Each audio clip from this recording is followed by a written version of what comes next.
Welcome, everyone. Thank you for joining Chair's Table. I'm here to prop you up. Chair's Table is brought to you by Keycard and Keycard Shell, the world's first and only 100% air gapped, 100% open source code hardware wallet. It is the most secure way to store your cryptos.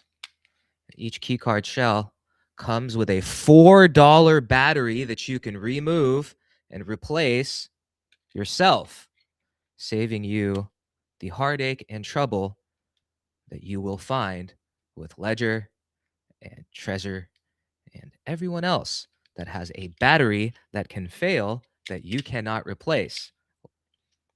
Keycard.tech is where you should go, and I do have a promo code, but I don't remember what it is.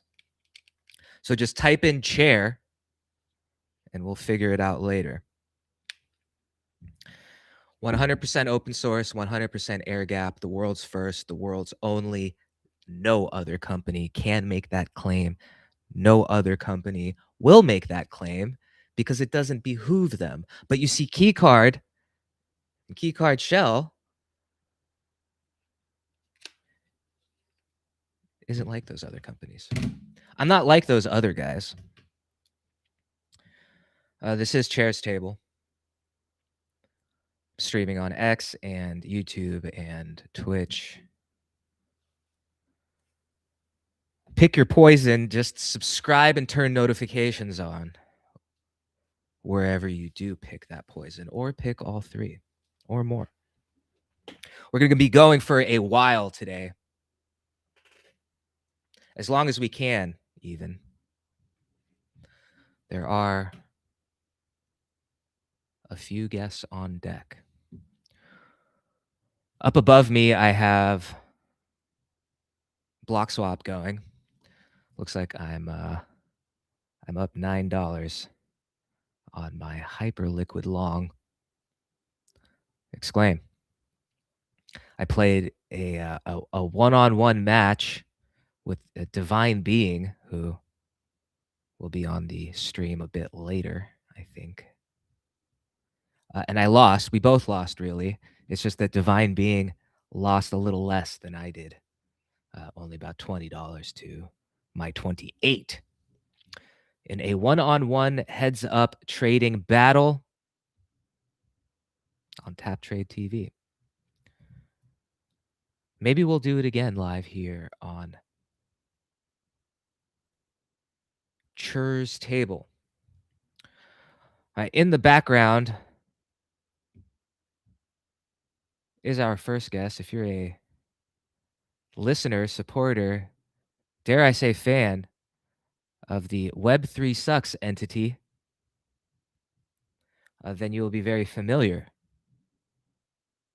with my guest. He is an accredited, acclaimed, and published author. Also, WASC accredited him as an educational institution, but only for 2 years. Not the desired 6-year accreditation that most schools look for. That's a little WASC accreditation humor for you. What I'm trying to do is completely isolate and confuse you. But I hope that one person gets it. My guest is LightLake, the author. Hello, sir. Thank you for joining the table. Hello. It's good to get the old headphones on and chat with you. It's just like old times, isn't it? All right. As you speak, I'm doing a little audio test on the background here. So let's see what happens. 1 second.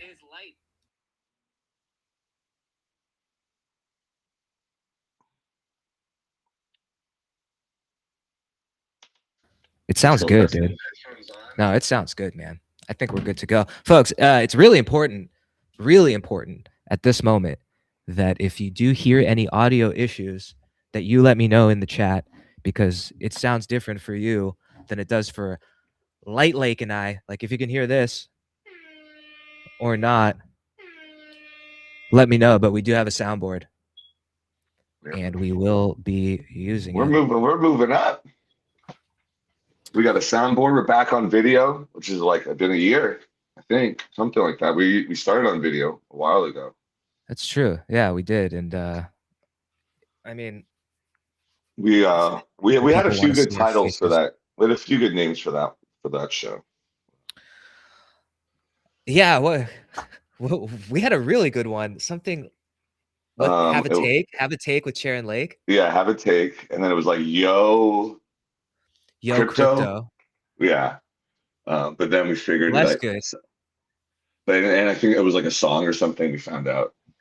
You know what my inspiration for Yo Crypto was? Have you seen? Do you like AEW? Are you a wrestling fan? No. Uh, I you did just see really a lost on video me. about Hulk Hogan's sex tape last night on HBO. You I saw a guess video about it, or no, you saw the I video? saw a documentary on his sex tape. I saw I the did not video. see the actual video. I saw the video. But in it he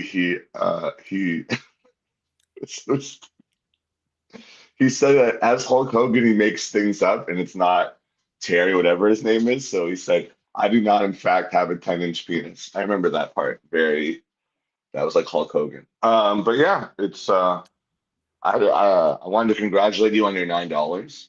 First of all, nice job. Oh, thank you. I think it's only 8.89 at this point. Well, we're gonna round up. 8.99. There it is. We're gonna round up to $9. So congrats. Don't spend it all at once. Just reinvest it. Feels good.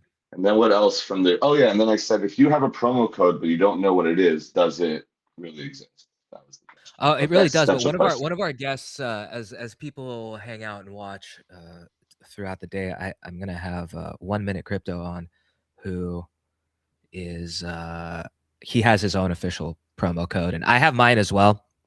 But can we make it really, Yo Crypto next time? The promo code. I 100% can do that, and actually anyone can become an affiliate for Keycard. I think it's just affiliates.keycard.tech. Anyone can sign up, create their own promo code, and then you. So maybe I'll make mine Yo on every sale. Yeah, I think it's affiliates.keycard.tech, or if you go to keycard.tech and find the affiliates button down at the bottom.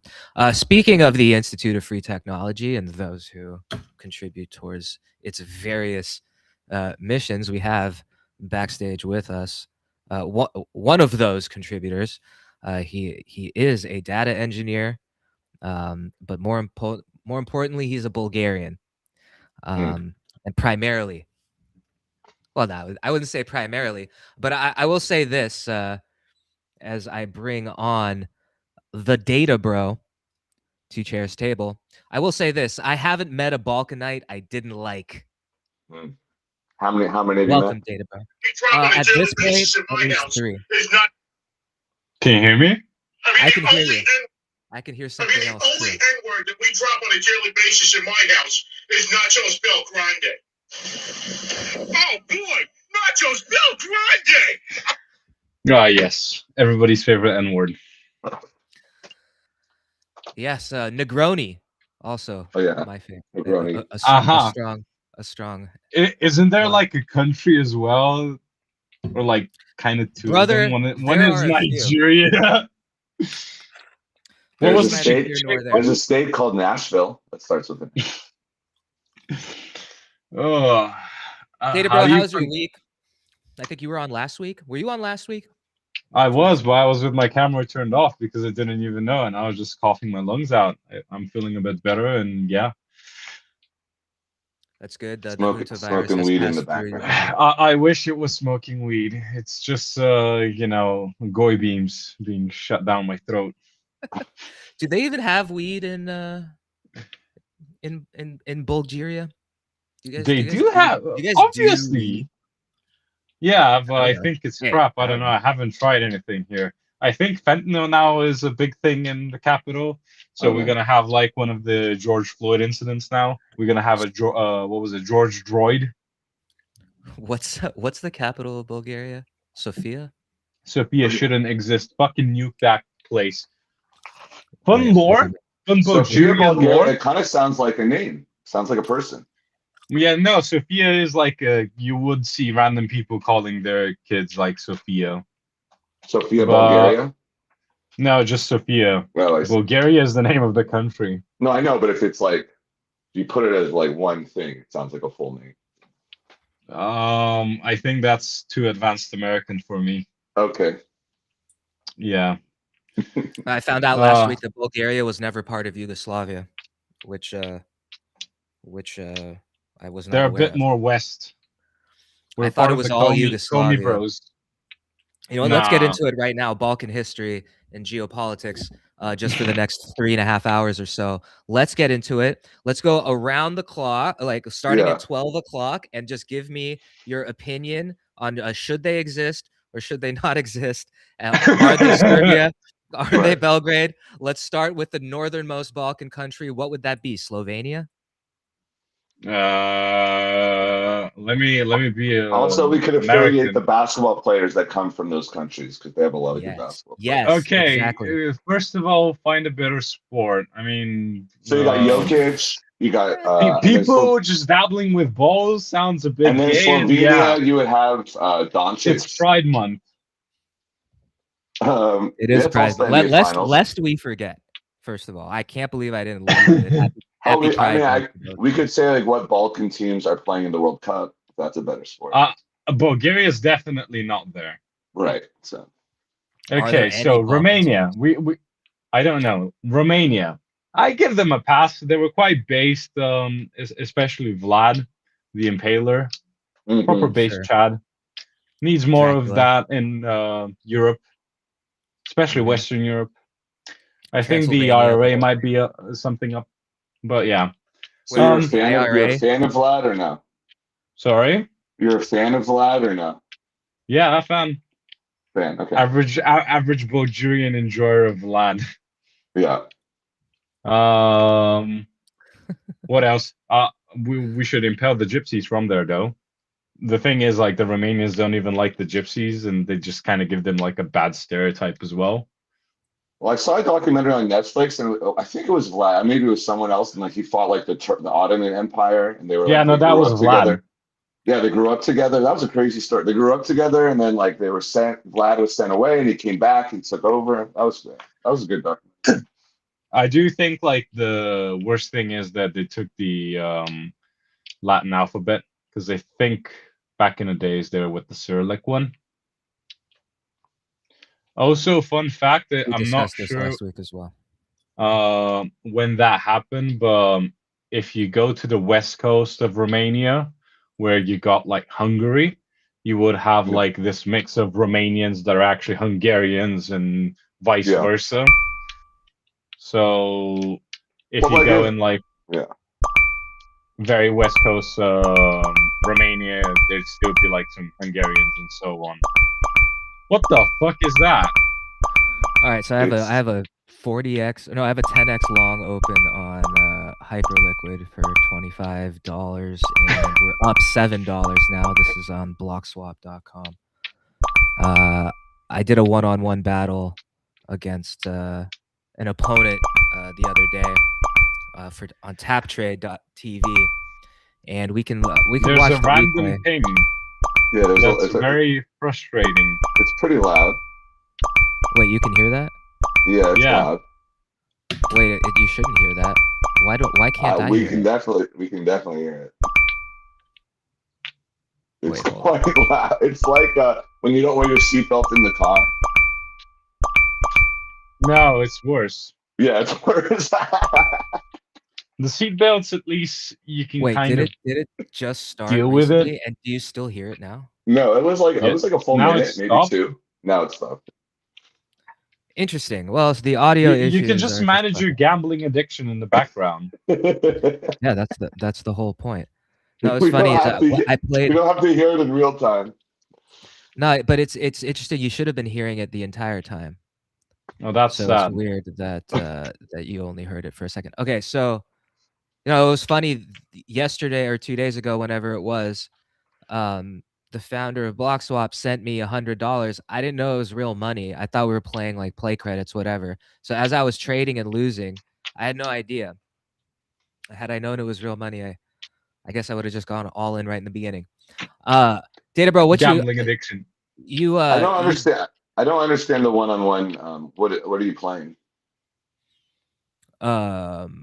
So how there do are you 2 win? people, so it's like, man, I want to show you the site, but I don't want to Because kill one-on-one to you me with is the like audio. basketball. I know we're not talking about that anymore, but like Wait, that. are we genuinely talking about gambling? Because I have no idea what this conversation is all about. No, he just said he played someone one-on-one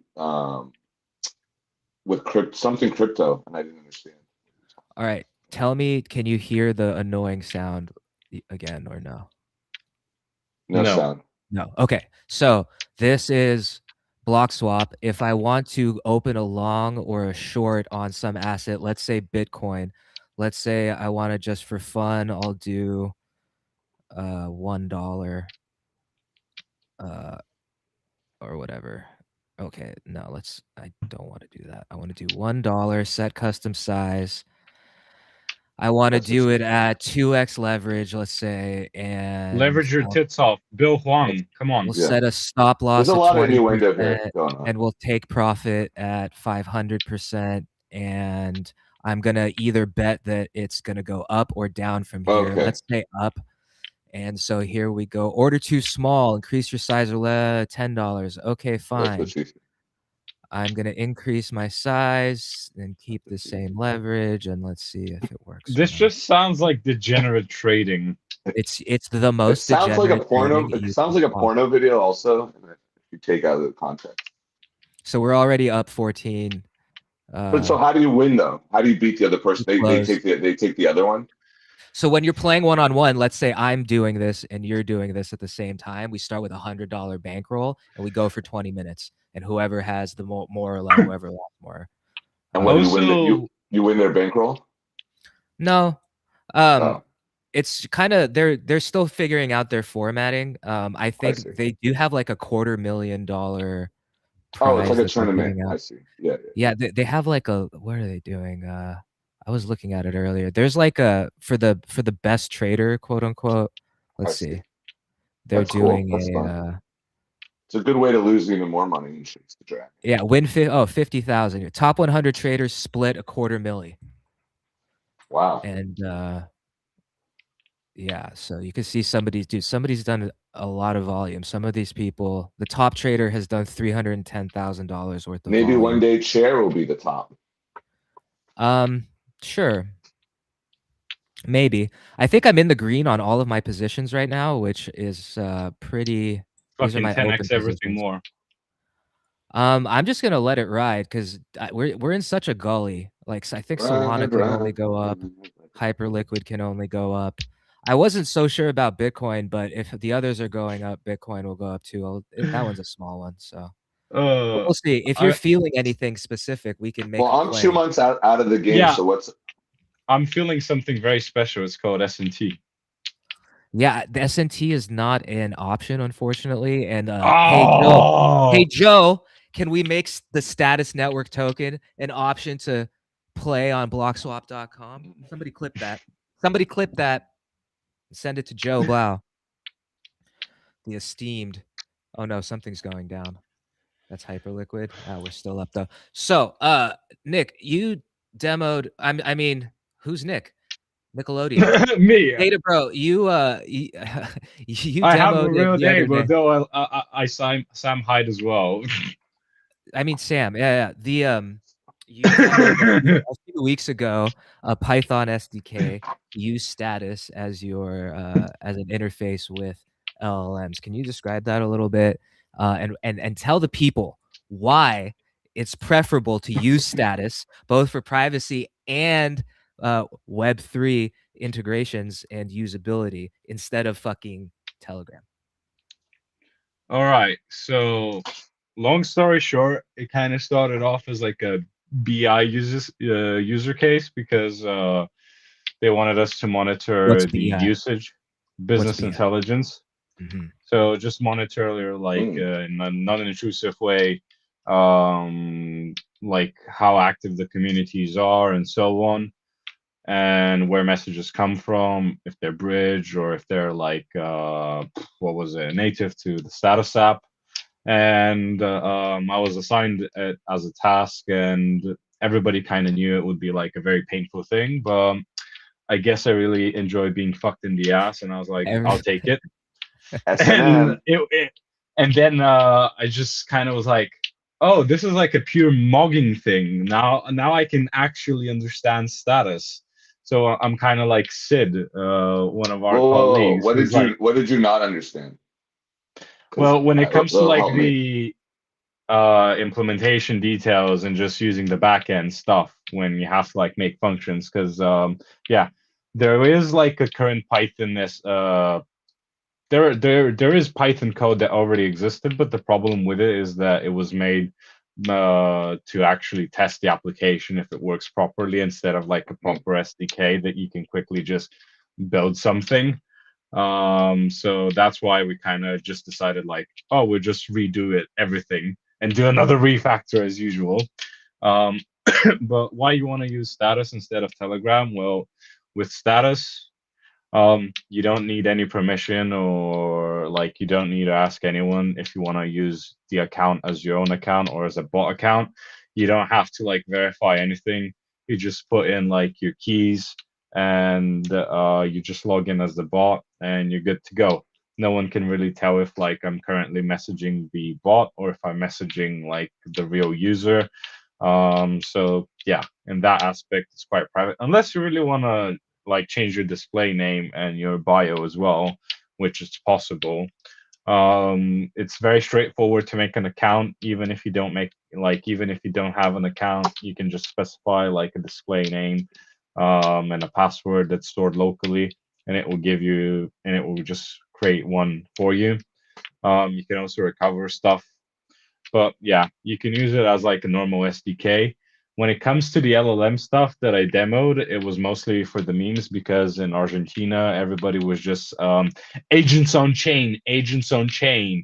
I was like, oh, we're gonna learn about AI actually within the blockchain. That sounds like very interesting. And then everybody was like, spam fucking agents on the chain. I'm gonna make LLMs native on the blockchain, and I'm just like, holy fuck, what is this brain cancer? So that's why I just decided to make like an LLM, made a couple of degenerate tools that you can use. Currently working on the one that allows you to send money. So you can like, currently the only functionality that we have, but it's still in test because I'm just waiting for some feedback, is where you can send from your account to someone else's account on the same chain if you only pass like the wallet address and so on.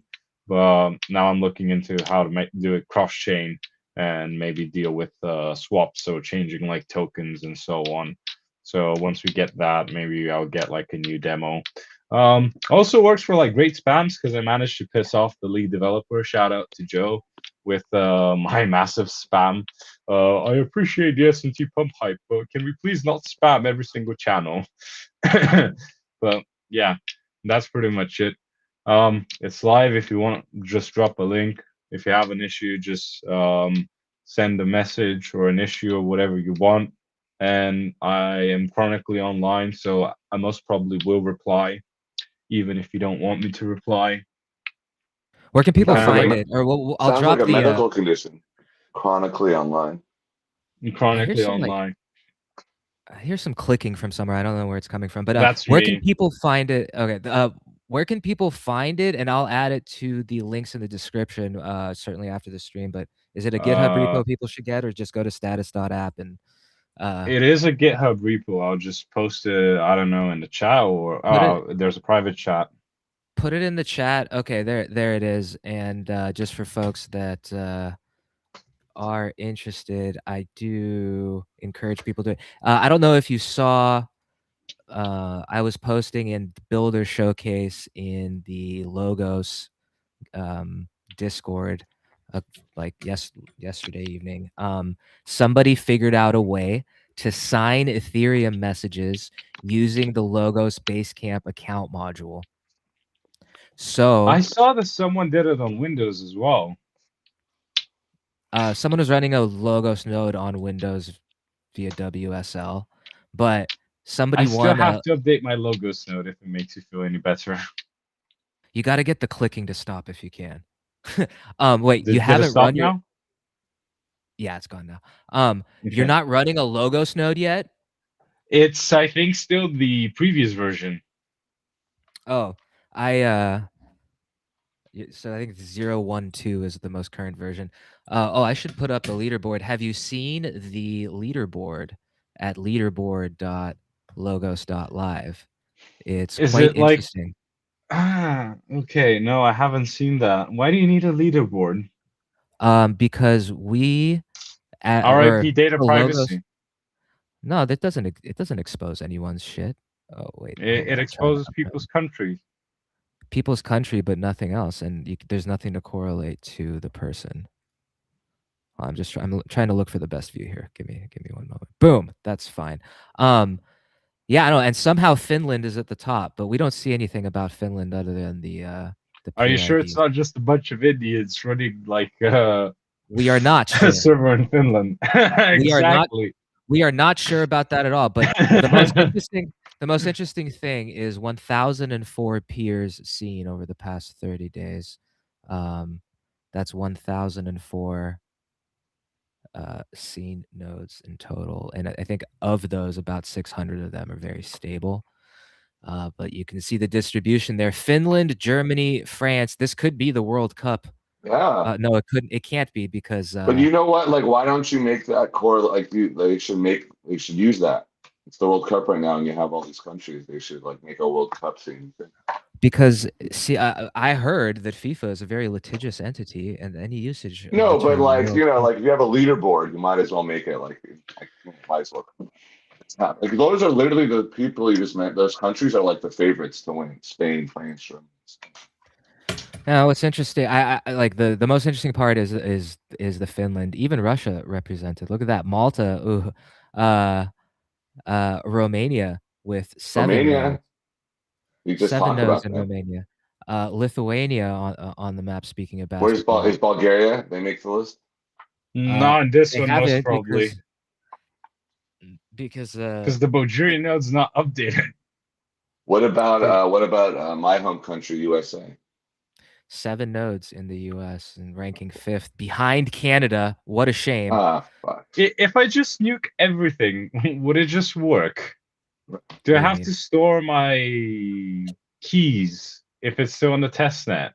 Just Like, save the user config YAML file. What can I do to make the home country USA above Canada? Start running a node, because I think we're only. In fact, how many behind are we? Canada is ahead. The United States is actually ahead in total number of the nodes. US is not a country. Changed my mind. What is it? I'm interested. It's a principality. I don't care. It's I'm the Principality of Amaru, and I live in a state that I want to, and we're for secession. We want to secede from the rest of the union. So I'm open to not being a country. I support Northern California's bid to become its own state and separate. Oh, from Southern California, no. Well, yeah. I thought we were going to be a little bit more camaraderie in that sense because of like Californians, but I know where Texas is on the map. Texas always wants to. Actually, Texas is the only state that has in its state clause, whatever, that they are allowed to secede whenever they want. That's how they joined the union. They made that a clause. So I'm saying, go for it. You know. I think it's very interesting that the World Cup is being played in North America as a whole, the North American technate as a whole, rather than individually Mexico, United States, or Canada. Soccer. And I think. But you know what? Like Trump or someone, I think, influenced California getting the worst games possible. Like it's unbelievable. So not that I'm not saying we could. What do you mean? Just Iran, it's like Iran versus who's Iran playing? Belgium. Yeah, Iran versus USA. That would be interesting. But like California, we got in Levi Stadium, which is like the Bay Area one, we got like Qatar. So we got like the smallest names, the least How did draw. Qatar even get in?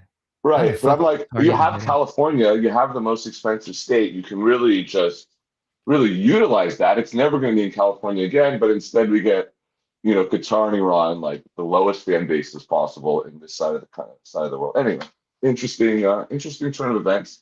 They did give El Jefe a FIFA Peace Prize. They made up a prize for him. So I would not doubt that he has some influence on where the games were played. Just my hunch. You know, at this point, I think it's more of a Bernie's. What is it? Bernie's Day Out. What's the movie? Breakfast at Bernie's.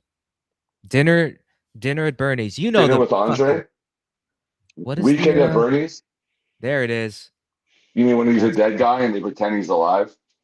Yeah, That one? an animated corpse of sorts. Yes, I think that's more of the situation that. But he did that fall we're in. asleep at the finals game in New York. Really. Yeah. Even through that game-winning, the game-winning. No, he came the game before, and they called it the curse of El Jefe. I'm not going to say his name. And then he came, and then he wasn't there, and then they came back. Interesting.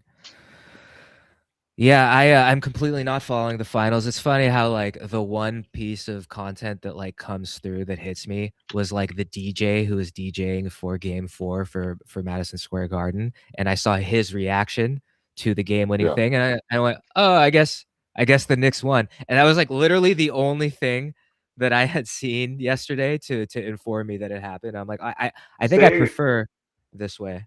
Not to get too much sports, but to say the Knicks won as the summation of that particular game is crazy. That was the craziest game of all time. So. That's what, 29 point. It's like saying like like the war with the current war is like there's like a skirmish, whatever. Anyway, it's I don't really. I think basketball professionally has been kind of ruined, but. Are you a believer in the magnet or basketball? This is basketball. I have a question for Lake about. Do you believe in the magnet theory? The magnet and the ball theory. Have you seen this? I don't. No. Well, look, I'm not a conspiracy theory. There are things that are happening in the league right now in the game, particularly this finals, that is suspicious. Adam Silver has been prone to. Like how certain players have been treated. Like you could see that Adam Silver wants to expand into Europe. He wants a Gen Z. So who's the perfect catalyst? Is this 7'4" French guy that's fucking, they call him the alien because he's like this amazing player.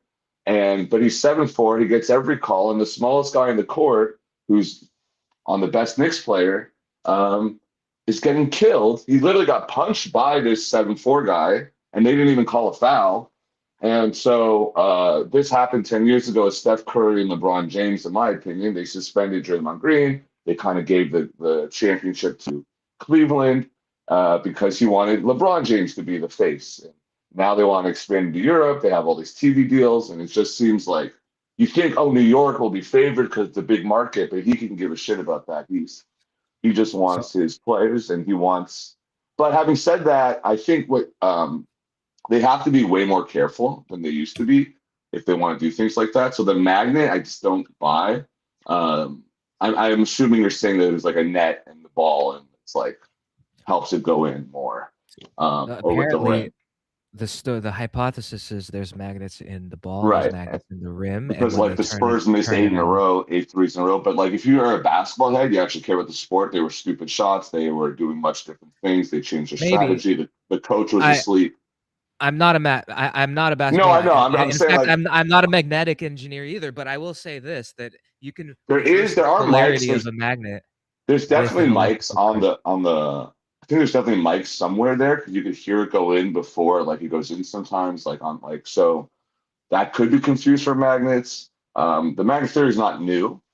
I just don't buy it because like if you shoot a basketball enough, it's like that's not going to be enough. Like it's not going to be like a magic bullet like that's like JFK where it's just going to like twirl around and go in. Like it's going to be a lot more complicated and nuanced. And so as just a basketball coach and somebody who shot the basketball a lot, it just doesn't make sense that like it would be consistent. Maybe one shot, 2 shots, maybe the last. But even the last shot, that the game-winning shot was a rebound. Like how are you going to magnetize that? It's like the shot missed and the guy rebounded on its hit.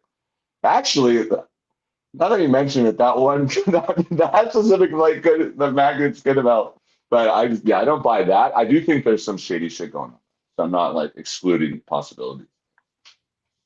I mean, when there's that much money on the line, there's always something shady going on. I don't know. The magnets thing is interesting to me because of the way that back. I remember it actually when David Pull up the Blaine did the game-winning commercial. shot of Game 4, and you tell me. That's crazy. That would be crazy. I don't want to get kicked off YouTube. Oh, I don't think so. I don't think it's the most popular shot in the world. It's like I can get you kicked off of YouTube now. Yeah, get it. Please don't. No, please. Dude, don't. I thought we're punk Please rock. don't. No, but anyway, I don't think that particular theory has credence. Maybe.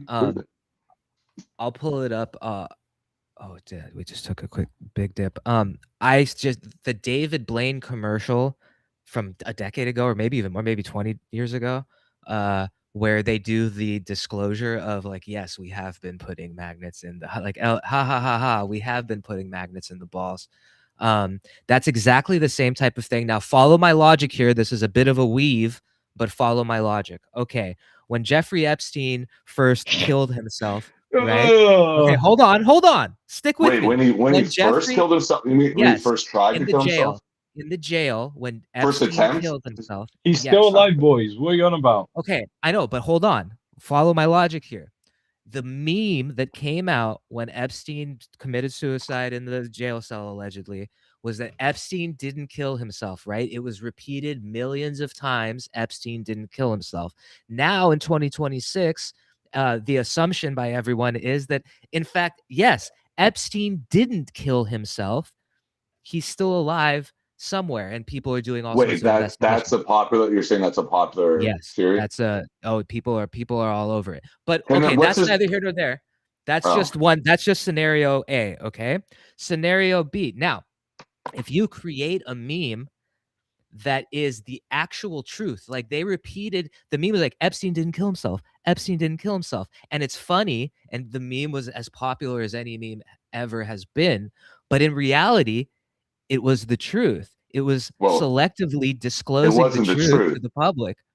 Okay, maybe it wasn't, but following that same logic, disclosing to the public as a joke, as a meme, that we put magnets in the balls, LOL, wink wink, and actually putting magnets in the balls follows the same, yes, demented logic as far as I could tell. It computes at the very least. But we talked about this on our former show, Web3 Sucks, which do we still agree with that sentiment, or is that?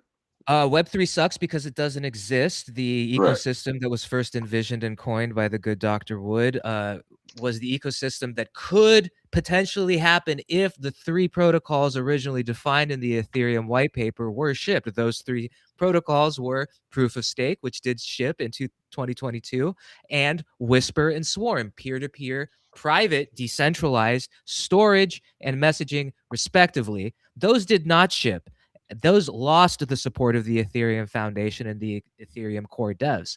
Logos, among other projects, decided to continue those protocols, and they became Waku and Codex, and now ultimately Logos, messaging, and storage, respectively. I've never heard about Waku and Codex. You've never heard about Waku or Codex. I don't believe you. Waku and Codex were forks of Whisper and of the Whisper and Swarm repositories. Oscar. Oh no, I think we lost LightLake. And LightLake is back. Sorry, I didn't realize a call can throw me off like this. But yeah, anyway, so Web3 does suck because it doesn't exist. But Logos is doing its best to bring it back to life. But on our show, Web3 Sucks, and I'm glad we got that preamble in. Always. Also, part of the book that I wrote with the help of Chair, which maybe could be in the comments at some point, Caleb and Blood Volume 3, Haze of Two Cities, which is one of the plot bases is a pump and dump scheme and a rug pull, and we kind of it's integrated into the plot, and the sequel is coming out shortly, and I need to send Chair a draft because I'm getting confused with my own plot. But we kind of mentioned like a 2chan and 4chan and 8chan, whatever, like they would start as jokes, and then the jokes would become conspiracy theories that became true. So it could also be that it manifests, it's like a self-fulfilling destiny where it's like it starts as a joke and then people take it to the next level And I'm not talking about the magnets, but like, and then like it's like a joke that becomes real, like the Pizzagate or something like that. Exactly. Exactly. That's exactly. But I'm not saying like it's not like it was true initially. It'd be like it was self-fulfilling. But like with so I wanted to ask, it's Data Bro? Like, how big is the Epstein Trump stuff over there? I'm curious, if you don't mind. Not to Oh, get into dude, it I too don't know. much. I don't follow. I just look at the memes and I just laugh at the memes. Okay, but like it's not like in the news and stuff. Oh, I think no, it was over the news. Okay. It was definitely like a massive thing. I don't know if it's still going on because I'm not a fucking normie and I don't watch TV. I don't even have a TV in my room. Yeah, I don't That's want the definitely boy not. memes. I'm not a normie, but we're not in the same way. I definitely watch it. Actually, I don't watch cable. I don't watch like regular TV anymore. Just all of it. No sports, no homo balls and stuff like that. Yeah, anti-normie content, anti-goy slop, just memes. Oh man, especially when people ask I like, I need these terms written down for me. These are great. I want to put these in the book. goy slop? All of them, everything you just said. Okay, so you got goy slop. That's not Goy new, slop, actually. homo balls. Was that what you said? Homo balls. I just came up with it. Yeah. Yeah, that was great. White boy summer. Yeah. I mean, And then the normie stuff. That was great. I gotta write yeah, that filthy down. normie. Yeah. These are great Literary terms. And then like, me and Chair, Chair also, we came up with a bunch of, we were supposed to come up with like a thesaurus for like all the terms we made up during our show. I don't. You have to remind me what they are at this point. I forget. That's what. But you remember we created all these like terms and words. We did. And I forgot them all. And we should have been creating we should have been creating an NFT for each term that we. Yeah, there were some really good ones too. Opportunity to mint I was them. probably too stoned to remember. I do have a Haze of Two Cities, Tailored in Blood, Volume 3. Oh yeah, thank you. On the screen here. Let me. And there's a dedication to Chair there, and then in the fourth one there might be a character that is vaguely modeled after someone on this broadcast. So yeah, check it out. Check out the first two, but this one is Web3 related, so it might catch your audience. Yeah, anyone wanna have a look at old school Russian badges from like the Soviet Union times? Put it on us, yo. I went to Berlin 3 years ago, and I went to what was the old Charlie? What was the handoff? That little place. Wait, I think you have to make me like on full screen, I guess, so I can show them. There you go. Okay, so I got this one. What is it? It's a cannon. I don't know. Just some old badges I found. I don't know if I can flip my camera or something. But like what does it symbolize? Nothing. I don't know. What is this? I think this one says king. And it says Pushka. King Stalin? Yeah.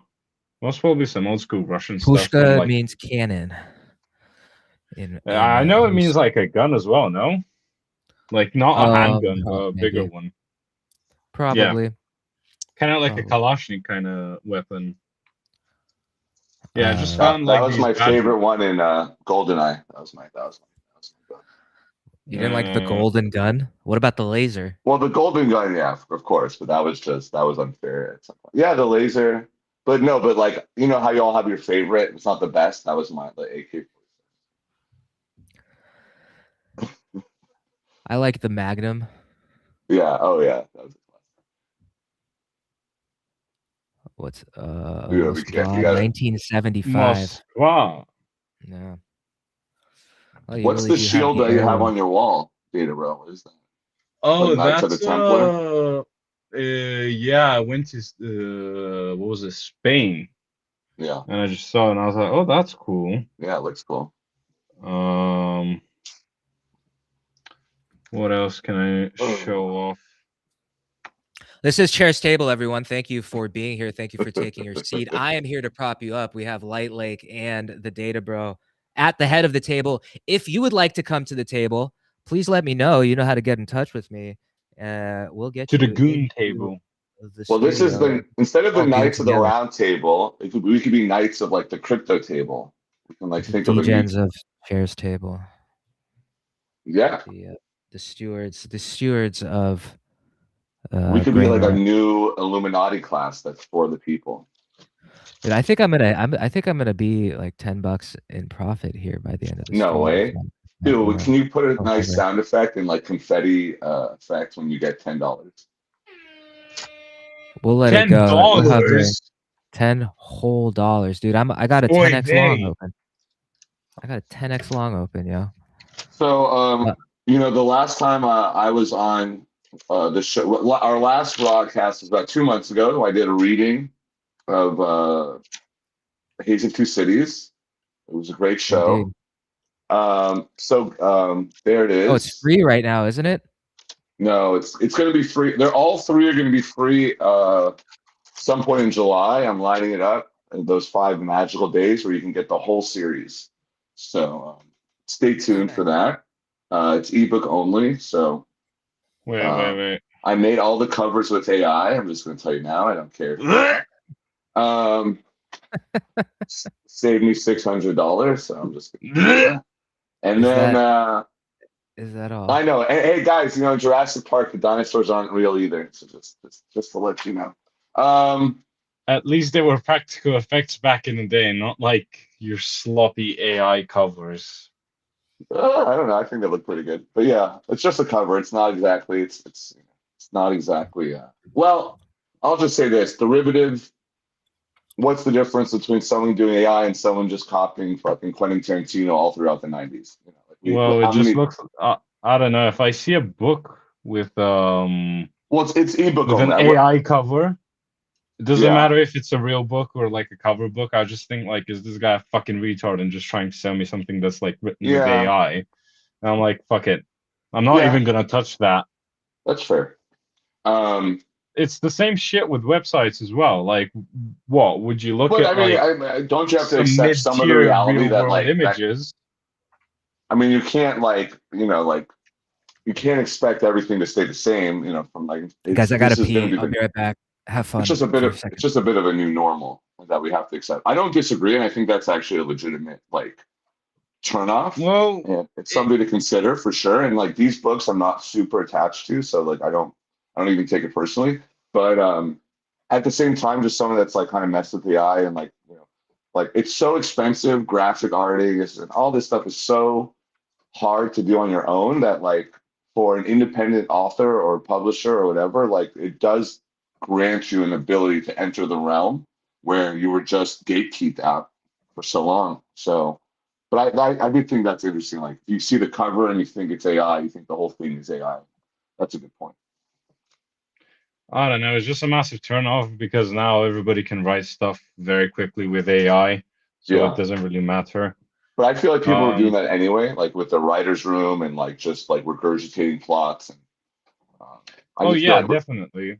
So I just feel like where it's a little hyperbolic to say like the AI is the reason. Like we like how many things on like Netflix and all these other people kind of killed it already in a sense. Like they're trying to get content out as much as possible, as quickly as possible, and the results are what you see, you know, pretty mediocre. I pirate those medias, and then I might just get cancelled now off of the western side of the world. But yeah, no. Anyway, so that was that. But I was just maybe you can tell me. I was just wondering what like how since April, what is the state of crypto? And I haven't really. I'm diving back in. I was doing some of the things. But what do you think? Money go up at some point, hopefully. Keep the hope high. But has it recovered from its dip?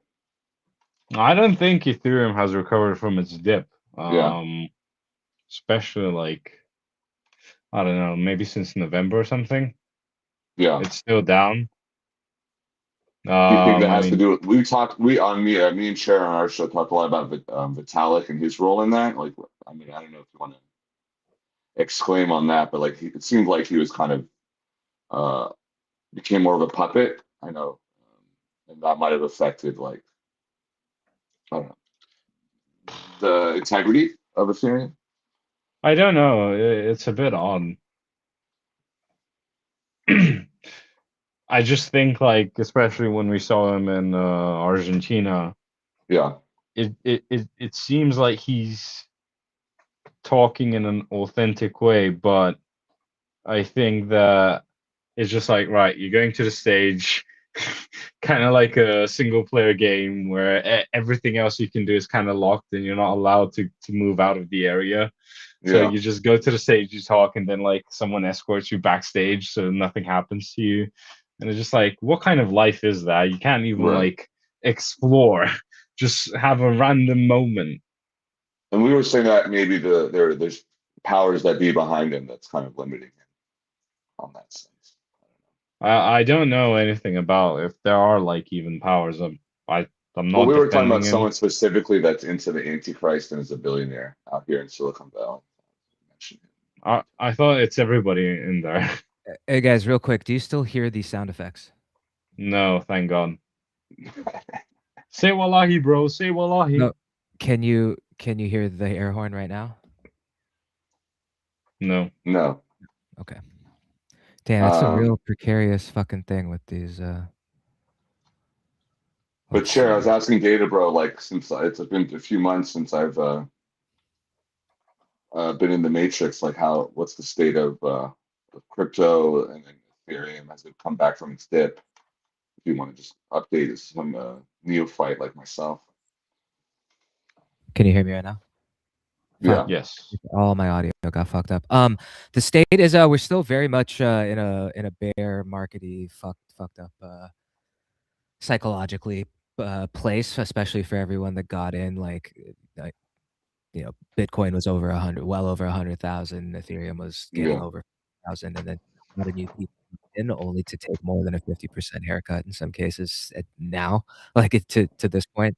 So overall, like there's a lot of people that are holding that are down a lot, and as such, like there's not a lot of new projects coming out. Everything has come to a big standstill for the most part, in terms of new energy and things happening and things worth talking about.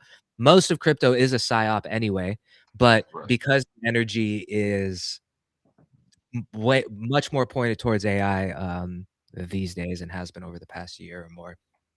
But there was like, I think since 2022-ish.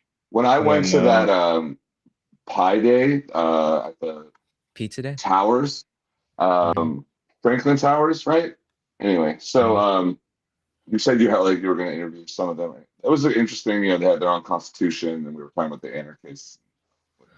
But the anarchists are still out there. There was like this Venn diagram right then that there was like AI, crypto Pi Day, and also a developing like contest, and it was like all in the same room or the same 2 floors, and it was just like I felt like as someone as an outsider, I kind of always assumed that they were so integrated, but even then, it was just a year ago. They kind of really kept their boundaries and walls up, and like they did not want to be incorporated with each other. Although there are like sloppy projects that try to integrate everything into one thing to like get some VC money. But I feel like it doesn't really make sense. And also, we were talking about like cypherpunks and like how they had a real vision and they had real integrity, and that like what you're saying, sloppy, whatever. It's like they kind of are, those boundaries are kind of taken away. I find it really annoying, especially when I have to explain to normies. Oh my God, go fuck yourself.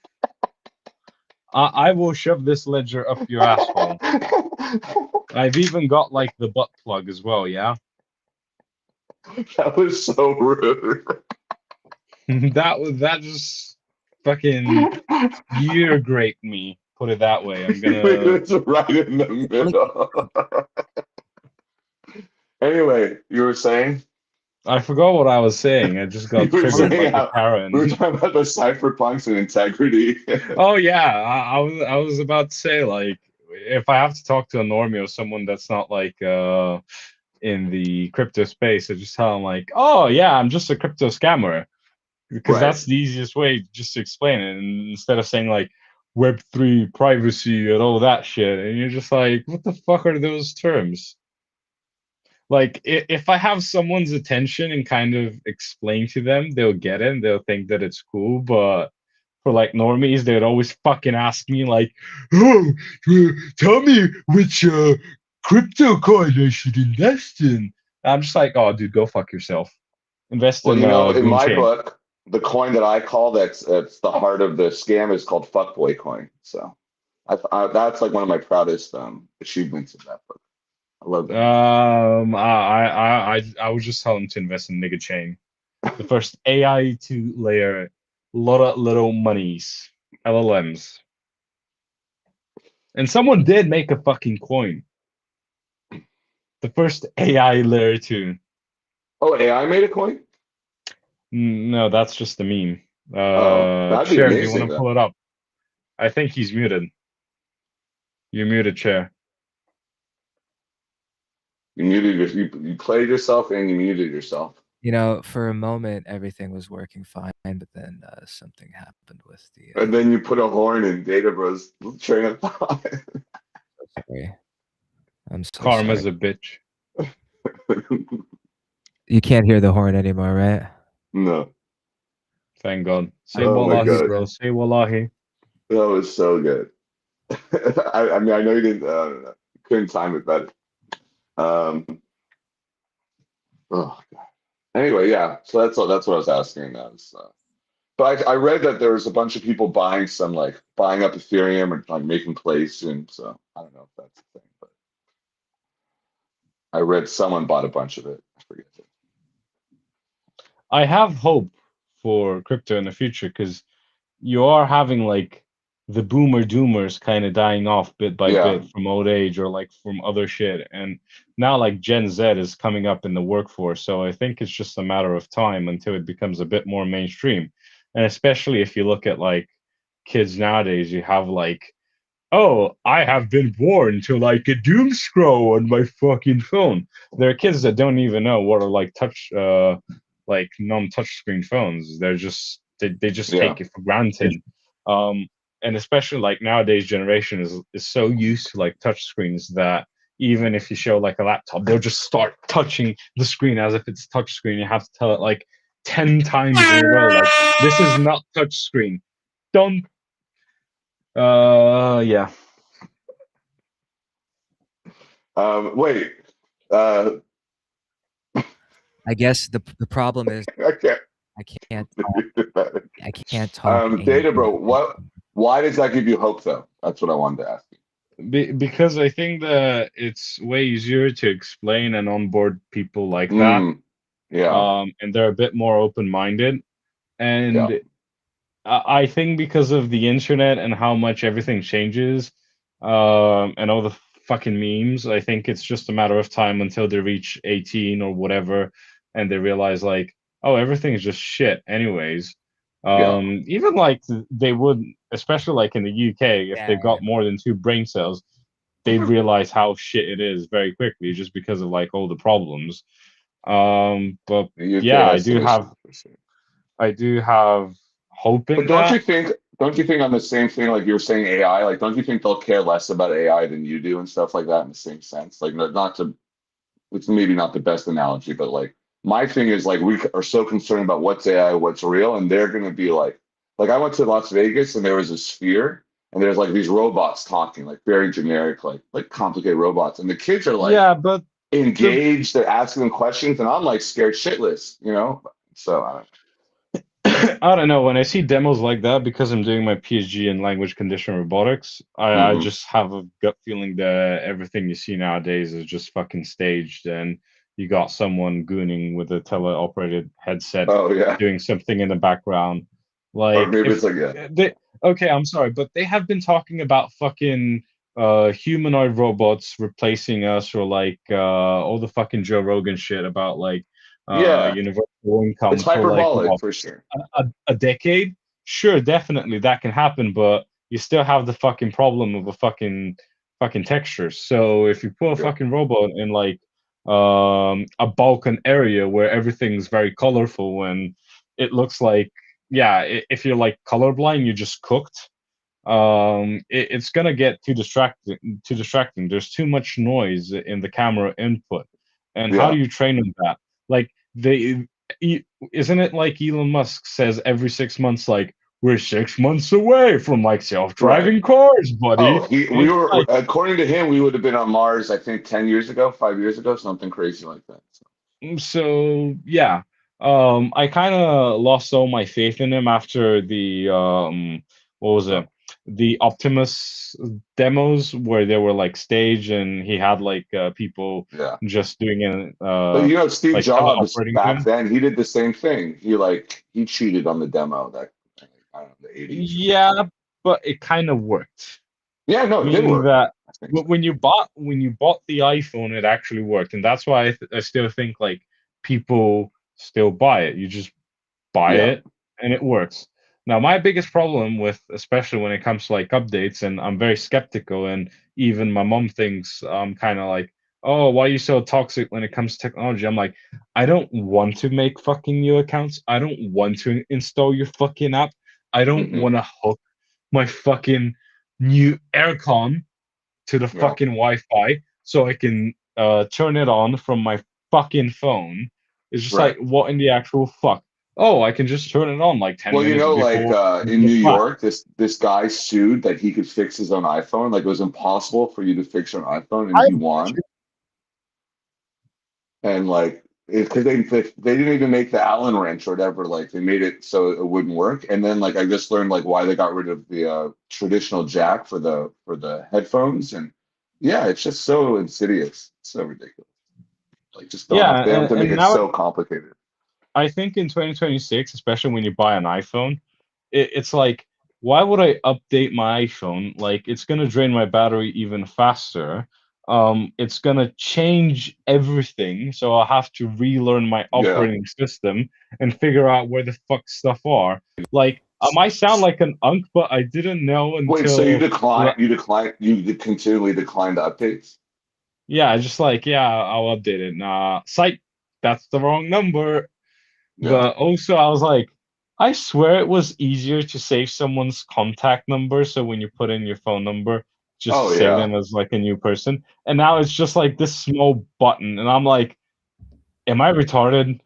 Well, not only that, the iPhone keyboard sucks. Like my fingers are too big for it now. It's like insane how bad it is. And like I noticed that it was just like, it's like everything is, it's getting, remember iPhone was like, Mac was the easiest thing. The whole idea was like it was supposed to be so much easier than Microsoft. And now it's not that. It's like it's hard to type, it's hard to do. It's like what you were saying. Everything is more, even the little things are more complicated and frustrating, in my opinion. And especially like it's 2026. I should just be able to plug it in and work, not like install additional shit. And everybody's like, Absolutely. oh no, you need an account, you need this, and you need that. And you're just like, fuck you. Like, I get that you want to steal my data. I've kind of already accepted that. Yeah, if you want to be data maxing me, go for it, but at least don't really bother with me trying to fucking make a billion other accounts or settings. I expect to plug it and work. Yeah. Like, I had a fucking mental breakdown in Buenos Aires. There was this fucking app that, oh, dude, I'm sorry. You know what? You're just ear raping me. I don't even give a shit if you get canceled on YouTube. That was fucking ear rape. I love what I went to Buenos Aires 2 years ago for the first time randomly. I loved it there. Yeah, but anyways, go ahead. Went, like, that's a great title Connect. for a book. Mental breakdown in Buenos Aires. And I was looting t-shirts, so I was like, oh, let's see how many crypto t-shirts I can get from like the event. And there was this one where I had to install an app, make an account, and it didn't work. And they were giving me like 10 different non-working QR codes, and I was telling them that like it wasn't working. They were like, oh no, you're not doing it correctly. And I'm like, what in the actual fuck? Here's my phone, try to do it.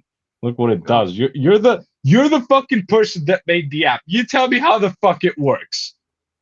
I'm the fucking idiot. Why is it my job? they're like, oh yeah, you should do this, do that. And I was like, okay, fine. So I got it working. Took me like 10 fucking minutes. And then it was like, oh, now you have to like sign up to like be drawn if you win. And I'm like, what in the actual fuck?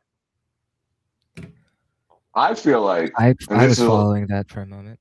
This was a little conspiratorial, but I feel like all my headphones are not working. Everything's just it's not working as well, and I don't know if it's on purpose or maybe the U.S. is falling behind and where like we just took that for granted or what. U.S. is But always like, behind on electronics. It always has. well, you know, like, but like when we produced something, it was good. Not like that we were, but like it was always solid. Like you always could depend on it, and like they're so not dependable now, and even like the brand names, let alone the off-brand names. So it's just planned like. obsolescence. But do you think it's on purpose, or there's just incompetence and like there's less? I think it's incompetence in capitalism because everybody's like, yeah. we need a new feature ASAP, and you're just like, why? Take your time. You're just producing like slop. Like nowadays, when you have a fucking app, it's just in fucking alpha version, and you're just like, oh yeah, just tell me like the bug where it is so I can fix it. And you're just like, well, in the actual fuck, and it doesn't But even I guess matter you're if saying it's a website. they don't even know. That's the problem. I don't think they even have the time to figure it out or do proper testing on it. Like everything just breaks nowadays, and you're just like, oh. And you think Why am AI I is not going even to make surprised? it better or make it worse? I think it keeps making it worse because now you end up like, oh, you have like so much slop code. Everybody's just jerking off like PRs. You fucking GitHub up because of so many PRs, and it keeps crashing. Yeah. You have so many fucking CS graduates nowadays that are like so fucking cooked that don't know what a computer is or like how to do Python, and they just fucking graduate because like, hey yo, chat, can you make my fucking bachelor's degree a side hustle? And you're just like, dude, at least learn the fucking basics. Yeah, because the people inputting it are morons soon. Yeah, and that's and, just like, and then AI is just going to regurgitate other AI. The AI is going to teach each other, and it's going to lose a lot. It's going to be Boeing Electro Boogaloo. Yeah. I think like, but not with planes, but with anything. And it's going to keep getting worse and worse. Because why? Like, it's 2026. You can't even go to your fucking GP if you don't have like a fucking app or anything. And that happened in the UK like 2 years ago with the CrowdStrike incident where the NHS, which is like the healthcare system, just stopped working. Well, also, I mean, the U.S. government fired like hella TSA agents. I think that's also a combination of it's going to be like a perfect storm-ish thing, where we're going to like people are going to stop paying people, they're going to fire people, and then they're going to depend more on AI. AI is going to depend more on AI, and then what you're saying is going to be like. I mean, look, I don't know if anyone's noticed, but okay. And I so like AI. This, like, I'm not. I just think we're just not using it correctly. Just for the. Do you know that French philosopher that unfortunately passed away a while ago, Jean Baudrillard, the guy who kind of inspired like simulation? What was it? The Matrix, who was basically like. No. I know Albert Camus. Yeah, so he made a book kind of like Simulation Simulacra or something like that. If you just Google it, it would just show up. It's a very small book that you can't even read. I don't know. Just type in Simulation Simulacrum. Okay, go ahead. But yeah, it's this very thin book that when you try to read it, it's just so mind fucked because the way he actually writes shit. But once you kind of wrap your head around and enough like doom scrolling to figure out what the fuck he means, you kind of realize like we've ended up where the simulacrum, basically the shit that doesn't exist, becoming reality. And he gave examples like, they did. I don't remember the actual example of the book, but it was like, first they made kind of like a simulation, which was like an event in a TV show of like a explosion in a nuclear reactor or something like that. And then it happened in the real world. Yeah. So the simulation first happened and then the real thing. Well, that's what they were saying. Like the doomsday people are like, don't voice the thing. Like people are always like, what AI can do? Like, how can AI like destroy the world? And the people are like, don't even say it. Now, Here's like the more interesting thing that I've noticed is like it's 2026, and I know we shit on like AI stuff and AI slop, but Italian brain rot, if you don't know it, actually became mainstream with Yeah, kids. What does that mean? absolutely. Well, you have fucking plushy toys of like Tung Tung Sahur and that fucking shark with 3 legs that wear shoes and all those like other stuff. Mm, Ballerina Cappuccino, which are just like this random image that some degenerate just came up with. right. And That's you're what we just were like, saying. what the That's what we actual were fuck? saying. People with the 8chan and 4chan now with AI videos, like people are not going to be able to tell the difference between the simulation and the real, and then it's going to become self-fulfilling. And I think people It's not even already, about like some if it's real or fake. It's more about like something from the fake world coming out within the real world. and then becoming real. It does become real. Right, and that's what I'm saying. Like with 4chan, there were jokes that became real conspiracy theories that ended up killing people, like literally, like with Pizzagate or whatever. So, but yeah, I think, yeah, I told Cher this one time. I become a nihilist, and I just kind of feel like I'm just watching it from a distance and trying to enjoy the show a bit because I think, we were saying like 100 years ago, you could predict what 20 years from now is going to be. Or if you were a farmer, your dad was a farmer, you're going to be a farmer. Like what 20 years from now, what's the world going to be? What are you going to tell a I'm kid gonna to be a study? cleaner. Yeah, and then well, I guess the other question was, and then I don't want to I don't have to ask all these questions, but so when I first so I'm my thing is I'm the normie you're referring to, the crypto normie, and my job on Web3 Sucks was to ask Chair and Declench, who's the other co-host, like to explain to me like you're going to explain it to other people. Like 'cause I had a lot of questions for the book, and I figured I might not be the only one, but like it was very complicated to invest and get the wallets, and I had like this whole address thing that we did online at the same like we live stream basically. Like, do you think it's too complicated to invest? Do you think it should be that complicated? Do you think I like think it should be straightforward. I think that once you kind of get the hang of stuff, it becomes easy to follow. I just think that it's just full of like jargon that yeah, is very like, inside do baseball. you really need all of that? And then it's like you got a billion different ways of doing shit, Yeah, and I don't think like you have that entry to barrier. um I mean, yes, you do have like good documentation from like Ethereum and everything, but it's like, okay, even for that you still kind of have to be somewhat technical or know a bit a thing or two about computers to even like read and comprehend them. It's not like yeah. a normie out of the street that And but is then you just also like have to be aware of the scammers, right? And stuff. So you have to have another education it, of that, basically. exactly.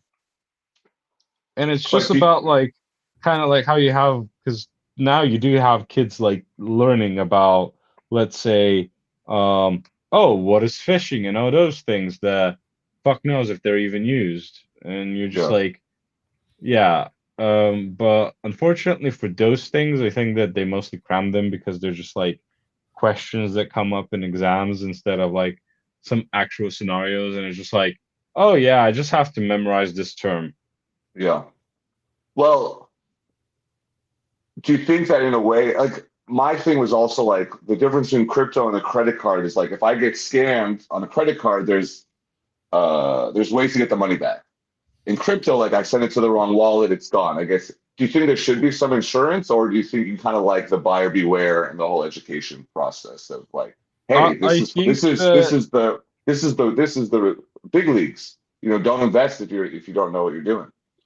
you should just have like good education Yeah, and treat it as if like, obviously if someone gives you like $10, you're not gonna go on the street, like a kid's not gonna go on the street and give it to like a junkie and buy them like given to them for like food or whatever.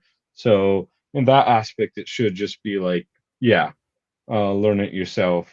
Not learn it yourself, but you figure it out and then it's your right. responsibility. Hmm. Now, what I'm really not a fan of is when they try to like weaponize you or cancel you, and that has an impact on like your personal stuff on what you say, what your political beliefs Right. are, and all that shit. And it's just like, okay, well, is that actually my political belief, or is that just like an edgy meme? Like, obviously, some fucking snowflake's gonna get triggered or whatever. And it's like, well, I'm not cool with that. Why? Well, I just enjoy like shit posting. Like, I will just say random shit on the internet, not because I'm a hater. I just like to like say random shit. Do I mean it? Do I mean it with like bad feelings? No, not really. So yeah, just grow a pair of balls. And people just take it literally, and they're like, "Oh no, like you should be There's all this, you sorts of should be that." techniques like that that exist on the internet too. But then, Like, like, just to go, when you were like saying how it's self-fulfilling, like Doge was a coin, and then it became a political entity, and then it became all like so. Do you see that correlation, or you're just like, no, like this shit, like I don't know. Well, To me, like isn't we're Doge? I think that isn't it spelled like differently, or no, what I'm saying was like it's Elon, DOGE. I he thought it was used with it. a J when it came to No, like the political thing, or No, no. it The was the same. DOJ is its own thing. That's the Department of Justice, so that's a completely different thing. Oh yeah, interesting. Yeah. Wow, that's DOGE is, well, wow. it was I the never made old that connection. the I heard that Venetian. Elon Musk did it, but then I saw like Doge with a J, and I was like, Nah, so that's maybe No, the that's that's just what Department. it meant, and people the are just like Department of saying it. Justice, which is kind of blurred because it's supposed to be its own entity, and it kind of got mixed in with politics, which of course it was always a little bit. But then Doge had all this control, and it was not supposed to be confirmed by the Senate and all this stuff, and that it was kind of like in that sense they just skipped it. But my point was it became like it was a funny like doggy, right? I was supposed to what it was, and it was cutting people's social security, a few years later. So anyway, I feel like what But you were you saying also that have the same fucking thing with Pepe. Like before 2016, it was just like a shit post meme that you can use like to express yourself in any situation. And after 2016, it just became like, oh, you're a fucking Nazi. yeah. You're a Trump supporter. And you're just like, Yeah, it evolved well, beyond that.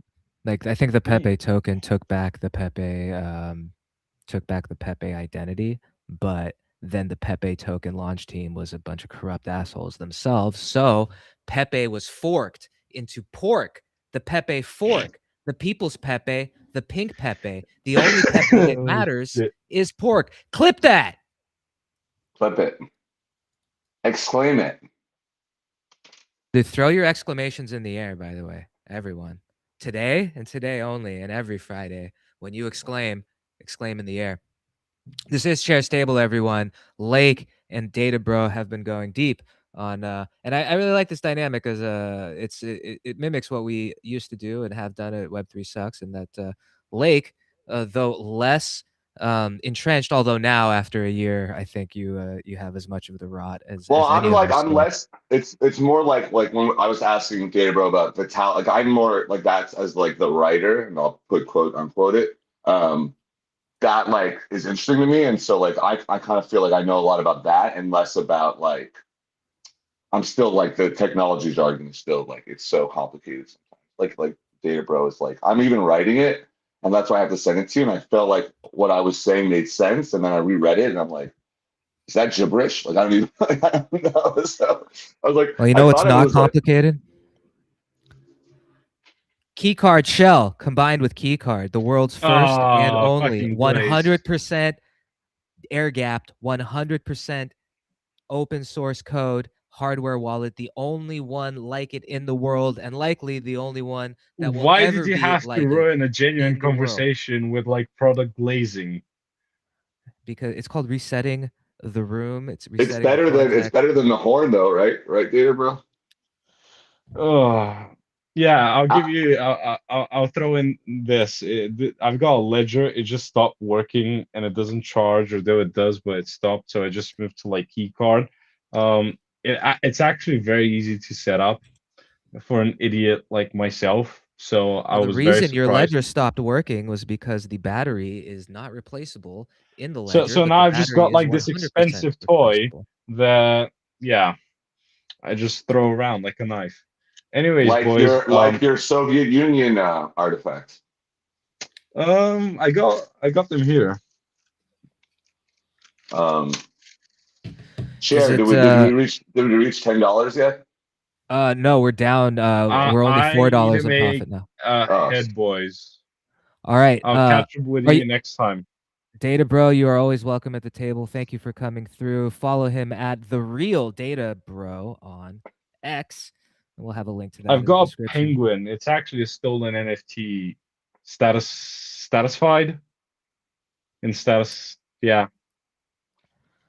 Follow the Data Bro on X. All right. Thank you for being here. Peace out sir. for now. We'll see you. Good night again from soon. Bulgaria, Bulgaristan.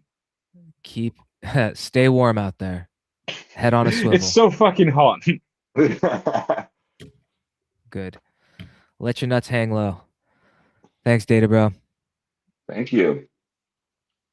Well, I guess I shouldn't be saying thank you. This is not Web3 Sucks. I'm falling back into the hosting. I'm a guest. You know. There's a little bug that sometimes happens when a guest leaves. Yeah, so I had everything working really nice with the drops and the I'm gonna go off camera for a second. I had everything working really nicely with the drops, and then I touched something. I'm not even really sure what, and it all went to hell, and my drops are gone. Thank you. But I am replenished with a Oh, is this another delicious smoothie? This is another promo? Oh no, you're just enjoying the actual smoothie. No, but I have Trenibol in the smoothie, so I've started. You know what goes great with smoothies? Neo-noir murder mysteries based in San Francisco that have Web3 plot points. Goes really good with whatever you're drinking. Oh, is that an ebook that we can find on Amazon? Oh yeah, and it's the third one in a series, and we were talking about a certain guy was mentioned that might have or might have not owned Twitter, and he is in the second one, Morning Mist. The character's name is Avon Mist, and he returns in the sequel that will be out this month, or not this month, this year. I wish this month. So, and then there's a new character introducing, Alexander Balls, and he might or might not have a relation to someone on this program. And so, very exciting to bring back characters, introduce new characters, and this might be the final volume. And so, it's a 3-year endeavor. I learned a lot. I reconnected with Chair over this. We were college buds, and so yeah, I'm getting a little sentimental about it, but I'm also really happy that it might be finished. Do check it out, folks. It's really quite affordable, if not free, if you have like a Kindle account. Yeah, it's the best part of it. It's affordable, I would say. It's also it is a good story, and you can start right at Tailored in Blood Volume 3, and yeah, you could dive in wherever you could go back and read volumes 1 and 2.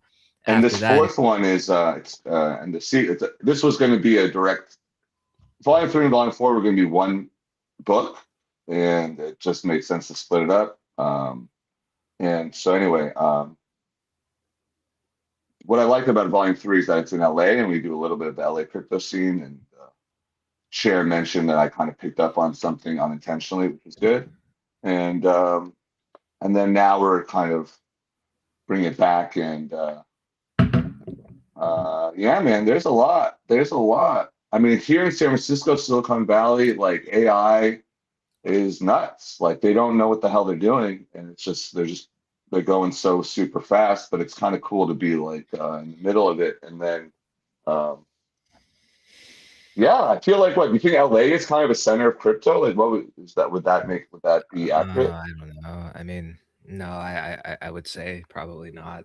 Although I feel like there's a lot of stuff. I would say definitely not. Or no, nor is anywhere in the United States the center of crypto. But maybe. Because of crypto's influence, and because the center of the world in terms of media influence is Los Angeles, there has been a larger presence especially since Well, 2020. they renamed the Laker Crypto Arena, right? Yeah, it's crypto.com. It'll always be that hellhole downtown on Figueroa to me. But I do think like just kind of with the research in LA, there is something there, and I think also maybe just like the bad parts of crypto, LA is suited for, you know. Well, yeah, it's like anytime that creative artist agency or William Morris Endeavor becomes interested in your particular industry, it's about to get fucked. You know, I bring in the Hollywood aspect on this one. So, well, yeah, I mean, you know, some of the biggest players in Hollywood have also very quietly been very big players in crypto for the better part of a decade, at least. And then we kind of touched on it, and I think I was right the more I learned about it, and it was a hunch, but I think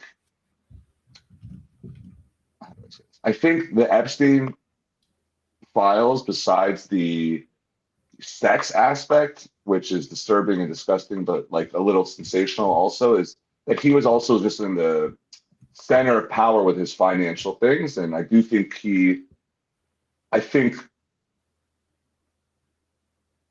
he had a lot of influence on maybe the beginning of Bitcoin. Not that he created it, but like had a lot of. Oh, he had a ton. He didn't create it, but he was very interested since the beginning. He was a gamer. He was a game master and a video gamer, and he was very interested in social influence. And one thing, and that was his thing. Like he could spot trends. He was very good at his job in that sense, you know. And so I do. He was very aware of Ethereum and tracking Ethereum very early. And there's but maybe also like was part of the founding of these things, funding. And so I think he's being protected not just by the political class, but by a lot of the financial class as well, because he made them a lot of money. Well, he does represent the Rothschilds after all. Well, that's what I'm saying. Like he just happens to be in the center of it all, of politics, Hollywood, you know, perversion, you know, and it's like, and finance.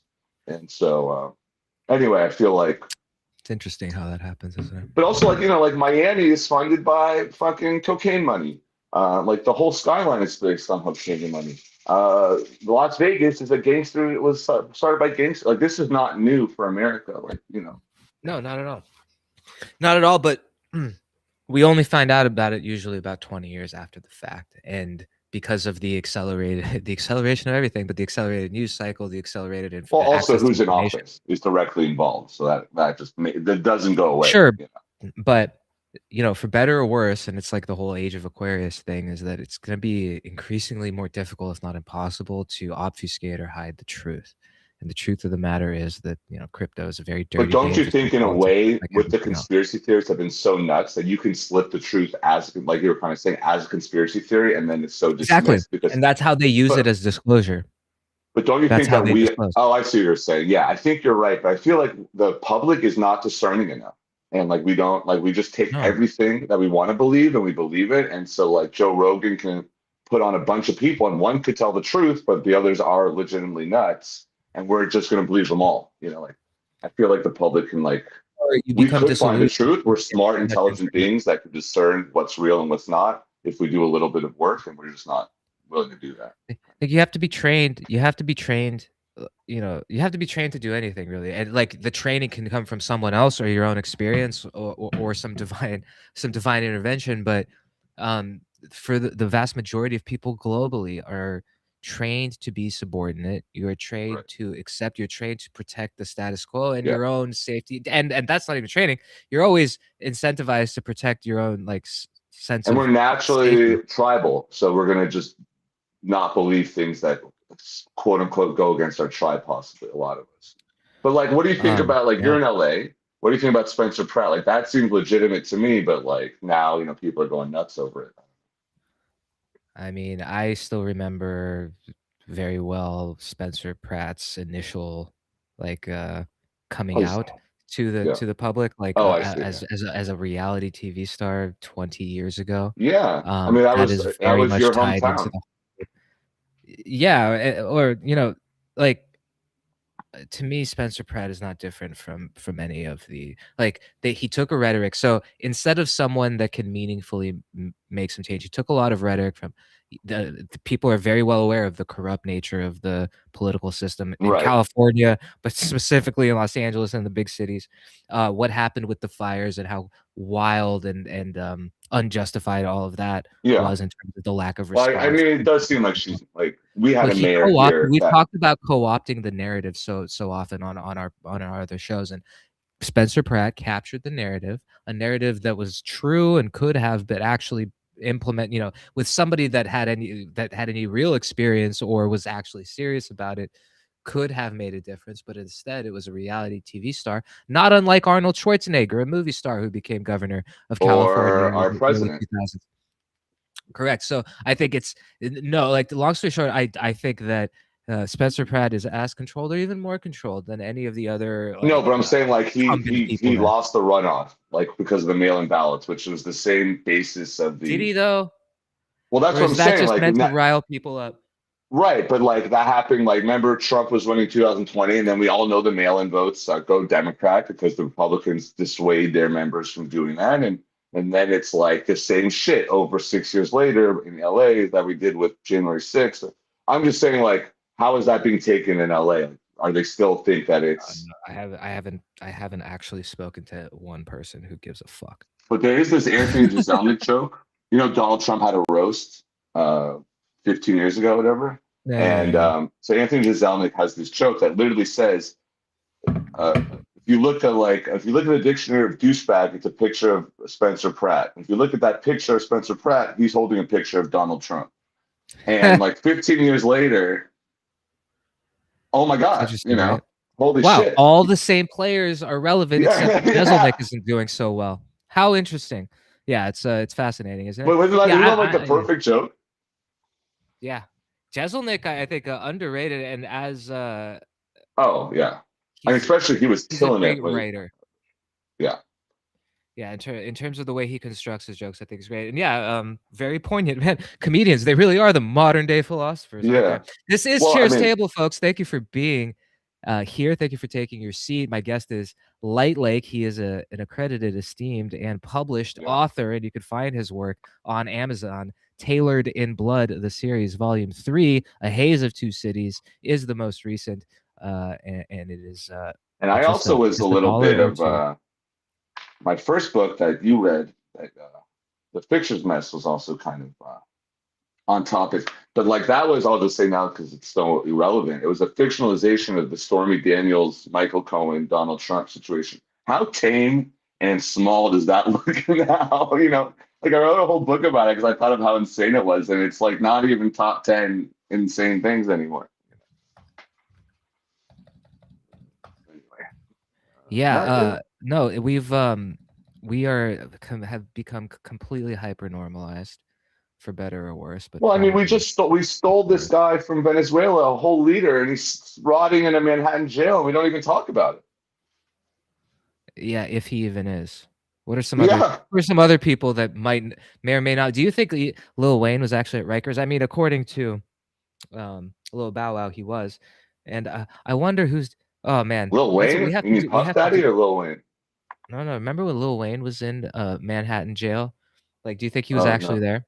Like, there's all sorts of like when we hear about Lil Wayne was in Rikers for like. Well, I know the Venezuelan president was supposedly locked up with Puffy. Oh, that's really funny. Maduro's with Puffy. Yeah. That's very funny. Like, how do you feel about taking a quick break? Yeah, I got to charge my phone and then. Yeah, I got to do a quick recharge, and I think we're gonna have another couple of guests come on, but I just need to do about a 5-minute quick reprieve. For anyone who's watching, thank you for sticking around. Let me know if you are in the chat. Let me know if you liked these sound effects. I'm going to try to get them back somehow. I don't know if it'll be possible during. It's only good when you interrupt the train of thought of Data Bro. Those are the best ones. Yeah, unfortunately, like I can get the sound effects or my voice, but I can't get both. Yeah. It would seem at the moment. Okay, so you could not hear my voice just now. Well, no. It is what it is. LightLake, I'm going to take a quick break. For those of you who are watching, if you could, please give me a a like, a retweet, a follow, turn notifications on if you're on X. Yeah. If you could, little engagement going on. Follow me on We're X too. I forget my handle, but you know, we posted at Dude LightLake. At Dude LightLake on X. We will be right back. Enjoy a little Wolfie Wolf while you take a break with us with this Bears Table. We're gonna be going. Stick around. We'll be right back.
Young noise.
I am back, and so are you.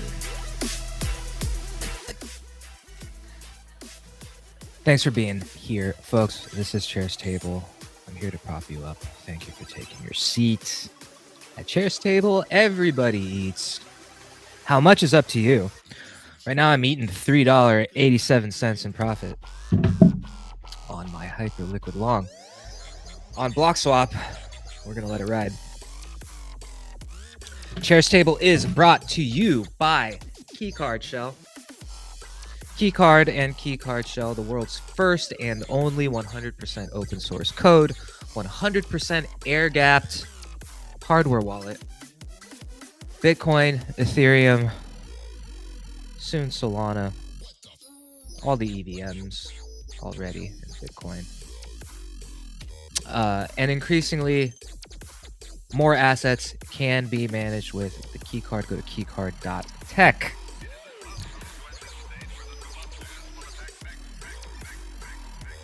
LightLake is walking his dog, and we'll be back. We may or may not have some other guests coming through today. I think Divine Being, who I battled in Bloxwap tap trading the other day, might be joining us, and also a 90-second crypto, or 90 seconds to crypto, might be joining us as well.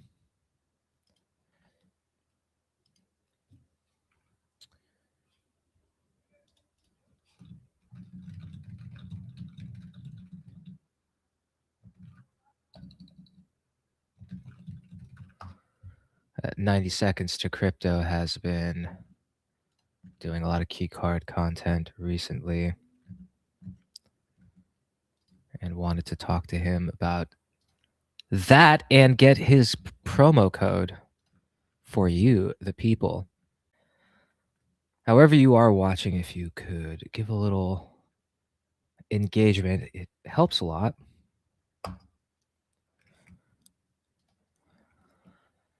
I am Chair. I'm here to prop you up.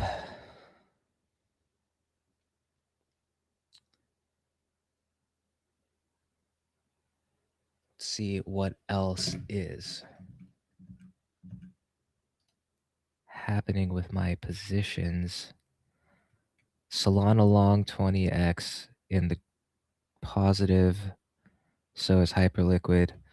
I opened a small Bitcoin long, like really small.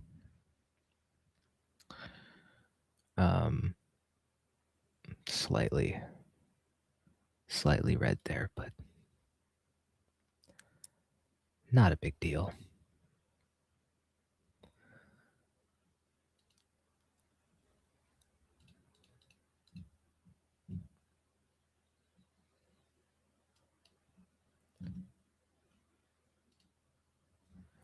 Lots going on. The SpaceX IPO has been happening. Should we look at that? Do we want to look at the SpaceX IPO? Or do we want to commentate on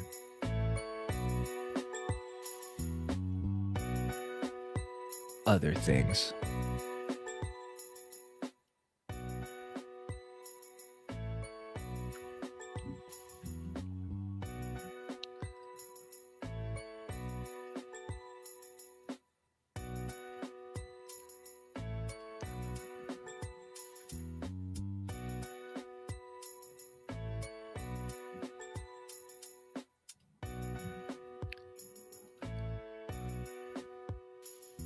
wanted to show you something that happened the other day that was cool to see. I guess I should set this up a little bit.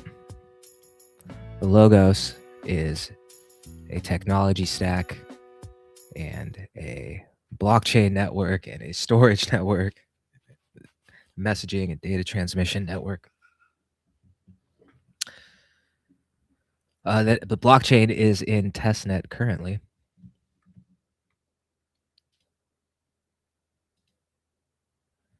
And there are nodes running globally, as you can see. I believe this is it's the 30-day view.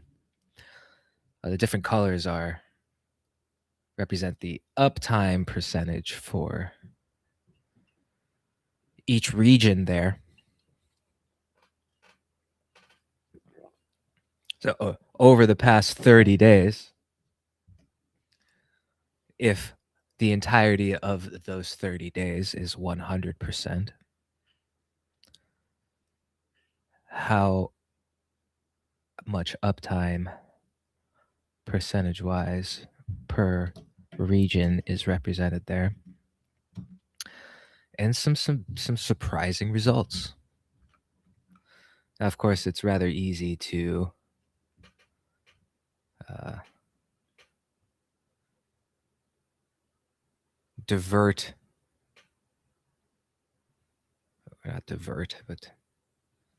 show a different geographic region than where you actually are, but taking everything at face value, the great country of Finland is in the lead.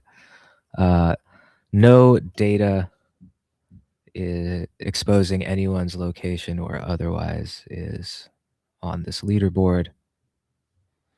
This is from the Logos blockchain v0.1.2 testnet, which is running live, which reminds me, actually.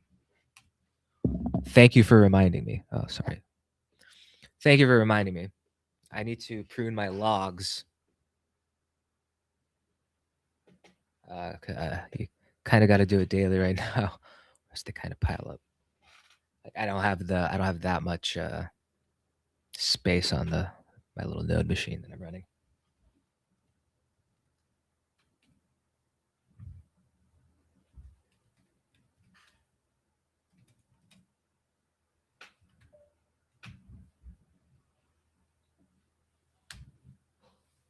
You know, it wasn't that much this time, but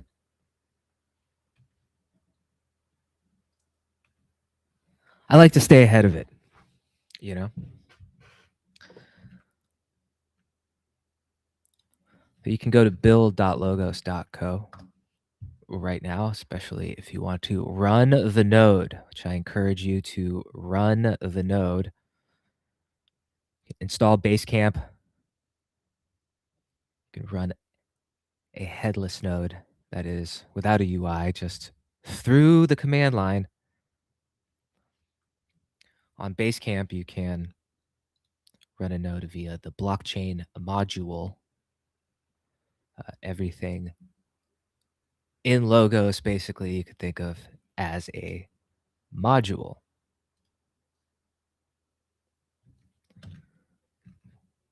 For instance, there is a chat module. There is a storage module. There's a blockchain module, and there are all of the user modules that exist. Oh, hey, Gusto.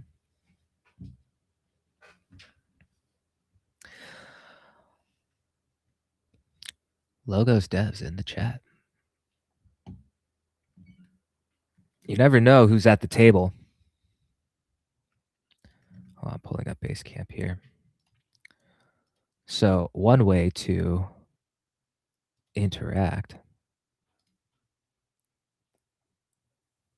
with the Logo stack, and probably the best way. Who's judging? Can't say best. There is no best. is through Logos Basecamp. This is Logos Basecamp, what you're looking at right now. This is the chat module specifically, so I could start a new chat. Now, everything is very alpha at this point, but exciting to say the least. Now, I'm going somewhere with this because something very exciting happened about 2 days ago or so. And I want to highlight it, but like starting at the beginning, build.logos.co if you want to download and run Basecamp on your machine natively as an application. You can run the core modules that exist on Logos or any user modules that are created. Now, be careful, as always, on the internet. But here I have the chat module open. And if I had someone's bundle, their user bundle, I could paste it here and say, yay. Now, if any enterprising user out there, hint, hint, Gusto, wants to send me their chat bundle and we can watch live as someone do. You know what? In fact, I am going to sit here until somebody sends me their chat module bundle. Now, if you don't know how to get it, the pinned tweet on my X profile shows you how to download Basecamp and the chat module. Yeah, pruning the logs, very important. Gusto, if you want to send me an intro bundle, like wherever, boom, there it is. Look, you see that, folks?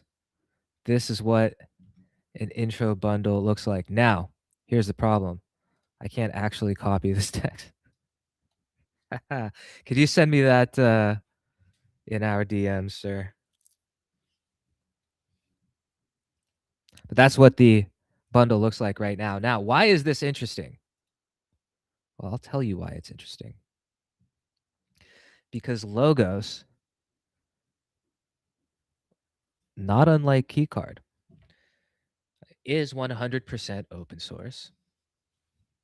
And it is quite privacy preserving. Now I'm bearing all to the world here. Hear me roar. But Logos is built as a privacy first protocol with privacy features as the default setting. When you build on Logos, you are leveraging, there we go. You are leveraging this privacy first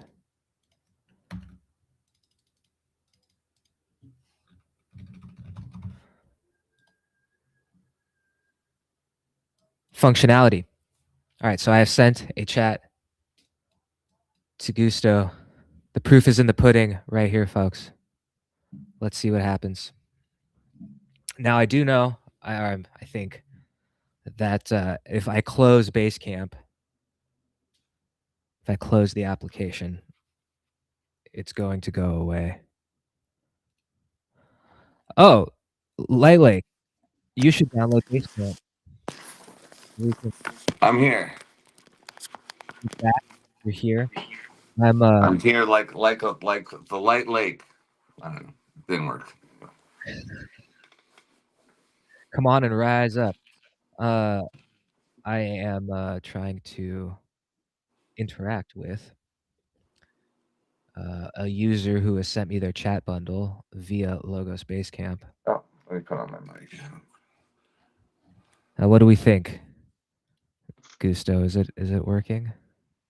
Aha! Are you playing ones against this guy? We are just chatting, but we are chatting on Logos Basecamp via the chat module in a privacy preserving and encrypted way on a native application. Oh, is this guy anonymous? No, actually, Gusto, I think, has been somewhat doxed. There is a tutorial that Gusto has available on the official Logos Network YouTube, showing people how to run a node via Docker. Oh, nice. But I don't know. I get the I'm gonna encode protect Basecamp his identity beyond emails. that. Also. Huh? I get the Basecamp email still. Oh, you do? Encode. Yeah, Have you I couldn't downloaded? make it because I didn't realize that it was London time. I'm in California, so Wait, I don't know. don't think I'm waking up at 2 a.m. to attend that class. But Oh, for the otherwise, I office was down. hours? You're No, talking it was about the whole. office hours? Even the regular classes were like 4 or 6 a.m. I don't know what you're talking. GMT. There What was are you like I enrolled in the base camp in the boot camp. Oh, boot camp. Well, boot camp is a boot camp. Oh, Yeah, you so mean the just Encode Club boot camp? Oh, yeah. So I didn't realize well, it was. I think I all of didn't those are realize. recorded. Okay, so I'll check them out. But they were like, "Oh, come at like it was like 4 a.m. my time." I'm like, I actually thought about staying up all night when like 'cause I was writing. I'm like, should I just push it and just be a zombie? But yeah, I get those. I do want to learn how to run a node. Short story long. Oh, So all right. Well, let's do it. It's so simple. It's so easy. A caveman could do it. or me. What kind of machine are you on your Oh, phone right now? should I open up my computer? Yeah. But you won't be Do it able to right see now. it. We're But gonna do this live. I could Nah, just live I'll stream. just walk you through it, baby. It's all good. All right. Are you comfortable in the command line? Are you I have comfy no in the idea. terminal? I'm comfy. I don't know what the hell Oh, you're like, saying. have you ever done an RMRF? You know what I mean? He doesn't know what I mean. Damn it. All right. We'll see. Those that's not Morse code, right? Okay. So No. what send me the link. Just go to build.logos.co. Logos. Okay. C. So far I can do that. I am hip. I see that Right, your we'll follow symbol. along here. Logos Builders Hub. Should I Correct. press the build? Scroll down and you'll see install Basecamp. Install Logos Basecamp, install Basecamp. And then what? All right. You should see now. Hold on. I'm gonna mirror. I see this. assets. Yeah. One moment. Let me. Are we Who's at number $10 yet? 11? Great question. Who's number 11 on the Warriors? Klay Thompson was number 11. He's not on the team. But I will be playing on Chase Center as number 15, which no one else in the audience cares, but it's very exciting. Are you on a Mac? I am on a Lenovo HP. Oh. Okay. Shit. Do you have Windows system Linux, Windows subsystem Linux? I think so. Okay. Excellent. Let's claim. Here's this image. I downloaded. Hold on.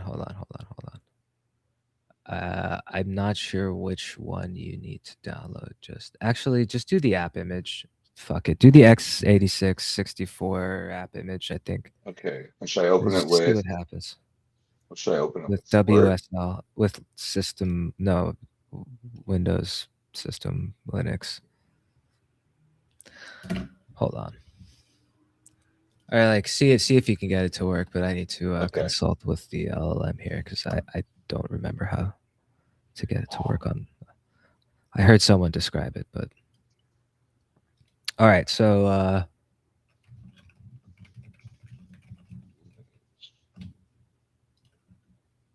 yeah, no. Linux Process Manager.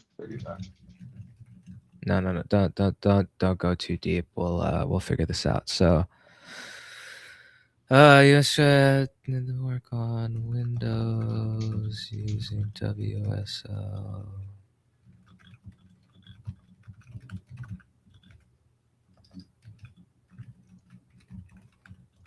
I could install the GitHub.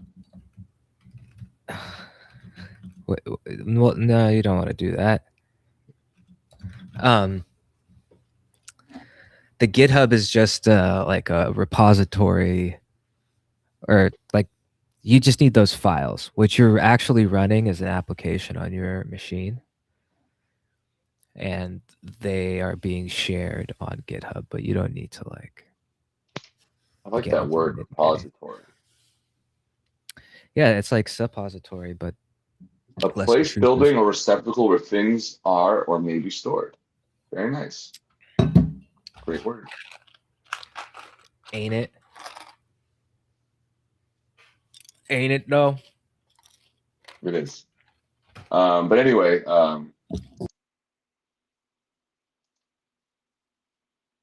Stand by. I'm still but this is what we were saying. Like, it's interesting that someone like me hasn't even a chance to do something as complicated as this. Is that a good thing? That's what we're talking about, data, bro. I think it is, but it's just kind of scary how easy it can be to do all these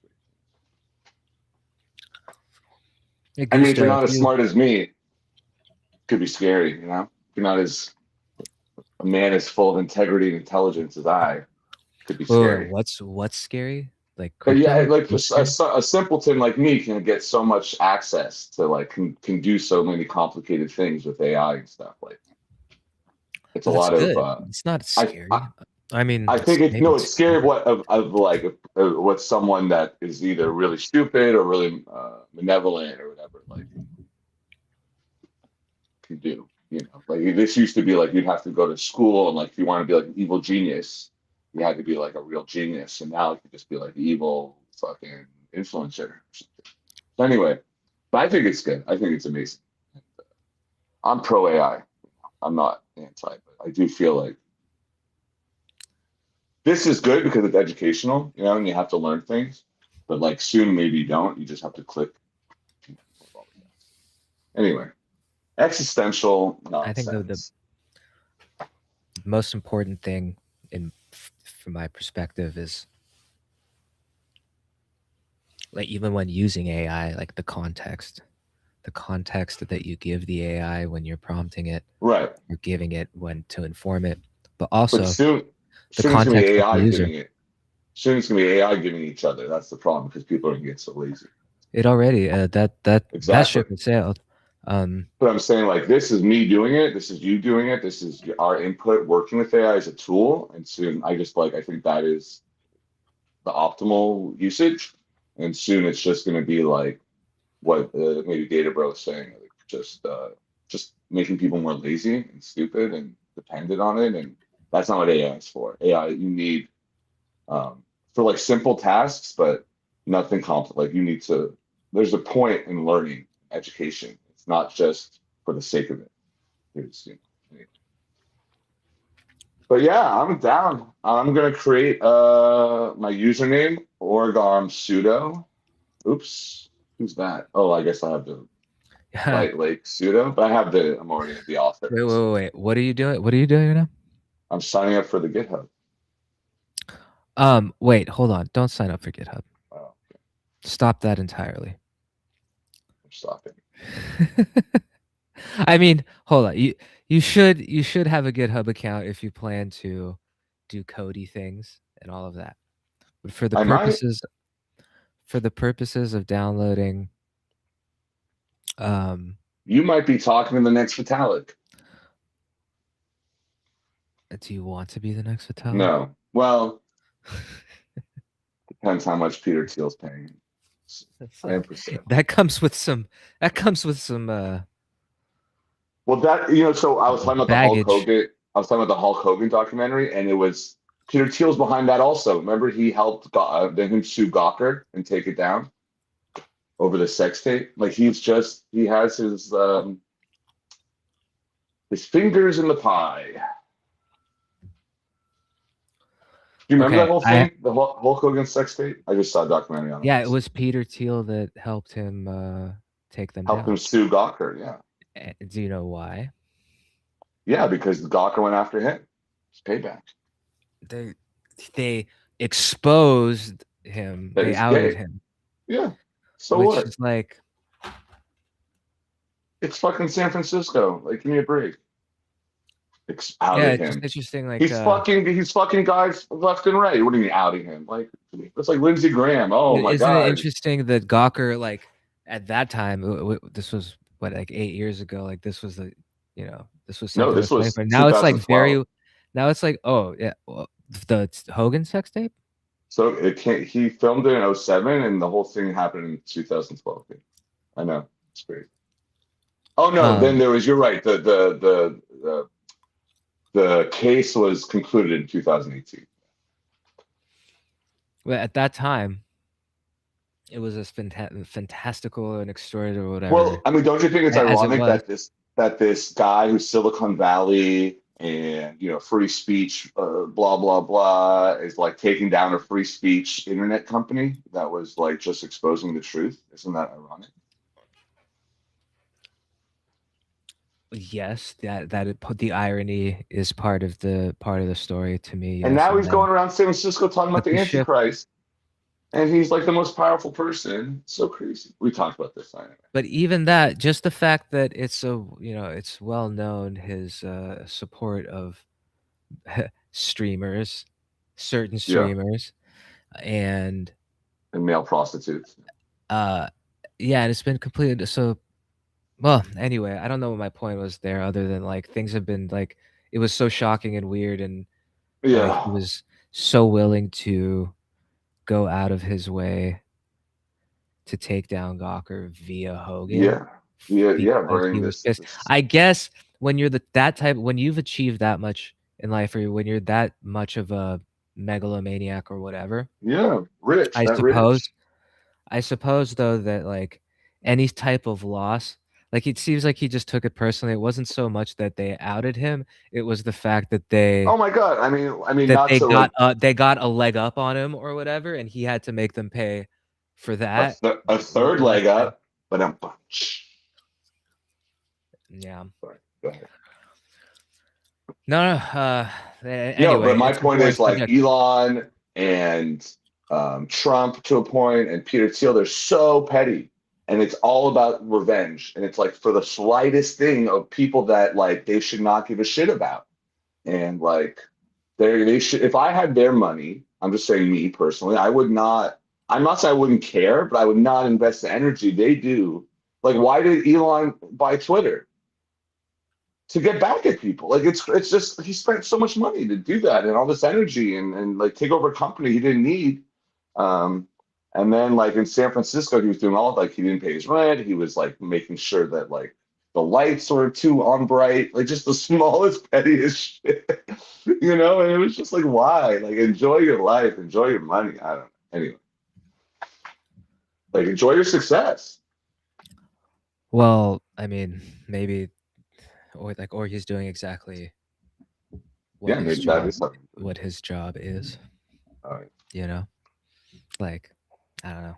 I feel like okay, long story short, number one, you're on Windows and I don't have it completely. I don't have the path completely. Like you probably already have WSL already installed and stuff. But if you like, what I would do is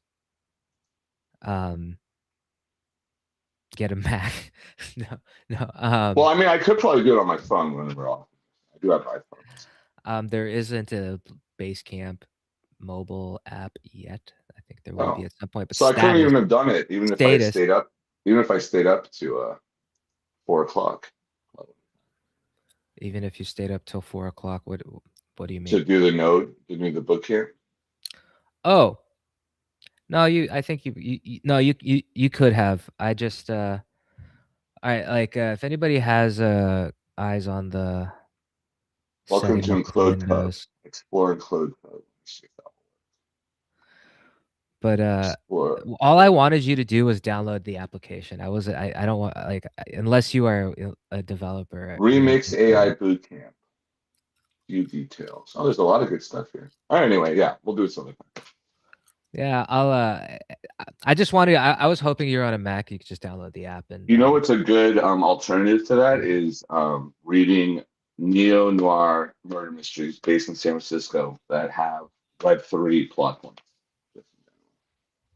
and written by independent author that is on this show.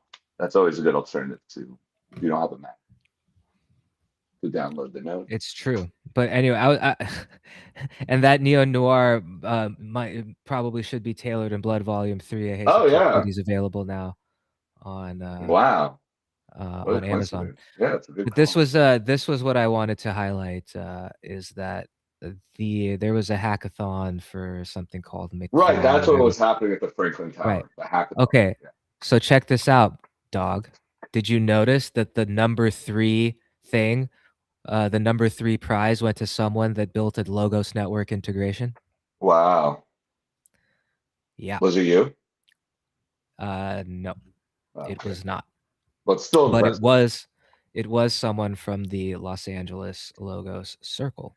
Oh, nice. And did he attend one of your amazing parties or whatever you throw events?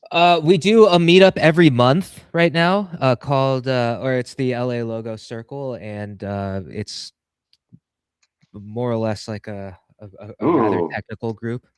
But I'm gonna put that in the book. Not the logos part, but the meetup. Maybe the logos. Meetups are a thing, and events and crypto events. Oh, there's a lot of room for explorer because there's like these really shady conferences that happen as they do in every industry, right? Well, remember in my book I had this like underground thing, and it was kind of like science fiction-y, but you said it was kind of real. There's actual. There's like those club hangouts. Well, I would say I don't know, like without being I understand. expose anything.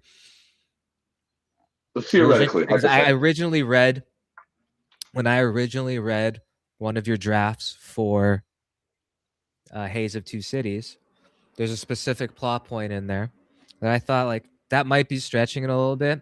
I'm just not aware of anything that exists like this. And then I found something that existed like that in the city, and I was like, oh my God. And I was excited to find the place, and then I was like, oh, it's like it was very interesting how that happened, I guess is the point. Well, I did that also with when I did the people. When I wrote Fixer's Mess, which was a book I wrote about the fictionalization of the Stormy Daniels Donald Trump.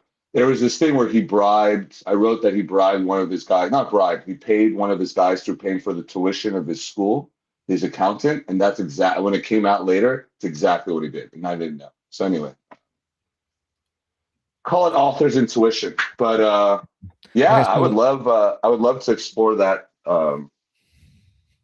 Like when I went to the Pi Day, that was not exactly the same, but it was eye-opening, and I told you, like I learned about how optimistic people were, and like it was kind of not exactly as I suspected. And I don't really need to go back and like I'm not the type that needs to live the research. Like I don't take it that seriously, but I do feel like that is something that can be explored for newbies and other readers. And like, you always want to build a universe as an author, and I feel like there's a lot there. Yeah. So and I feel like I know, like I always like, I know you're a humble guy, but I'm like, I feel like you're kind of in the center or the core, and have a lot of influence maybe. And so that's what I'm saying. Like, I don't want to like embarrass you. I just feel like you have a lot to offer in that regard as well. I don't know. Like, we don't have too many concurrent viewers right now, so I think I don't know what that says about my influence or engagement or attention. But like, I would say like I've paid attention. I've paid a lot of attention for the last while, years. Well, I was just saying, like we had all these guests at Web3, and stuff like that. And I just feel like, you have your foot in different worlds, and that's all I was trying to say. I've been really lucky. Really lucky. Hey, Forrest Gump, right time, right place. Not to compare you to Forrest Gump, but like sometimes I feel like I'm the Forrest Gump of San Francisco, just like happen to be places. Well, I smell Anyway, another night of cooking. No, it's but what happens when the whole point. The whole point that I wanted to illustrate with that diet, or I guess that spiral into checking your system requirements, is that hackathon that was in your hometown, the third place winner built an integration using Logos, and that integration, what it was specifically was they used the Logos account module to sign an Ethereum message. So they were using the very private, very undependent on third-party resources and censorship-resistant Logos technology to interact with Ethereum and sign an Ethereum message. And Can you that's why explain the they got practical third place. significance of that? Yes. So typically when anyone interacts with Ethereum, now you've used Status and used the Status wallet and so on and so forth. So and I have Status Legacy. That's how OG I am. Nice. I have an app, Status You Legacy. can't upgrade now. You can upgrade now to Status. No, I did, but I'm just saying I still have that. Yeah. The typical interaction with Ethereum for like the typical user goes through 6 or 7 different points that are completely centralized and censorship, like just able to be censored for a number of different ways. Also, on Ethereum in general, there are only 2 companies, corporate, gigantic, very large, multi-million dollar at least entities, only 2 of them that actually build the blocks on Ethereum. Furthermore, on Ethereum, it's a proof of stake system, meaning people have to put up 32 ETH at this point in time, like it's worth something like $50,000, plus the machine that they're using to validate the transactions on. That is what makes you a validator. There's also other ways you could just send ETH and people stake it for you and take a cut or whatever. But the true way to do it, or the pure way to do it, is to have a laptop or some sort of machine or resources or a device, pair it with a wallet account, have 32 ETH, and then stake it, and then that machine stays on and it validates blocks once you win, quote unquote, win the right to validate a block.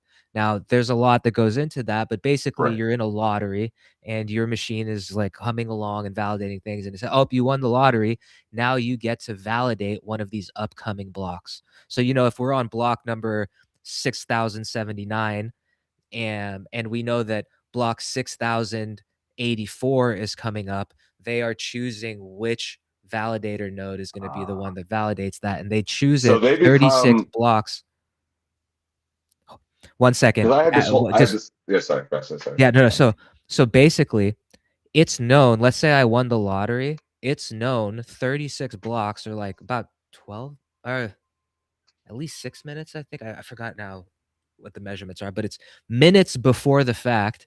You know that it's going to be my node that's going to validating the upcoming block, and because it's a very public state of things on the Ethereum network, you know what my IP is, and you know that, so you can potentially denial of service attack or DDoS attack, amongst other things, all of the Ethereum nodes that are supposed to be validating the next blocks, because it's known minutes before who those validators are going to be. So Ethereum itself is a highly censorable thing. And beyond that, it has already been proven that Ethereum block like validator nodes are very willing to self-censor based on different bodies declaring certain things. Let's just put it that way. So that's Ethereum. Now, on Logos, there is complete anonymity and privacy for stakers, and there is no minimum stake. On ETH, you need 32 ETH or $65,000 or like whatever, and it's always fluctuating, climbing. On Logos, you need 1 token. So Logos in Ethereum are parallel? Logos is what Ethereum was supposed to be.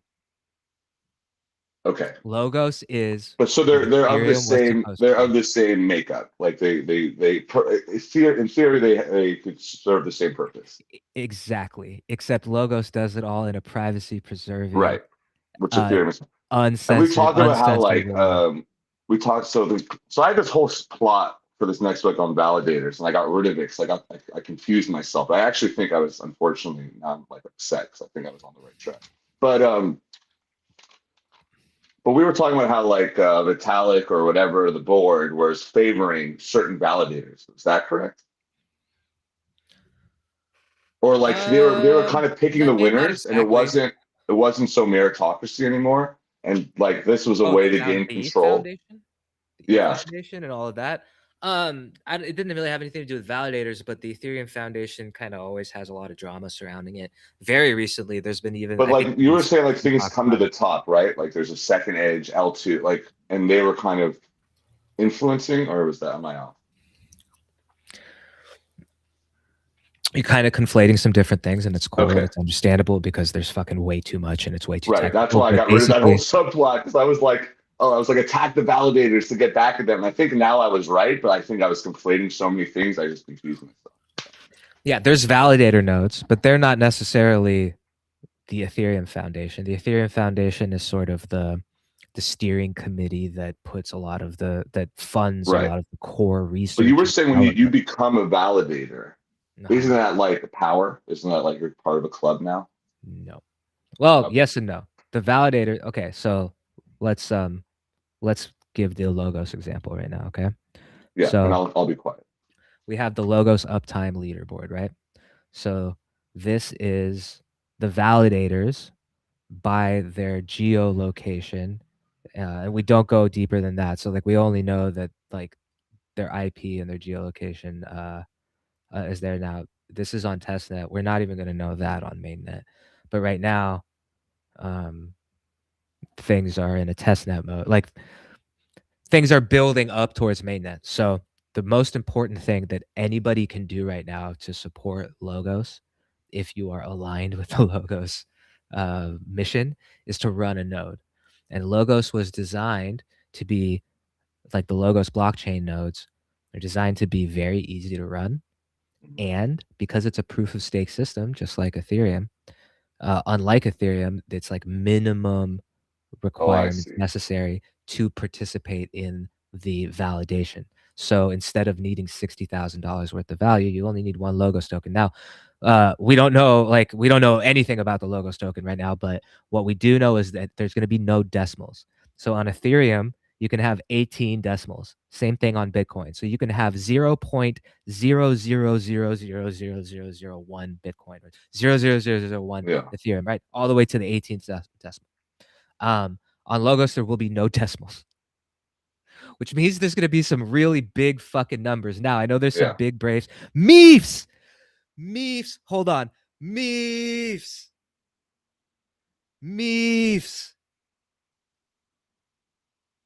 Dude, you know, some people, I get really excited. It takes me back years now. Meefs is in the chat. I am so happy. Meefs. Okay, on Logos, there are no decimals. That means there's going to be some really big fucking numbers, right?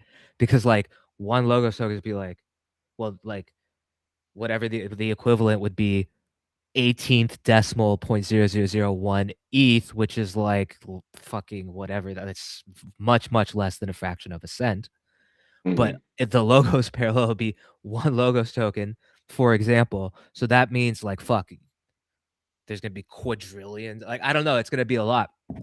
But I suspect most of those are going to be staked because people are going to want to participate in the consensus. But now the point of all of this is on Logos, you do not know who the validators are going to be, not before the block that they are assigned and not after the block that they are assigned either. So once it's validated, you never know who the validator is. So why? So I guess my question was with Ethereum, why You did know, and you were saying, but doesn't that mean like it was compromised in a way, and this won't be? I guess that's what I'm trying to clarify. Well, The okay, fact that they so knew before take it now. all the way to Ethereum. So someone can use Logos.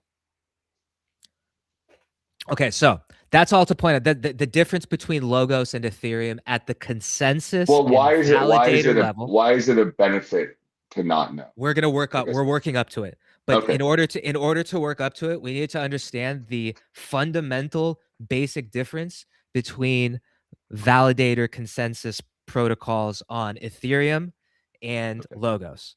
And it's gonna all the way. The road that we're walking is all the way back to why did that project get third place at the McClaw Hackathon at the Frontier Towers in San Francisco? Why is that interesting and exciting and revolutionary? And why is Logos going to blow everybody's fucking face off? Because Logos is what Ethereum was supposed to be. Now, like John Travolta and Nick Cage. Sorry. Face off, dude. Face is coming off, and I'm having sex with your wife. Yeah. Okay. As spoiler, if you haven't seen Face Off. You gotta see Face Off. If you haven't seen Face Off, you have to see Face Off. It's ridiculous. I was watching some clips of it recently, and by the way, it's a great movie. Like, it's just like when it came out, no one even cared. It was so great, and now you look back 30 years later, and it's so ridiculous and makes no sense. But it's great. You gotta watch it. So the difference between validator consensus on Ethereum and Logos: on Ethereum, you need 32 ETH. On Logos, you need the most minimum amount of tokens, which is 1, and there are no decimals in Logos. On Ethereum, you need to, you know who the validator of the next blocks are going to be 32 blocks before that block happens. The blocks are about every 15 seconds, so do the math on that. That's on Logos, you never know who the validators are going to be 8 or minutes. who they were. So in that 8 minutes, an attacker can know every single validator node and their IP address and basically their location before it's their turn, and direct their resources towards them to fuck things up. Insider trading. Insider trading, just malfeasance, censorship, especially if you know certain events are supposed to take place. And then just real quick, is that intentional or is that just the way it is?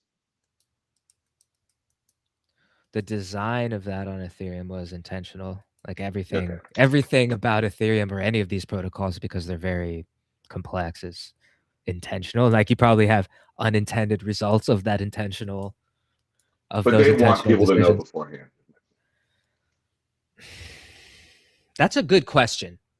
I don't know. In fact, I'm not qualified to say whether it was intentional or unintentional. I think the reality of the situation now, I could go really rabbit hole off of that. I could really rabbit hole off of that and say like, well, either way, they don't. Powers that be probably want it to be. They didn't fix it. They didn't change it. So whatever it is. Yeah, like it is what it is, and there's no plans to protect. Yeah. And it's funny because CROPS, which is the new acronym that the Ethereum people are supposed to be following, the P in CROPS is privacy, and it's funny to me that it's the fucking fourth order thing. The first thing, community. Oh yeah. The second thing, which is the biggest scam, dude. Everyone that scams people in Ethereum communities is community first, community forward first, and that's the first thing of CROPS. Privacy ain't until the fourth the fourth index. But okay, fuck all of that. There's zero plans as far as I know to protect validator privacy. On Logos, it is very much intentional to protect the privacy and the anonymity of the validators, because people will be more inclined to be validators. Right. And it becomes more of a meritocracy, more fair, all that. Yes, definitely. And also, like, big money and big name players don't participate or have to obfuscate their participation in Bitcoin and Ethereum and everything else because it's so exposed. And as a result, it limits their potential benevolent, let's say, actions that they would potentially do in a more private way, but is not possible on Ethereum right now, if that makes sense. Folks, we're live on X and YouTube and Twitch. This is Chair's Table. I'm here to prop you up. Thank you for taking your seat. It helps a lot, especially right now, as I've been streaming every Friday or I'm trying to stream every Friday, and I'm going to go as long as I can every Friday. We've been going for like 2.5 hours now. Freaky Friday. Funky Friday. Funny Friday. It's a comfy Friday. Comfy Friday. So if you could retweet on X and like and turn notifications on YouTube and subscribe and all of that, that helps a lot. I'm doing a little comparison between Logos and Ethereum for the benefit of LightLake and you, my beautiful audience. Thank you for being here once again. Do give at Dude LightLake a follow, and I am at Very Comfy on X and really everywhere. Oh, yo, I found our old Yo Crypto. You how beautiful is that? On YouTube, yeah, we had a. I remember I just got my dog at that point. So I wonder if he's feeding me an appearance. So building back up now, when I interact with Ethereum, and now specifically for that hackathon at the Frontier Towers in San Francisco, of which the third place, if I remember. The third place winner was someone who shipped the Logos network integration. And that specific integration was using the Logos accounts module to sign a message with an Ethereum wallet. And the reason you had to do that was because it was required by the agents, because it was an agentic hackathon. It was required by the agents to do so in order to do some other functionality, if I understand correctly. Now, when you are using Ethereum, you have to the typical user uses a browser extension wallet like MetaMask or Rabby or Phantom or what have you, which relies on dozens, if not hundreds, of third-party integrations that are harvesting, collecting, and otherwise exposing your data. They're also using public RPCs or private RPCs that are correlating your activity on the chain with your IP, logging, harvesting, selling, and cataloging that data. And this is the standard practice among basically every single Ethereum wallet and RPC provider and data provider and API and SDK provider across the board, save very, very few. Shout out to Railgun, one of the real ones, one of the only real ones. Railgun does it right. And by the way, implements and integrates Logos technology into their stack to make Railgun functionality possible. I love Railgun and those who support and uphold it. They are one of the only actual fucking cypherpunk projects, people, like group of people that are protocols that are pushing the cypherpunk narrative forward on Ethereum mainnet in a real way. Another big shout out to Amir Taki and the Darkfi crew and Rachel Rose O'Leary. And the ironic thing was Ethereum was started by cypherpunks, right? Some of them, yeah, but there were other people in the group that were very much not cypherpunks, and there were other. No, I know, but we were like we talked to some of the disenchanted ones. Yeah, definitely on cypherpunk values, as was Logos. So now,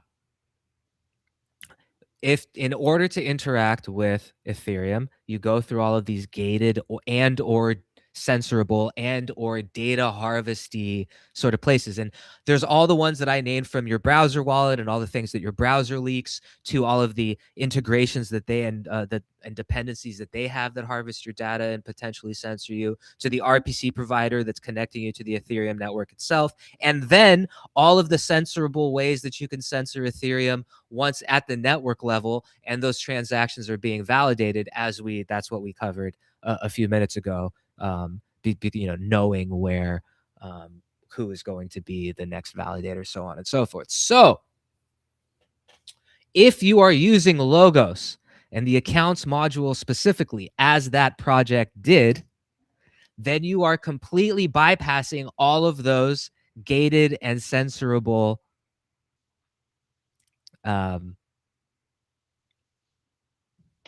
entities, because your wallet address and your interactions are generated and originate from the Logos network, which provides you all of the aforementioned privacy and security and anonymity guarantees that Logos does provide. And when you say RPC, remote procedure call, what is RPC? An RPC Request. There's a couple. Let me get you the. There's remote. There's rules of professional conduct and remote procedure call. I just wanted. RPC stands for remote procedure call. It's the protocol that allows applications to communicate with the network. So there's RPCs for Ethereum and for other networks. That is what, like when I have a browser wallet or anything and I perform some action, that action is actually given to the network via an RPC provider. Or I can run an Ethereum node myself and I can broadcast that action directly to the network, which is the preferred fucking way. And by the way, is the way that status is designed. Status is designed to be a node, an application that's a node in your pocket that connects directly to the network and broadcasts your interactions that way rather than all of those other things. So status was designed. There's MEEFs with the assist, RPC's remote procedure call. Status was designed to completely bypass these things. Now, Status ran into a lot of problems because the Ethereum Foundation, along with stopping the support of Whisper and Swarm, peer-to-peer private decentralized storage and messaging respectively, they stopped the support of it, and they did not communicate the ending of the support of those protocols. So Status for like a year went on developing things, assuming that those protocols would be shipped by the core team, by the ETH core devs, which they were not. So as a result, that's why Logos messaging and storage happened. Mm-hmm. There's some fuckery involved there, correct? I suspect. I mean, like. Well, I mean, we were talking about like, and just this was a while ago, so we're talking about like. The way I saw it was Vitalik, and this is my perception. I'm not speaking for anyone else. Vitalik kind of did a coup with the backing of Peter Thiel and kicked out whatever, forced out the cypherpunk or the people that had some integrity, and now kind of made it so like he had control of what was like Ethereum was supposed to be like the Wild West, and like the best made it through the top, and like the layering system, which I don't really understand, but it was supposed to be a kind of like a meritocracy in that sense, and like then they were like picking and choosing the winners. Is that at all accurate? Yeah, kinda. And like the focus on just the blockchain and proof of stake meant that those other protocols, storage and messaging, did not get support. So like you can't really have uncensorable, unstoppable apps on Ethereum. I mean, actually, you can now, as was proven by the third place finish at the right. McClaw And so hackathon. that's what I was trying to say. Like, so Logos like is kind of course correcting it or trying to be a new voice and whatever. And so that's the significance of it. Logos is what Ethereum was supposed to be, and it's so modular that Ethereum applications and dApps can pick and choose what parts of the Logos stack they want to integrate so that they can use Logos storage and Logos messaging and Logos networking with their applications. And this third place finish kind of showed that it works as well. Yeah. Yeah, exactly. So like a bot that runs on Logos Basecamp, the native application, was able to sign an Ethereum message and work like out of, I think there's a video on the tweet. Let me see. We should like I should have like oh no. I see like a movie scene, almost like Marty Supreme, but it's like the hackathon, and it's like this dude is Logo. I don't know. Just in my mind right now, there's this guy who's like competing and like. Yeah, so like people against them. We got sign in on the Logos module. So they have Logos open here, right? They have Logos Basecamp open. This is the agent that they had running inside of Logos Basecamp. And the agent it's an AI agent. AI agent. And that agent was able to sign Ethereum messages via, I think there's a video somewhere. The little agent that could. Yeah. Okay, so I have to go, but I had one question was, okay, so can you define, so my plot point was, they need to get back, I don't know, it was a little Hardy Boys, but whatever. It was like attack the validators. So but then I realized I didn't really have a grasp of what a validator was. Are these humans? Are these, Yeah. They're the people I was just talking about. The validators are the people that choose to run a node. And so you said they have to be kind of wealthy, put up 50K, whatever. You have to have access to 32 ETH.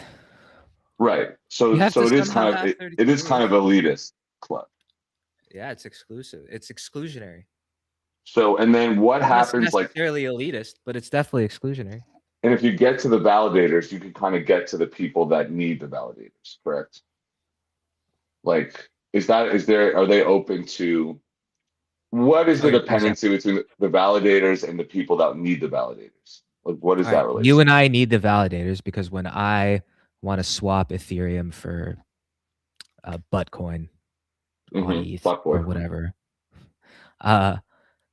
somebody needs to validate those transactions, right?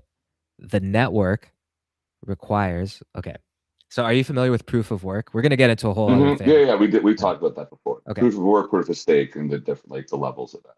Right. Okay. So when you do proof of work, you're proving that you have the ability to do this much work, right? If I solve this algorithm that's this complicated, it means I have access to the resources that are capable of doing this amount of work.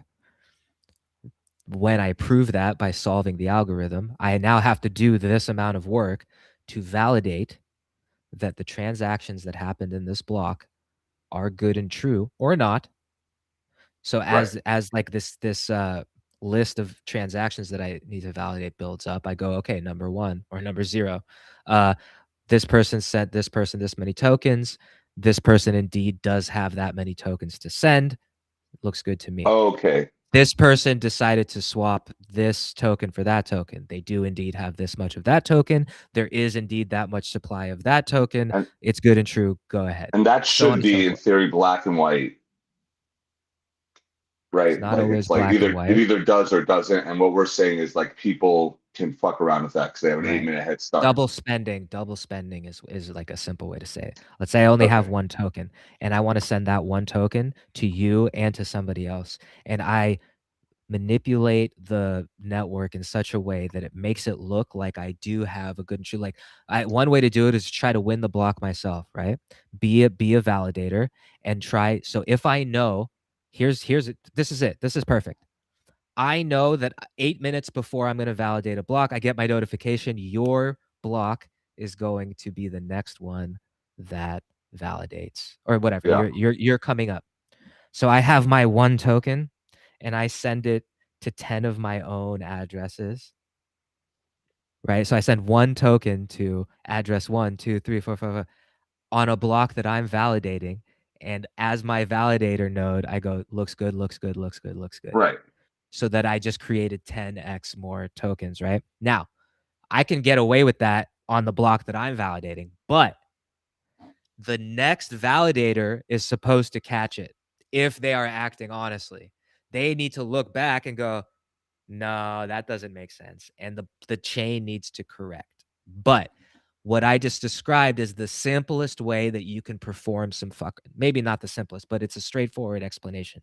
And besides the gatekeeping and the self-enrichment and the all shittiness of it, it's like, it's also like it's going to fuck up the network eventually because they're not doing what they're supposed to do. Or no? Like they're like the proof of work is black and white. It works or not. Are they validating things that don't work just to like do this? And is that a potential existential problem? Is I guess my question. Like, why is that? Besides, like, because the stock market works, but it's also insider trading works and all that. Like, why is it so devastating potentially? Why is it because you can get a group of people together, working together to really fuck things up. Let's say in the case of like we wait for the moment. I have like a bunch of bad actor, there's a network of bad actor. Even if we don't have 50% of the network, which is what you need in order to take over a blockchain network, is just have 50% of the consensus, like whatever it is. So that's called a 51% attack. So once you have 51%, now you can start rewriting the rules of the chain. So, but you don't need 51% theoretically. Now, this is a half-baked sort of fakakta, not really. No, like, this but is like, I but this is keep going. so. Let's say like we amass a fucking huge network of validator, like bad actor validators that agree to start working together to collude to do things. And let's say because we know 8 minutes beforehand who the next validators are for each block, we can potentially wait for a condition where it's like, oh shit, there's 6 of us in a row lining up, right? It's unlikely, or yeah, like whatever, like percentage wise, it's difficult. But let's say, just for the sake of example, that it can't happen, that we have 20% of the network is us. So at some point, the roll of the dice on who wins the lottery, like it's going to line up that there's going to be 6 or 8 of us in a row, of us, the bad actor group, that are going to validate one block right after the other, potentially really causing some fuckery on the chain if we decide that we're going to validate all these same transactions as true, even though they're not. You could mint a whole bunch of ETH, right? Like you could just change the balances of a whole bunch of addresses and then in succession validate those transactions by bad actors. It does not mean that the chain won't roll back. It's designed to be resilient up to a certain point, much further than those 8 blocks that I described. I think it's up to but it's not that much more resilient as far as I understand now. I do not have a computer science degree.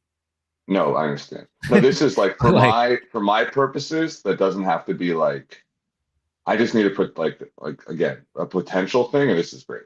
This is exactly what I was trying to. One way. I was trying to iterate, like, because basically in the plot, we need to get back at the chain that caused the fuckboy. It's very simplistic. But anyway, this would be a good way for a bunch, like potentially a group of not hackers, but whatever, the modern day, to like take down a nefarious blockchain potentially, right? So anyway, it was good.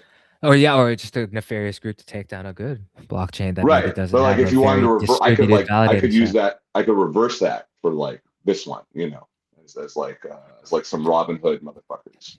Anyway, so to tie it all back to Logos, though, that's why that's why as many people running nodes as widely as possible, a very healthy thing for because you're diluting the very low barrier to entry. So yes, like it's a low barrier of entry for the bad actors too. But as long as the state is that there's more good actors, their power is diminished at the same time. So yeah, their influence. And everyone gets a lottery ticket in terms of winning the ability. Like now it's different. Like you're not on proof of stake in Ethereum, and like it's different from on a proof of work system. Like literally one node validates every transaction within that block. On Ethereum, it's a little bit different.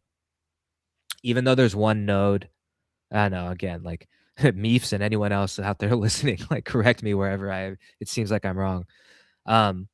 Even though there's like one node that's in charge of the validating of that block, there's others that are like running a support, kind of like also validating that block, so that if there is if there is a difference of opinion, that it's highlighted really early. So like there's one node that's the official validator, and I don't know, others, let's say 6 other nodes that are validating, that are also random, that are validating the work of that node. So if there's a contested block, it's highlighted really early. Now the chain can go on, but there's like a reorganizing sort of thing that happens. So they can go back like all the way, like even if the chain goes on, it's like next block happens. Right. Because there's a disputed block. Everyone knows about it right away. It's broadcast right away. So it can be rolled back to that disputed block rather quickly and things just move on. Or at the very But there least, will, if people are aware, it won't like snowfall into some avalanche or something. yeah, you should like it should be aware right away because like let's say I'm the bad actor, I am the official Yeah. validator for that block, but you are monitoring and you're a good actor, and right away you flag that block or like Plus, it will. funk shit has It's a good way to deter bad behavior if they know that it's going to be called out. So, yeah, and so like so for that and for that reason alone, like the example that I just gave, like it kind of is too rudimentary because of no, I love rudimentary. I'm the rudimentary guy. I just need, for my purposes, it's always good for people to see what's possible, and then like they can decipher. Because like I'm not predicting the future, but I want to be accurate in like whatever I do, that it's at least possible. It's not make believe. And so that really helped. Like that was a lot of good details. yeah. I invite the audience out there to challenge me or poke holes in what Yeah. I'm saying. Well, Because also like for my, again, that's like the book. I would love people to like talk about how it's wrong, and stuff like that. Like that is good conversation, and people talking about the potential downfalls and the benefits of cryptocurrency and what LLMs and Ethereum and all that. It's good. It's good conversation. It just, I don't want it to be fake, and so that's all. I don't want it to be science I want it fantasy. to be authentic. Well, yeah, it's possible. Like Jurassic Park is possible. I suppose you get a little mosquito. Like Michael Crichton did a lot of work there, to make it as realistic as possible. Like it's not the best example because I'm not bringing back dinosaurs, but as long as I put the work in to make sure that it's possible and authentic and makes sense, I think that's enough sometimes just to get the conversation rolling.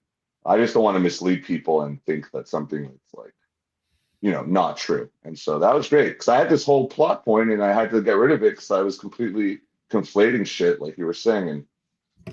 And but this, I think, also is why it's interesting. Is like it becomes also political and what happened. It's kind of, in my opinion, based on the year that we were discussing, kind of, I felt like there needs to be people with integrity to safeguard the cypherpunk vision, which I thought was great. I mean, it's in reaction to a 2008. Like it was genuine and necessary, but I just felt like there's this like whole free market, laissez-faire attitude where it's like people didn't want to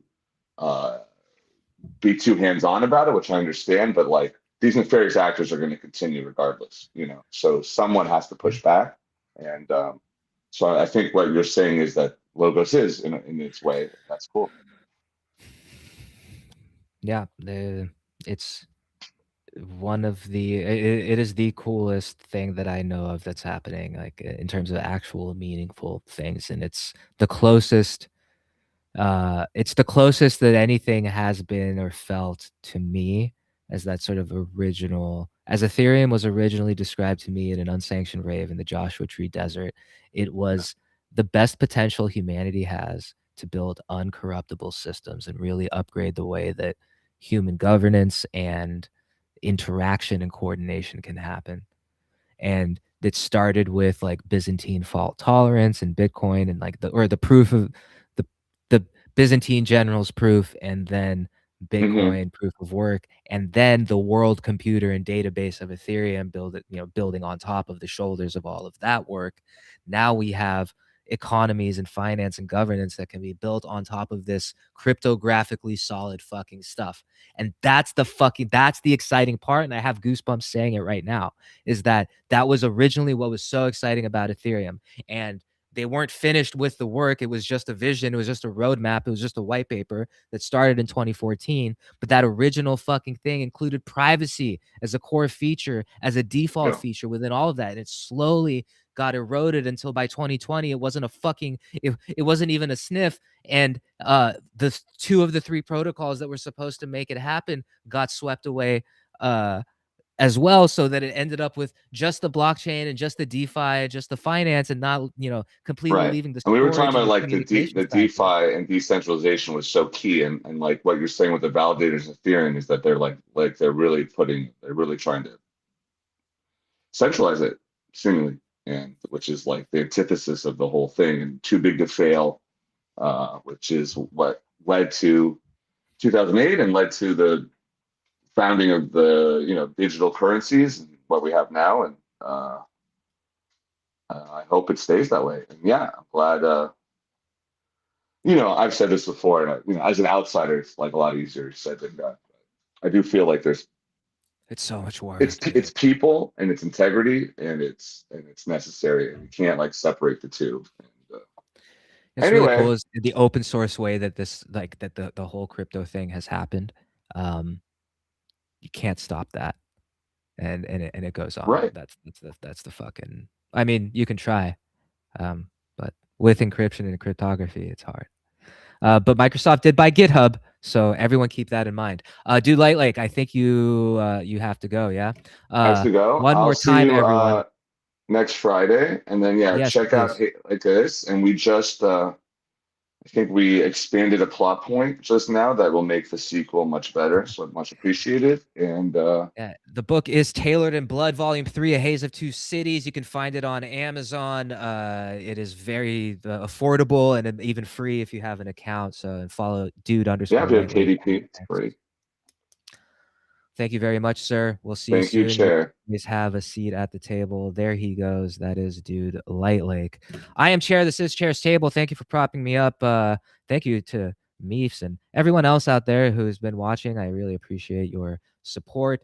I will be streaming live every Friday for as long as I can. We've been going for 3 hours so far. We've had LightLake. We've had the Data Bro on. We might even have some more guests. If you're out there and you want to come take a seat at the table, let me know. You're more than welcome if you know how to get in touch with me.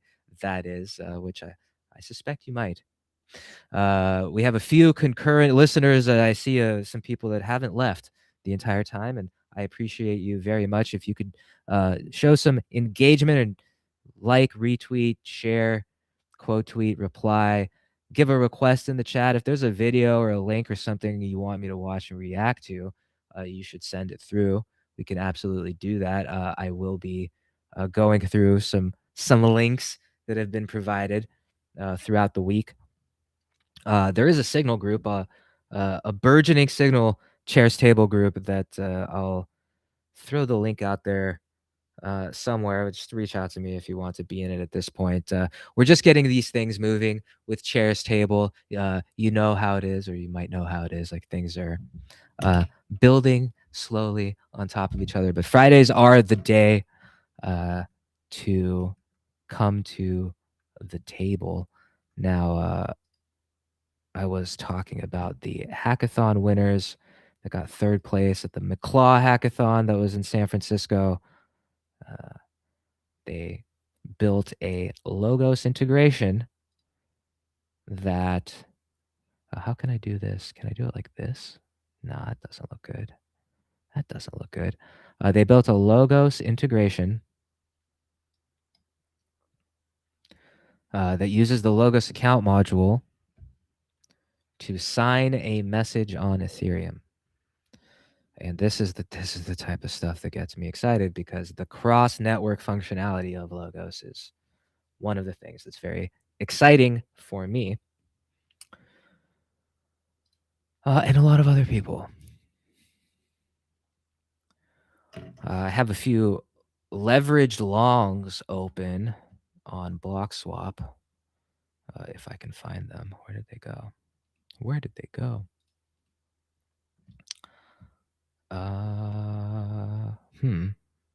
I'll find it here in a moment.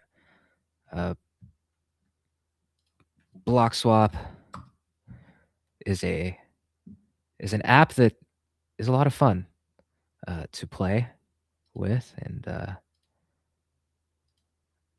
it looks like I'm in the red now. Still in the green on my HyperLiquid leveraged long. I'm going to make sure I mute the tab there, as it is a noisy app. All right, we're up. I'm going to take a quick break, everyone. This is Chairs Table. I am here to prop you up. Do me a favor and give me a follow if you don't. Subscribe on YouTube. Turn noties on. I'll see if we can wrangle a few more guests and I will be back in just a moment with more. Stay tuned. Mahalo.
It's Chair's Table. Thank you for being here. I'm here to prop you up. Thank you for taking your seats. Please like, retweet, share, and engage.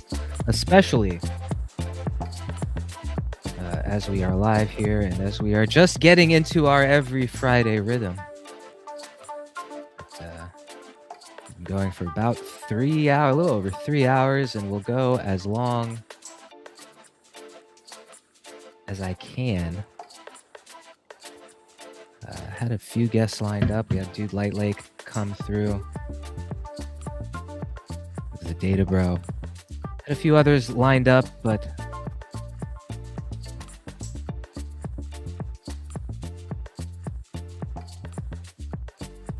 might have oh, it looks like somebody's messaging me here.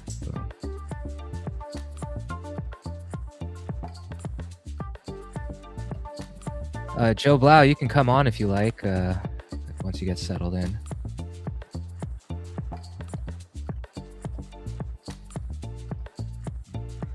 But feel free to pop in, anyone. Meeves, I can't tell if that means DM you, but I'm gonna DM you. I assume that means DM you. But if you want to come through, you are 100% more than welcome. I sent you a message on the Forbidden X-Ray app. X. Is the music too loud? Should I make it quieter? Is that better? Is the music shitty? Kind of sucks. That new song kind of sucks.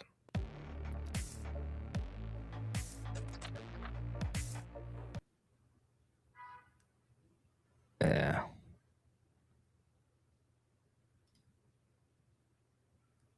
Sometimes it doesn't work at all. That's a little better. All right, this is Chair's Table. We are rolling through. I have a leverage long open on HyperLiquid on Bloxwap. It is up $3.71, and we're letting it ride, baby. Now, if you want to put some sort of weird negative pressure on HyperLiquid, just to fuck with me, fuck with the price of hype, what would it have to go to completely wipe me out? That's a good question. What would it have to go to completely wipe me out? I don't know. I don't think I set a stop loss on this. It could take my entire $10. Right now we are up.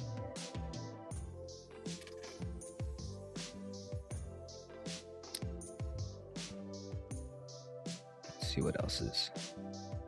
Nothing else is doing well. Bitcoin down. I have a stop loss on this one.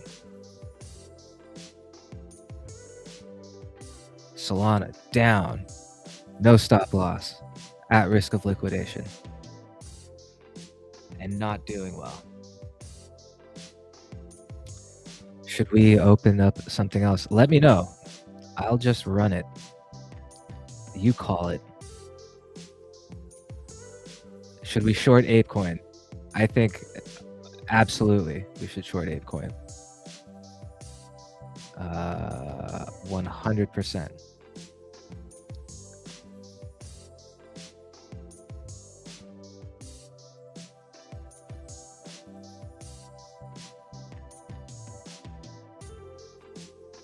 So notional size is 50. I think I have that much in my... No, let's short the shit out of it, dude. Go.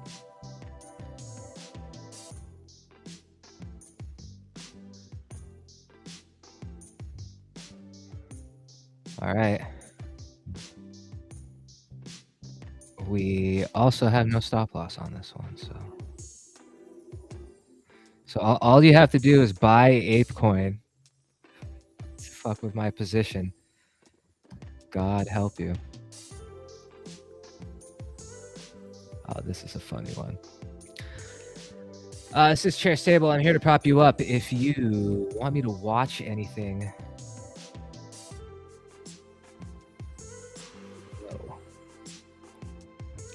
What's up, low res? Should I watch anything in particular? I have a few things I want to take a look at. Since we're all here together.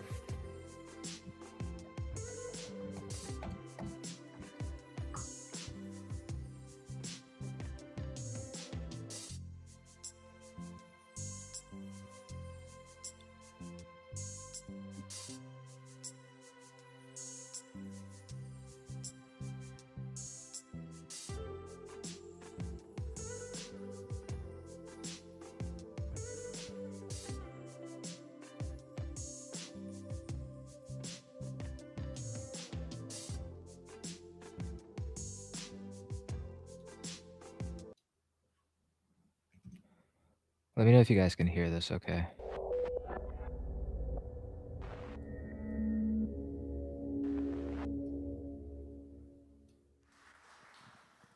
Testing, testing. All right. Well, thank you so much for coming down, and thank you for the team for putting on such a wonderful event and venue.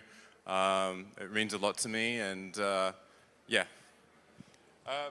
So I was asked to write a speech to set the tone for this event. I kind of went a little bit crazy with stream of consciousness here, so Do you guys hear that? going to get Let me know if you longer. can hear that. I hope the seats are comfortable. So I spent 15 years building in this space. I was there when we thought Bitcoin would change everything, Ethereum too. Jared is the founder of Status, and Status had the second biggest ICO of all time. Loud and clear. Awesome. Thank you. Under Snowden's slogan, fix the money, fix the state, and under Occupy's Wall Street slogan of banners of banks got bailed out, we got sold out, and we are the 99%, we worked to build the future. Back then, I watched the regime masterfully dissolve the left's economic argument and replace it with identity politics. I think he's referencing Occupy there, which is interesting if you think about the Occupy movement globally, and then what the narrative was replaced by right away. From then, I watched the future we were building get captured, co-opted, and as the general public flooded in, crypto too lost its way. Somewhere in the past decade, I became disillusioned with the crypto and this space. I stopped being able to maintain the comfortable fiction that things would work out on their own. There was a period, and I won't pretend it was brief, where I questioned whether any of this was real, whether crypto could truly cut the head off the snake, should someone dare to forge and wield the sword.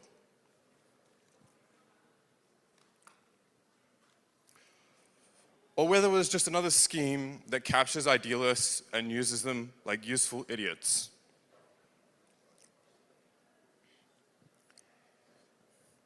I questioned whether I was building monuments to my own naivete. And what brought me back was He not got money. pretty emotional during this. It certainly wasn't optimism. It was duty. There's a realization that if the people who understand this technology and are willing to build against the will of tyrants, against the enthralled subjects who cry compliance, safety, and moderation, if we don't build the alternative, then no one will. And we, as a society, will get what we deserve. For real, though. And we will have no one to blame but ourselves. But before I get to what we're building, I want to acknowledge something. You know why you're here. You're here not just for the people, nor the technology. You're here because you feel something. It's the same thing that I feel. You might not quite know how to articulate it. Sometimes you may even wonder if you feel it at all. It's in what you see in the media. It's in the way that people talk. It's in our politics, the theater of red versus blue. And deep down, you know, sorry. And deep down, you know that something about our society is deeply, structurally, and irreversibly wrong.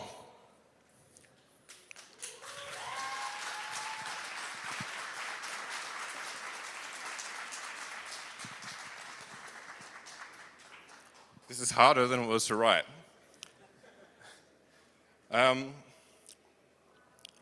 So I think we've all sensed, even if we haven't fully articulated it, that the tools we've been building in this space might be more important than any of us originally imagined. But only if we dare dutifully build them with integrity, with virtue, and with honor. And only if we're serious about their use. I stopped pretending. I stopped being afraid of what I'd find, of what I would say. And I stopped being afraid of what could happen. And let me tell you what I found. So there's an economist named Raj Shetty. He asked a simple question. What fraction of children earn more than their parents? Now, for children born in the 1940s, the answer was 90%. That is a society of prosperity, the mythical American dream. There's a gig. The dog started barking. For children born in the 1980s, your generation, my generation, that answer is 50%, a coin flip. For future generations, Generation Z, Alpha, that number is still falling. In 1978, a single income could support a family, a house, a car, children, and a pension. Today, despite the doubling of the workforce with women duped into leaving their home for offices, two incomes can often cannot even cover rent. Our wages have barely moved in real terms for nearly 50 years, while our housing costs 10 times more, education 5 times more, and healthcare 4 times more. While our wages have stagnated, our costs of living haven't. This is what has been done systematically. It's been done over decades, and it's been done by design. Today, the median age of the first-time home buyer is now 40 years old. That's my age, and I'm graying. Our parents bought their first home at 25. And it's not because young people don't want homes. It's not because they don't want to create families. It's because the specter that lurks in the shadows, another so-called unofficial fourth branch of government. A woman named Ashley Maxwell came face to face with this specter when she spent months driving around Indianapolis with her 3 children in the back seat. House after house, showing after showing, in search of a home. She went to 80 houses. At each time she would arrive hopeful, only to find that a hedge fund had already made a cash offer 30 minutes earlier. Unlike her, these purchases had no inspection, no mortgage, just a wire transfer, and that was done.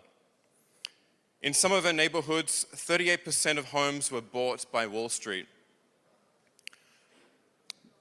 A city employee in Fishers in Indiana started writing personal letters to homeowners, begging them to sell to families before investors came. And that's where we are, public servants writing love letters to strangers, pleading with them to not sell to BlackRock. By 2030, corporate investors are projected to own 40 to 50% of single-family rental homes. Housing, the most basic human need after food and water, is being converted from a man's first castle into a financial instrument by a global hegemonic landlord. The families these homes were built to shelter are being economically displaced and priced out of their own neighborhoods. Student debt, too, has displaced 400,000 young Americans from home ownership. 400,000 people who did everything that they were told to. They went to college, they got a degree, they worked hard. And through a sleight of hand, and in just one of many of the ways, the system enthralled them into debt servitude. But it's not just the economy. What I've described so far is the material betrayal. There is another quieter, and in some ways worse, happening to the bodies and minds of an entire generation. They say we are the most connected people, but in reality, we are the most atomized people that have ever lived. 61% of young adults report chronic loneliness, chronically, persistently lonely. Harvard found half of the lonely young adults said no one in recent weeks had even taken more than a few minutes to ask how they were doing in a way that felt caring. We are spending 1,000 fewer hours per year with our friends than we did 20 years ago. That's 42 days of human connection gone. Our pubs, once the center of social life, are now empty, replaced by likes, comments, and swipes that never quite say what we mean. The technological mediums of human connection are not what they appear. We are algorithmically partitioned, and we are memory holed.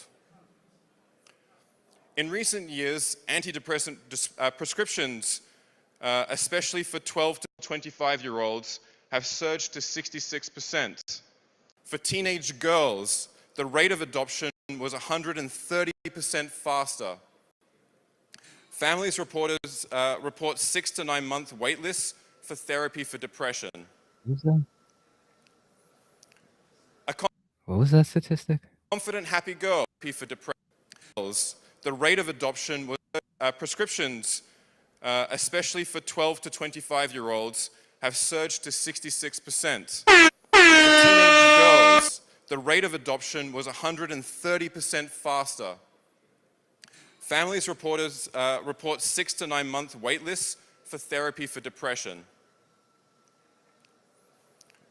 A confident, happy girl, Alexis Spence, was 11 years old when she created an Instagram account, 2 years below the minimum age. The platform's AI engine immediately began steering her towards thinspo, and images of emaciated girls glorifying anorexia. It recommended accounts offering instructions for purging, extreme dieting, and self-cutting. At 12, she drew a picture of herself crying on the floor next to her phone with the words of stupid, ugly, fat on the screen and a kill yourself in a thought bubble. By 15, she was hospitalized for anorexia, purging, and suicidal ideation. Meta's own internal research, leaked by Frances Haugen, showed that they knew, and this wasn't the first time nor an isolated event. They have been caught doing this same practice on Facebook as well. Today, Instagram makes 1 of 3 teenage girls feel worse about their bodies. The algorithm drives vulnerable users towards pro-eating disorder content. And when a researcher proposed the safety changes, the leadership resisted, because anything that reduced engagement reduced revenue. Meta's own internal documents described tweens as herd animals. Alexis is 19 today. She has a therapy dog named Draco who alerts her when her parents to self-harm. Is there a word for that? She is never left alone. Her mother, a teacher, said, "We started losing her slowly, piece by piece. We were fighting a multi-billion-dollar corporation, and we have 2 different interests at heart, and their interests are not in our daughter." Her attorney said, "I wish I could say this is Alexis' case was aberrational. The only aberration is that she survived." Suicide is now the biggest killer of young men in the United Kingdom. In the United States, despite half of the population, men account for 80% of all suicide deaths. That's nearly 40,000 souls a year. More Americans died by suicide last year than by car accidents.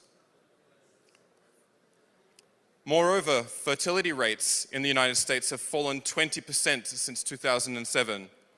In South Korea, a modern, wealthy, educated democracy, the fertility rate is now below replacement. I want you to stop and think about that for a moment and understand what the reality means. That means that an entire peoples have collectively chosen to not perpetuate themselves, to go against their very survival instincts. And it's not because they don't want to have children. It's that the economic conditions make it irrational to bring new life into the world. A woman named Ashley Sofer watched her daughter Layla unravel. Layla had ADD. She wasn't stupid, she was bright, and she was creative. But the school system could not accommodate her. Instead of adapting, they gave her worksheets that she couldn't complete. While other kids did maths, Layla drew patterns. Day after day, she sat in classroom being told in 1,000 small ways that she was broken, that she didn't fit, that the education system designed to create obedient, compliant workers had no place for her. The stress in Layla built for months. And then one day, finally, as Ashley was driving home, Layla in the back seat tried to open the car door on the freeway. Thankfully, the child safety locks were on. When her mother asked what she was doing, Layla responded that it would be better if she had never been born. A child who is full of possibility has concluded that existence itself is not worth it. Our society is grinding people down like her until they want to disappear. Heavy stuff, yo. I want you to notice something. Housing, wages, loneliness, suicide, fertility, mental health, debt. These look like separate crises. They're handled by different agencies, covered by different journalists, and debated by different politicians. But they are not separate. They are symptoms of the same machine. And that machine has a history, one that has repeated country after country, empire after empire. Every metric I described and more, wages, productivity, inequality, debt, divorce, housing, incarceration, every single one of them breaks in the same year. They all fracture in 1971. If you haven't seen it, visit WTFhappened in 1971.com and see for yourself. There's plenty of charts there that demonstrate this. In the meantime, let me show you the machine. In 1913, a group of private bankers established the Federal Reserve, a central bank with the power to create money and lend it to governments. It's called federal, but it isn't federal. It's called reserve, but it holds no reserve. For 60 years, the gold standard acted as a constraint. Governments could print, but every dollar had to be backed by something real. Then, after the assassination of America's last aristocrat, the so-called Nixon reforms opened a Pandora's box and decoupled the dollar from gold. On August 15th, 1971, the brakes came off. Governments could now print without limit, borrow without limit, spend without limit, and there was no external force to stop them. A small minority could enrich themselves and socialize the losses not just onto the entire nation, but through the dollar's de facto world reserve currency status, socialize those losses onto the entire planet. Running alongside this engine, there is a political gear system that ensures that nothing ever reverses, one that is weighed down by the masses, one that you believe is the best system ever devised.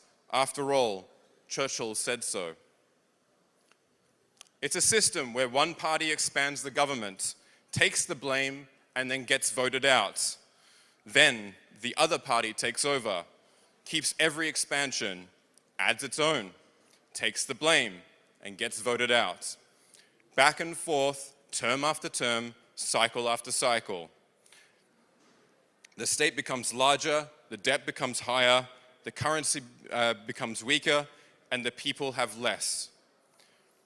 This alternation looks like two directions. After all, they are two different colors.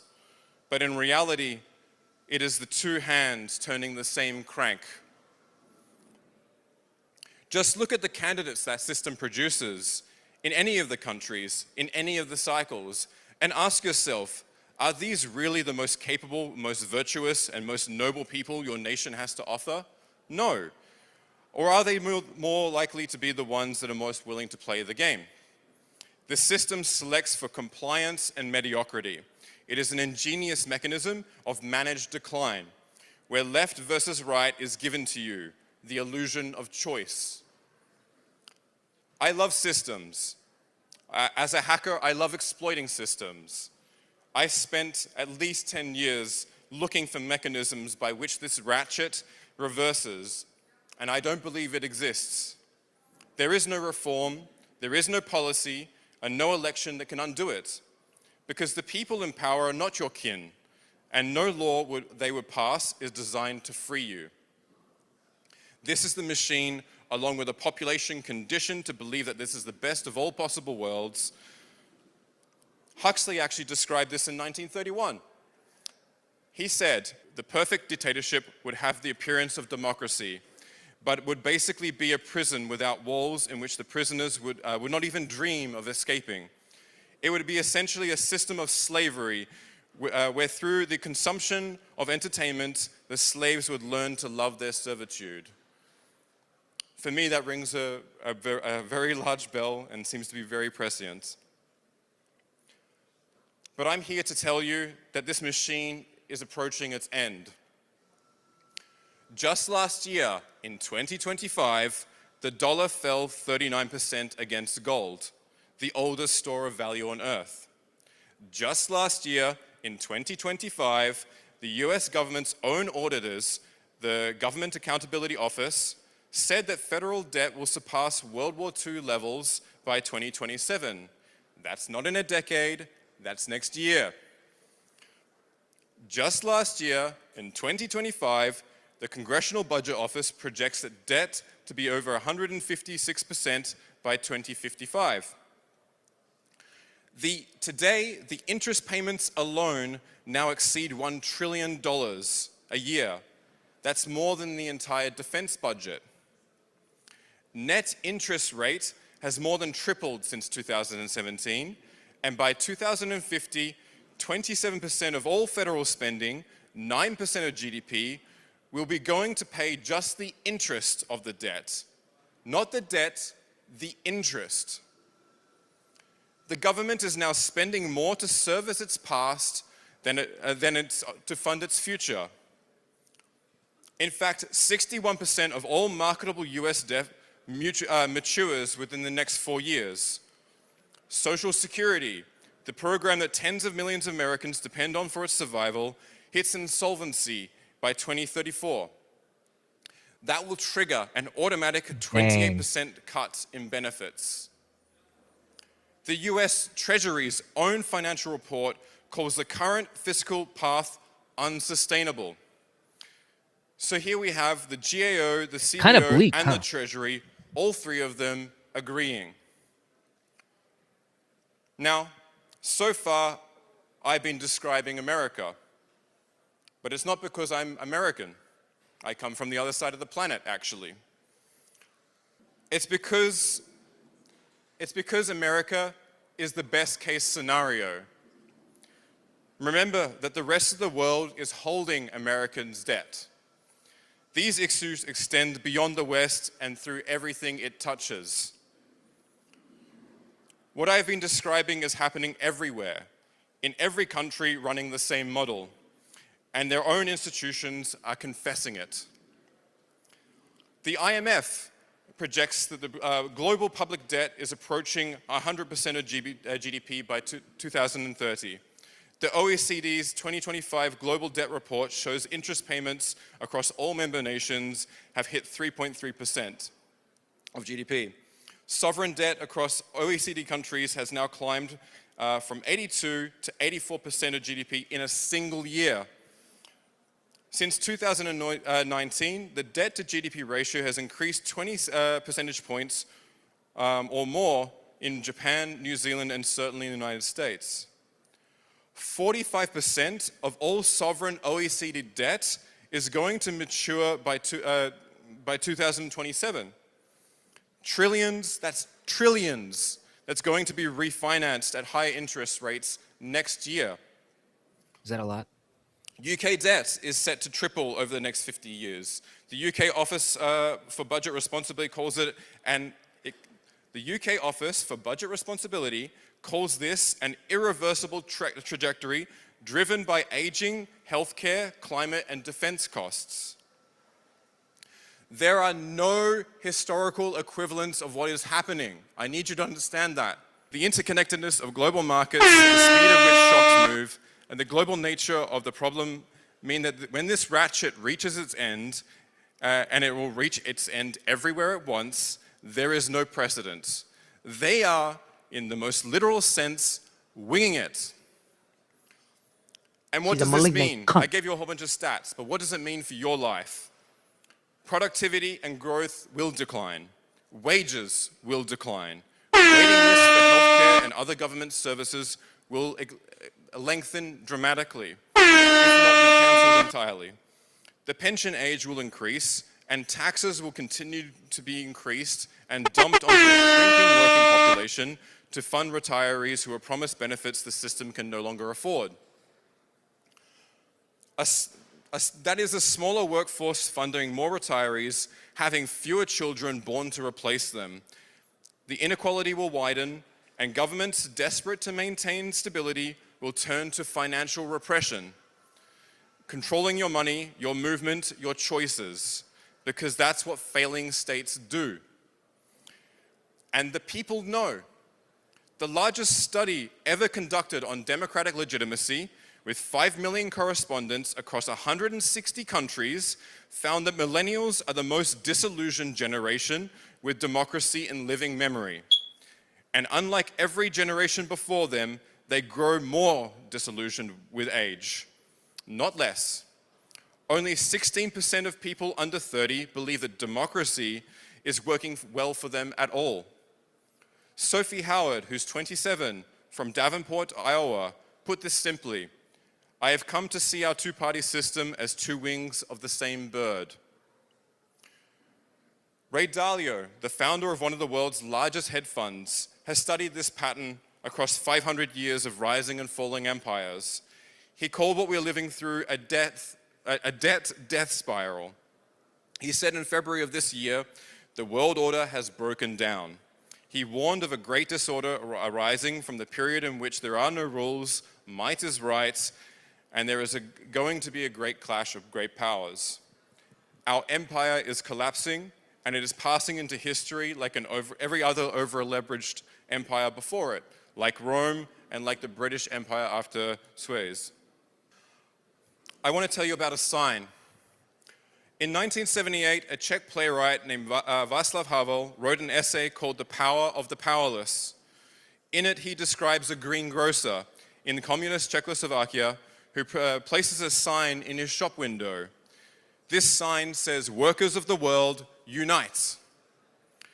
The greengrocer doesn't believe in the unification of workers of the world. He's never given it a moment's thought. He puts up the sign because it was delivered with onions and carrots, because everyone else puts it up. Because that's what you do when you want to be left in peace. Havel says this sign's real message is, I am obedient, I am beyond reproach, leave me alone. And just like every other shopkeeper, every other office worker, every school teacher, they also put up the sign. And each sign gives the next one permission to put it up. And together, without anyone believing a word of it, they create a panorama of lies that everyone can see, but no one dares disturb. In our system, the signs are different. The sign in the window doesn't say, "Workers of the world, unite." It comes in rainbow flags. It's in the slogans that they say that the economy is doing great, to trust the experts. and that you'll own nothing and be happy. But the signs aren't the only slogans. They're also ideological. These signs can be seen in words: racist, bigot, sexist, diversity, tolerance, and equality. And I bet you, in at least one of those words that I said, that you felt something akin to a mental shock, something telling you that you shouldn't touch it. Something you're doing you're not supposed to. Once noble ideas have become weaponized empathy, comply with them and you're safe. Question them and you're punished. The greengrocer would recognize that pattern instantly. The content of the sign, it doesn't matter. What matters is that you change your behavior in fear, that you allow it to control you, and worse, that you ensure others conform. Most of us put up those signs every day. And it's not just because we might believe them, but because the cost of putting them up feels too high. Stop putting up the sign. My brothers and my sisters, we live in a prison of the mind, a virtual gulag. The greengrocer system kept people compliant through the fear of secret police, but ours is more sophisticated. It keeps you functional enough to work, but too sedated to resist. The system generates anxiety, and through economic precarity, and through social atomization, and through constant hum of the world that feels like it's falling apart. But then it sells you the anesthetic. Pornography, video games, algorithmic feed, fast food, endless scrolling through content designed to fill the exact void that the system created. Each one a small relief from the dread of living inside the machine that is consuming you. These are the bars and walls of the gulag, and our peers are its guards. A generation drowning in the stimulation but starving for meaning will never tear down the sign from the window. And this is part of the same ratchet, the same system that debases your money, it debases your mind. Stop putting up the sign. Now, I want to show you how this system reaches into people's lives. Mari Drez, she's a 67-year-old. She was a respiratory therapist in Indiana. During COVID, she helped people breathe. She kept people alive. And as a nurse, she worked night shifts and exposed herself to the risk of infection and routinely felt the weight of watching her patients die. When the crisis passed, she tried everything to keep her costs down. She couldn't use the heating. She stopped using the dishwasher. She had no television. Her Christmas lights went into storage. She sits in the dark to save on electricity. And despite these efforts, her December electricity bill doubled to $239. All she could say was, "There's nothing else I could do."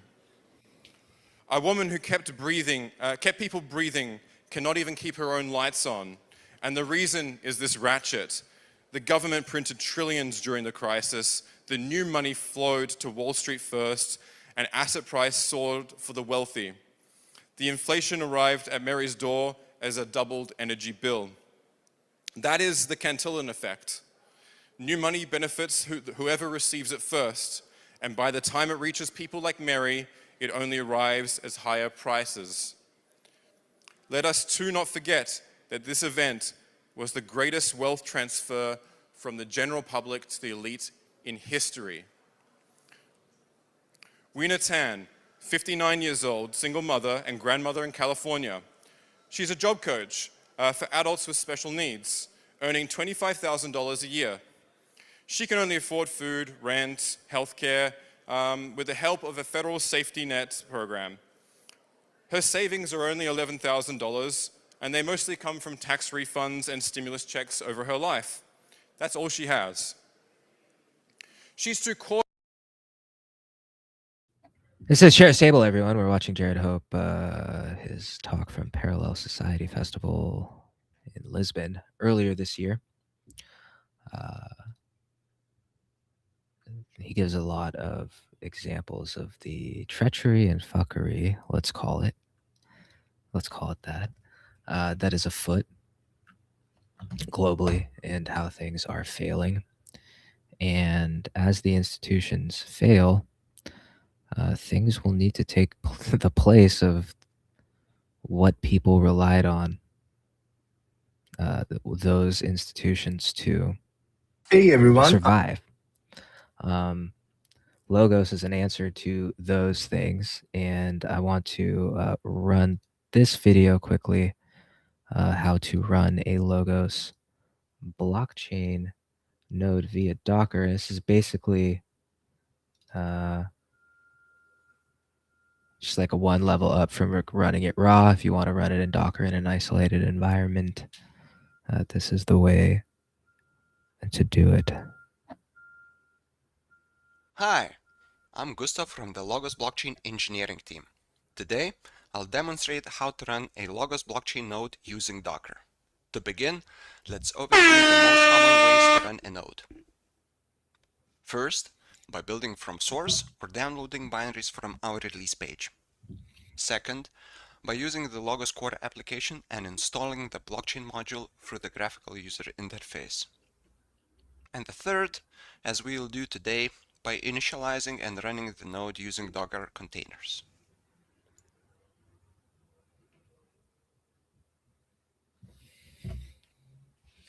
To start, let's visit Logos blockchain repository on GitHub. This provides the most up-to-date view of the projects we are currently working on. We'll go to the pinned Logos blockchain repository.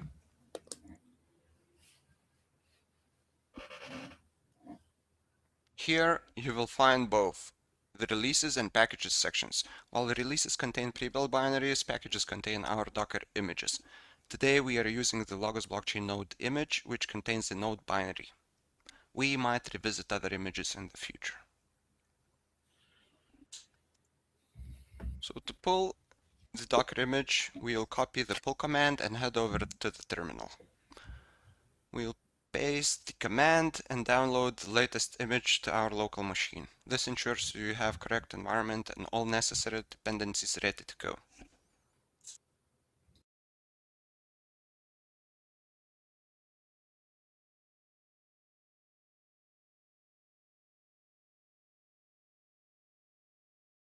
After pulling the image, we'll head back to Logos blockchain repository and search for releases page. Our releases pages contain all required information for running the node locally. The only difference in our case is that we want to run these commands inside the Docker container.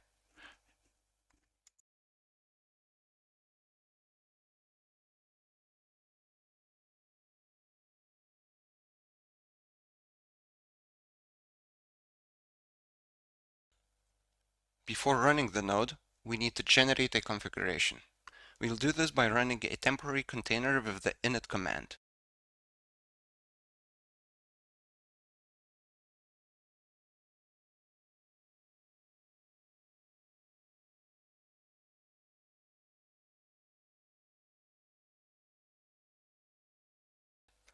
We used the -v flag to mount our current working directory to the container's root folder. This allows the container to write the user config YAML file directly onto our host machine. We also include the boot node addresses so the node can connect to the devnet. Once the file is generated, we need to make one small adjustment. Open user config YAML file and find the base folder setting. We change this path to root/state to align the internal container path with the volume we are about to mount. This ensures our blockchain data is stored persistently on our actual computer.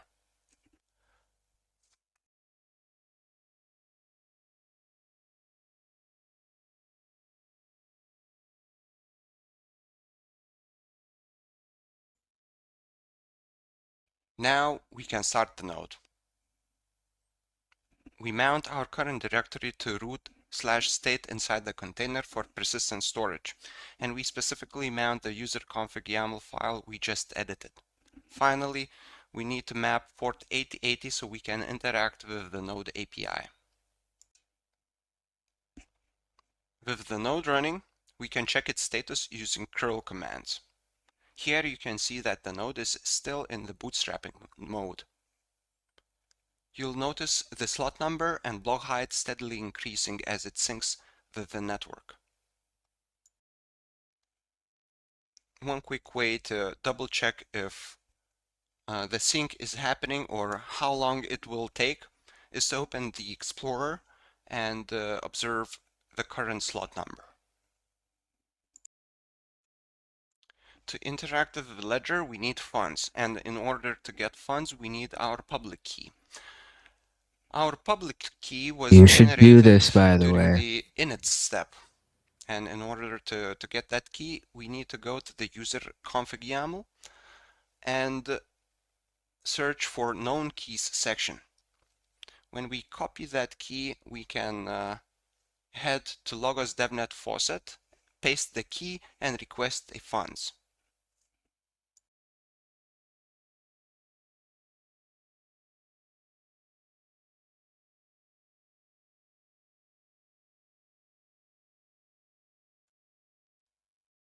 Finally, to verify everything worked, we can go to the Logos Blockchain Explorer and search for our transaction hash. I have a question. In this case, I'm looking for my public key, and here I can see that I received 1,000 tokens from the faucet. And that was a quick demo of running Logos blockchain node using Docker. If you have any questions or run into issues, feel free to reach out to our team on Discord or check our documentation on GitHub. Thank you for watching. Just for those who don't know too much, so first, so the blockchain, right? So when we talk about the blockchain, we are talking about consensus and DA, data. There's more ways to run a Logos layer node. The DA is not there for the Sensor 1. It's going to come later. I don't remember if it's 2 or 3, but for now we have this consensus, right? So as our mention at the beginning of the code here, we have an article about from Dr. Corey Petty about our consensus layer and our private proof of stake system. And the idea is that the consensus side, staking is private. We have network anonymity, so like we have covered traffic. We have like a lot of properties and characteristics to it, so that nobody knows who proposed blocks, which help with censorship resistance, right? If you look at Ethereum and you look at the OFAC compliant blocks, you can see that now it looks better at the moment because of government and regulatory events, right?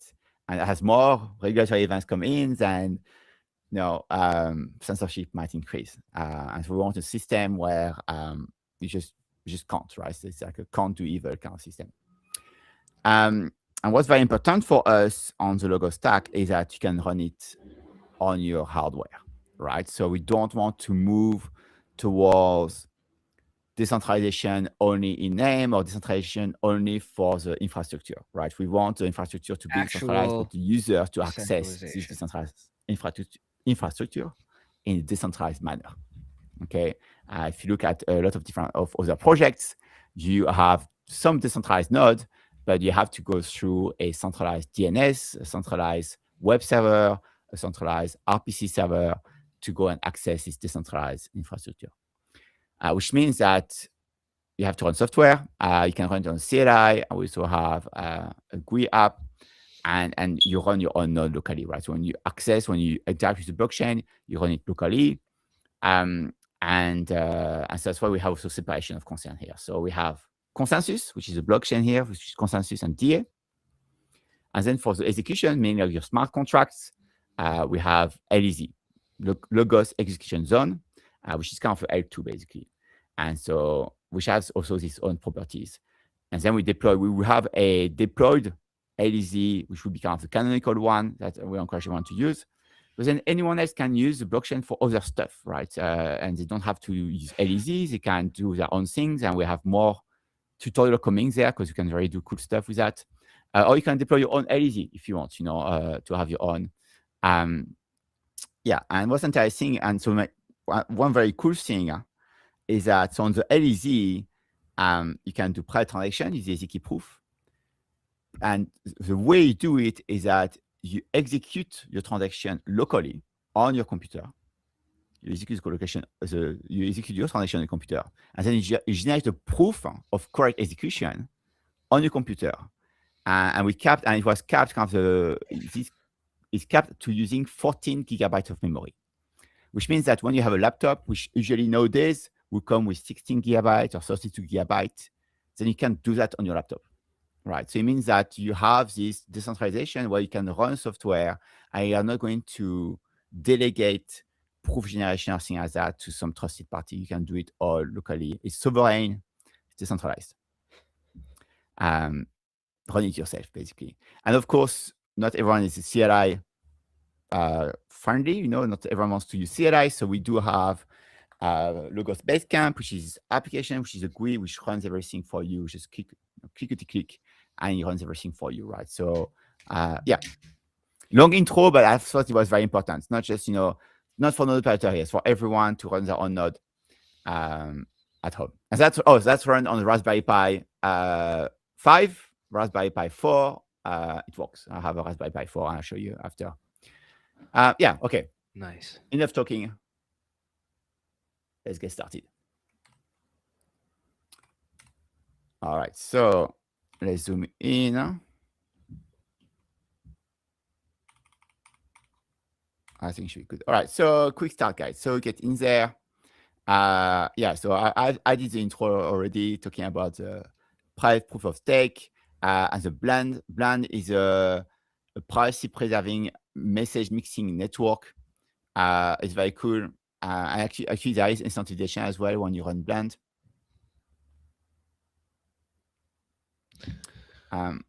Is my face gone?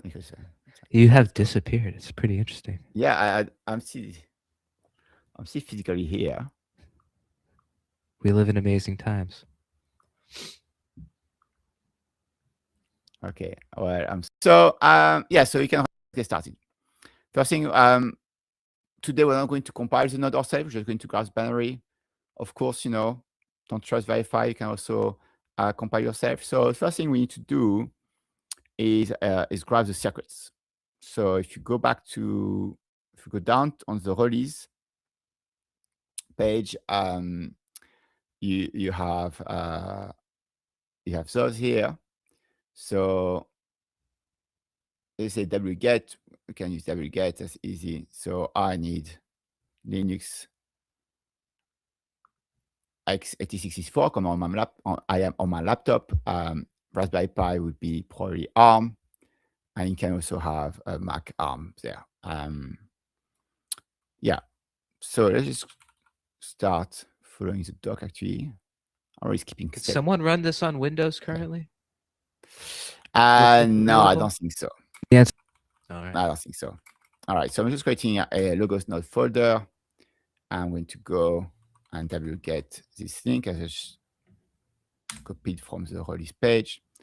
So that's the blockchain circuits. And then the actual node here. There you go. Nice. So we can check here. Yes, I have 2 tar.gz files. And then we can extract circuit and extract. Yeah. I can get rid of the tar.gz. Okay, so we have the node and we have our circuits. To install the logo circuit, we put them into just a folder in our home folder so that the node knows where to find them. Do note that this will be improved, right? So it's not great UX right now because you have to have a circuit, but we intend there's some improvement coming there. I move them into my home folder, so I don't need to export them, but you can decide where I want to export them, and this and variable can be used by your node to find them at another place. Okay. So now we want to initialize the node. So basically the first command is about creating a config file to prepare your node. You want to pass some peers. So here we are giving you some default Bootstrap peers that we run ourselves. Of course, you don't have to use our peers to Bootstrap. You can use, a friend or someone else. And especially if you have maybe some issue to access of peers, you can use your own peers there. So I'm just going to copy paste this command and hit enter. And you can see now that from my IP, please don't try to hack me. Thank you very much. And it's written right in this config file.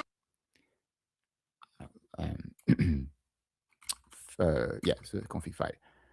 We can look at the config file quickly. It's just like, okay, where to listen, what port to listen on, some node key, some gossip subparameter. That's like for networking. Peers to connect to, right? So you can, if you want to add peers or remove peers, you can always jump here and edit that. And some other node configuration that, again, there's a Bootstrap. You are watching Chair Sable. I'm Chair. I'm here to prop you up. This is a demo of how to run a Logos blockchain node. Logos blockchain is in testnet right now. And we've been looking at how you can, the different ways that you can run a blockchain node via Docker or just running it raw, as Frank is taking us through. Now, we continue. I appreciate you using the chat. Let me know how things sound. If there's anything that you'd like me to watch or react to, please let me know, or bloviate about, let me know. Otherwise, we continue. PIDs and yeah, some other config. You don't have to touch it. I have a Just question. showing you if you want to jump in at some point and tweak things, and that's why you want to do it. I have a question. Once you're done, you can now just start your node. Passing the config file. Okay, so now we see a lot of messages. That's really smashing hits here. Actually, you know what? We can let's play with that, right? So you can see there are a lot of messages. So I can jump in the leader config and change the debug to info here in the logger part, so that we can just get a bit less logs. There we go. It's a bit more. Bit softer. Okay, so fail to connect. Okay, fail to connect some peers was likely to happen. Yeah, let's so yeah, we have a faucet available for testnet, but you do have to sync your node first. So let's have a quick look first on how it looks like for you. I'm going to scroll down here to this command here, which is to check the consensus state, right? So putting a new terminal. So my node is still running my other terminal. And we can copy paste this curl command. JQ dot is just to have a nice JSON display. So what is telling me here? So that's a tip, that block, slot, and height. And you can see here is mod is bootstrapping, right? So if I run it again here, then it's going high. So like, it's catching up on the height. This takes a while, right? This takes quite a few minutes, okay? So I'm just going to show you on the network info, and then we can jump to my node, which is already running, where we have more interesting information. So you can see here, check peer connectivity and confirm n peers is greater than 0. There you go. See, we already have 21 peers. That's good. That's addresses listening on. And that's my peer ID. All right. So yeah, I'm connected to peers. I can see my block height is slowly increasing. So it's good. Usually here, you can just sit back and wait for it to do its job. All right. So now let's have a look at my node. So I'm going to use the same commands here. So that's my node on my Raspberry Pi 4, which has been running for a bit now. So I do, yeah, pipe JQ dots to read. Yeah, you can see I still have 25 peers. Yes, my node is only have outbound connections. I need to fix up my NAT to get some inbound connection, but yeah, it's connected. And we can look at the state of blocks, of block height. All right, there you go. You can see here it's online. So that one is fully, let me zoom in a bit more. You can see here it's online when it's fully bootstrapped. And the height is 102,000. Okay, so I go back to my previous node, which is on my laptop here. Yeah, it's missing 100,000 blocks. So it's going to take some time to sync. Okay, so once it's online, and that's, we can look at, yeah. Sorry, and so those initial errors that we saw were connecting to peer errors, but that's unrelated to the sync, right? The sync is no, it's fine. Yeah. So as long as it's connected to some peers, right? So I think the error matters more when you do the network info command here, and you get 0 peers here, 0 peers, 0 connection. Then that's the problem. Okay. Because it means that it can't bootstrap, can't connect to anyone. So in this case, just come talk to us. We can try to help you understand what's going on.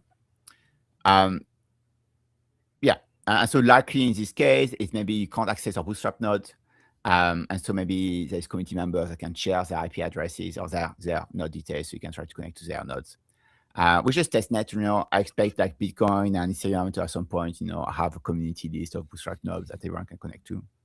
Or even have some decentralized bootstrap, putting the nodes in some other places. Okay. So yeah, and you can see still thinking at 5,000, so it's going to take a while, all right, to sync. I don't remember, like maybe a few hours. I don't remember exactly. Doesn't take that long anymore. All right, so now, so I'm back on my Raspberry Pi node, which has been running for a few days, which is synced. I can go on to the next step. So it's testnet. We have a faucet. Oh yeah, sorry, I need to jump into the right folder here.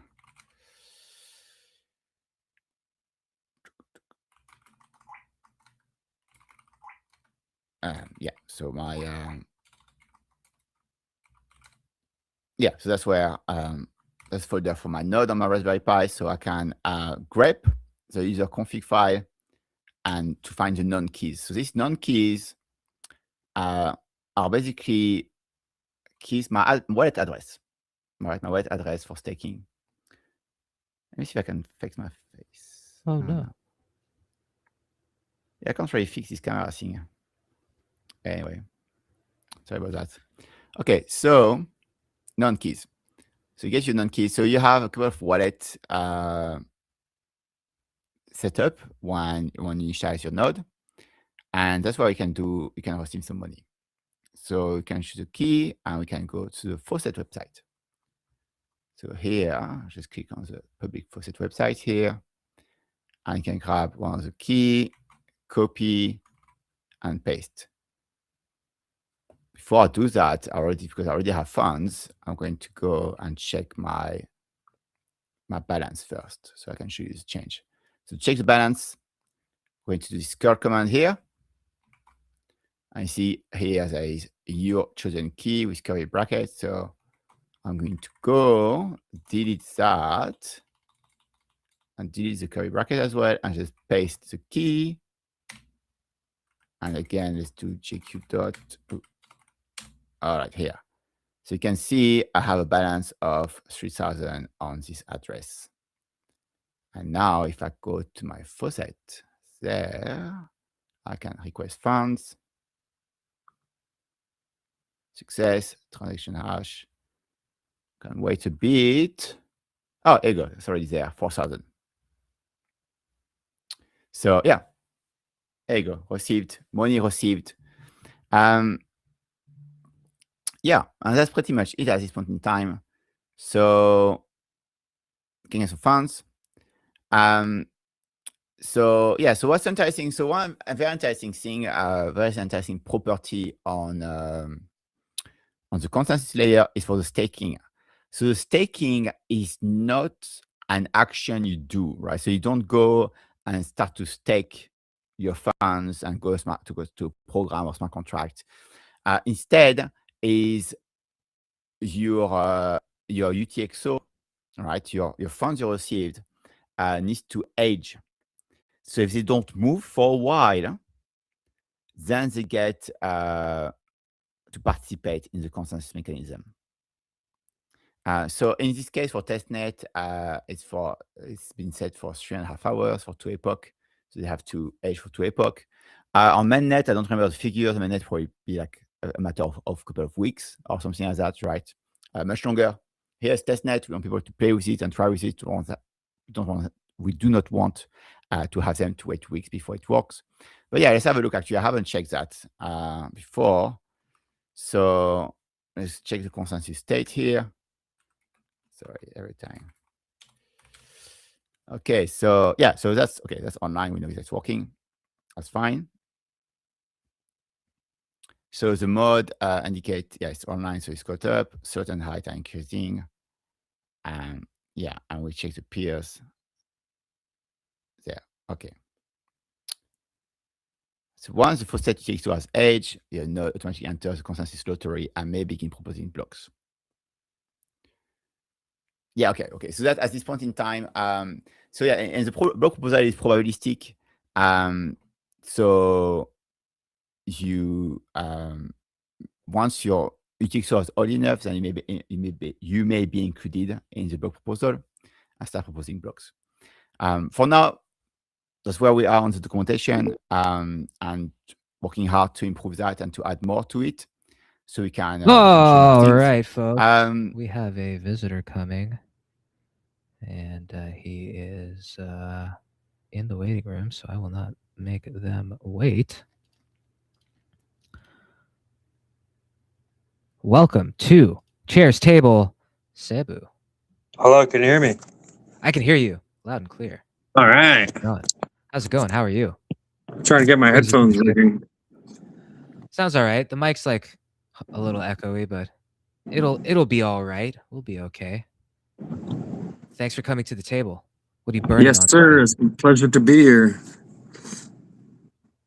There we go. The mic. I got a better mic coming on right now. What are you guys talking about right now? I was just watching some Logos node running tutorial. Oh, nice. You are a Logos node runner. Yeah, I'm running a Logos node too. As am I on that laptop right there.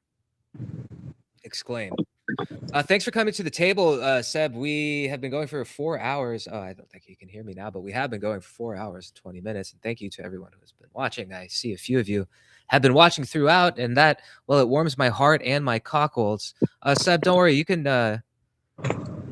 take all the time you need to get your setup right. I'm gonna rejoin. Okay. Actually, let me see if I could am I on headset now? We'll put Seb in the back. This is Chairs Table. Thanks for engaging, especially if you're on X. If you can go ahead and throw in the retweet there, the share of the broadcast, get us out there a little more. We're also live on YouTube, but we'll see for how long. We did have had a few guests talking crazy earlier, so you never know how long you'll stay on YouTube. How's it sound? Yeah, this is good. Yeah, now we're good. Can you hear me well now? Yeah, that's all right. That's all right. That works. All right, cool. So I just didn't want to have the sound going through my office because I'm in a cubicle. Seb, you've been a participator in the blockchain space for a long time, running nodes and your own blockchain network, among other things. Can you talk a little bit about like how you first got into things and what your involvement it includes? I know you're a node runner and I think pretty active in a bunch of different ecosystems. So just like let the audience know how it is that you are active in the streets of fucking crypto. All right. Well, it all started in like 2008, 2009. I read a document by AC Vader called Network Forensics Evasion: How to Exit the Matrix. And it was like a 40, 50 page document about how to exit the matrix of surveillance state, right? And how to cover your tracks online. And then the economy crashed, and I was like, man, what am I gonna do? And I'm like looking for e-gold and e-bullion, and then I'm looking for silver coins. I was doing coin roll hunting in the banks. I would go get like $1,000 of $half and then take out all the silver and then go dump it at another bank. And then I was on a website called coinflation.com where they report the prices of all the different coins.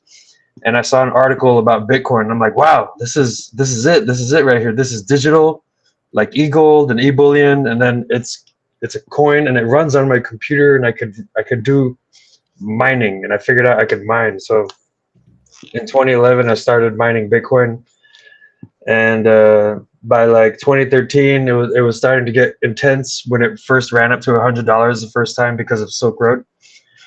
And then in January of 2014 it got up to like $1,000, but that was because of bot trading on Mt. Gox.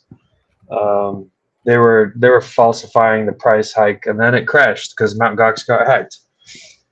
And then I pretty much tried to mine even harder. I was in the Los Angeles Business Technology Center, and I was getting incubated to start my own data center there. But then I got scammed really bad, and I had to leave crypto for a couple of years. So I lost everything. I lost like $50,000 worth of miners, and I lost like my whole business, and reputation was ruined. And this guy named Mikhail Turnier hacked me, and I still haven't ever gotten back at him. But yeah, I went to a bunch of music festivals afterwards. I didn't want to do anything with computers, so I just went and became a festival kid. And I was working in festivals doing lighting and internet and trash, recycling, all that, everything, like anything I could get my volunteer gig on.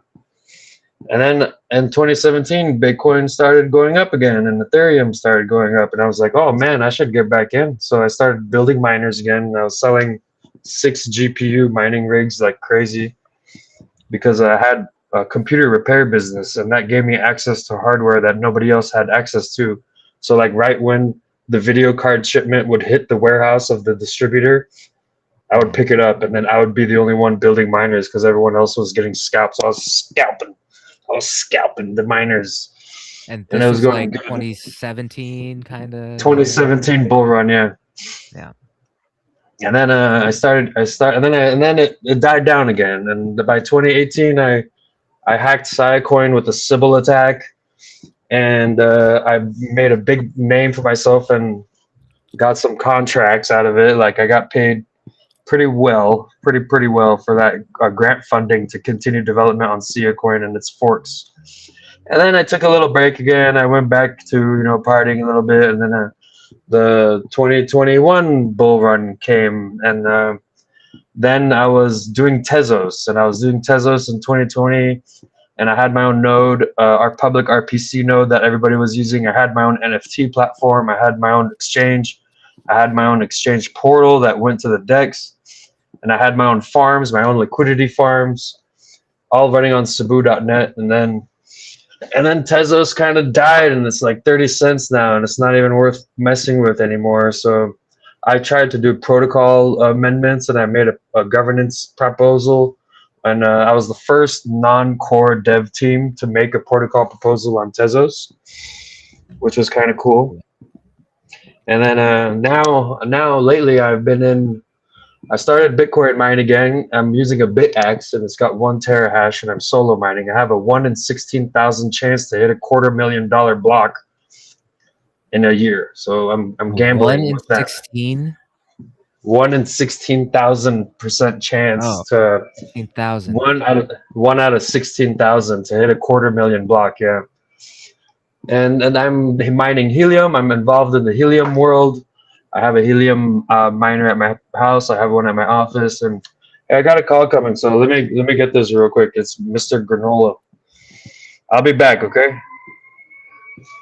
I'll be back.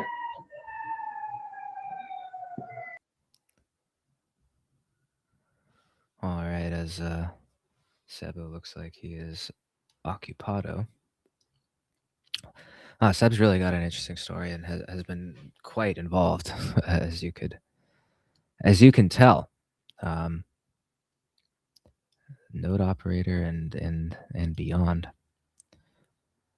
Let's take a look at our positions. It's all kind of break even here. It's funny. I think Bloxwap is like it's a set it and forget it game disguised as a degen game. I know, right? Like wow to name people. This is Chair's Table. I'm here to prop you up. Thank you for propping me up with your engagement and support. And if there's anything you'd like me to watch, let me know. If you'd like to join the stream, let me know. I'm going for 4.5 hours. Let's see how far we can go. I am down to do as long as we still have viewers. So let me know you're viewing, because the analytics that I get live are only like half of what actually happens. And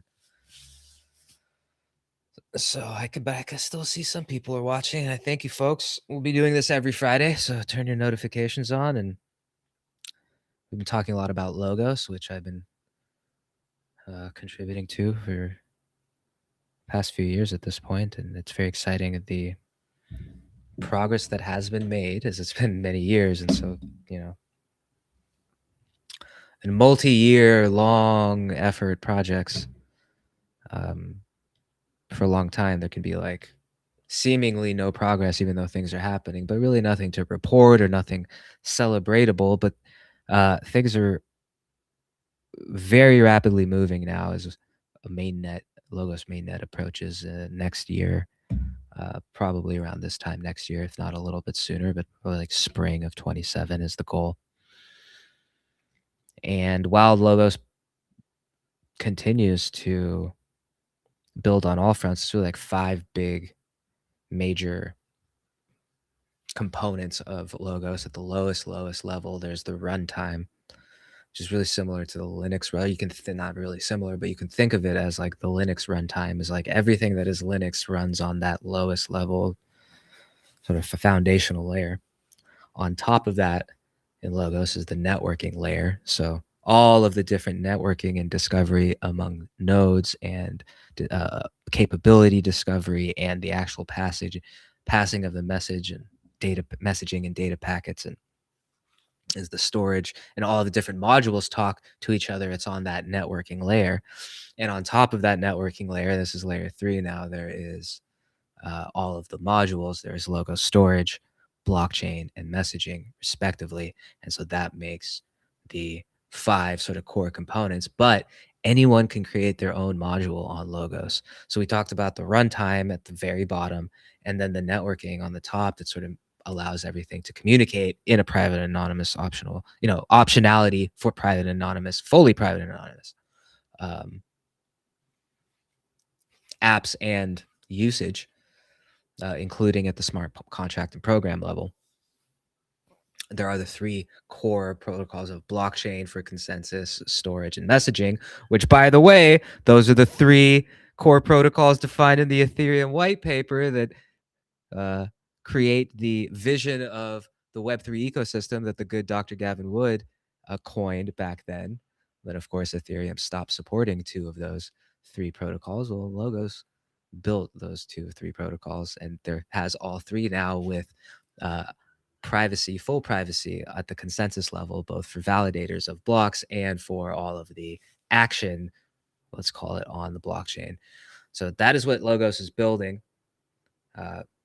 Testnet nodes are running. We're about 1,000 discovered peers so far. There are about 600, close to 700, like active running, long running up nodes that have measurable uptime, that are continuous uptime.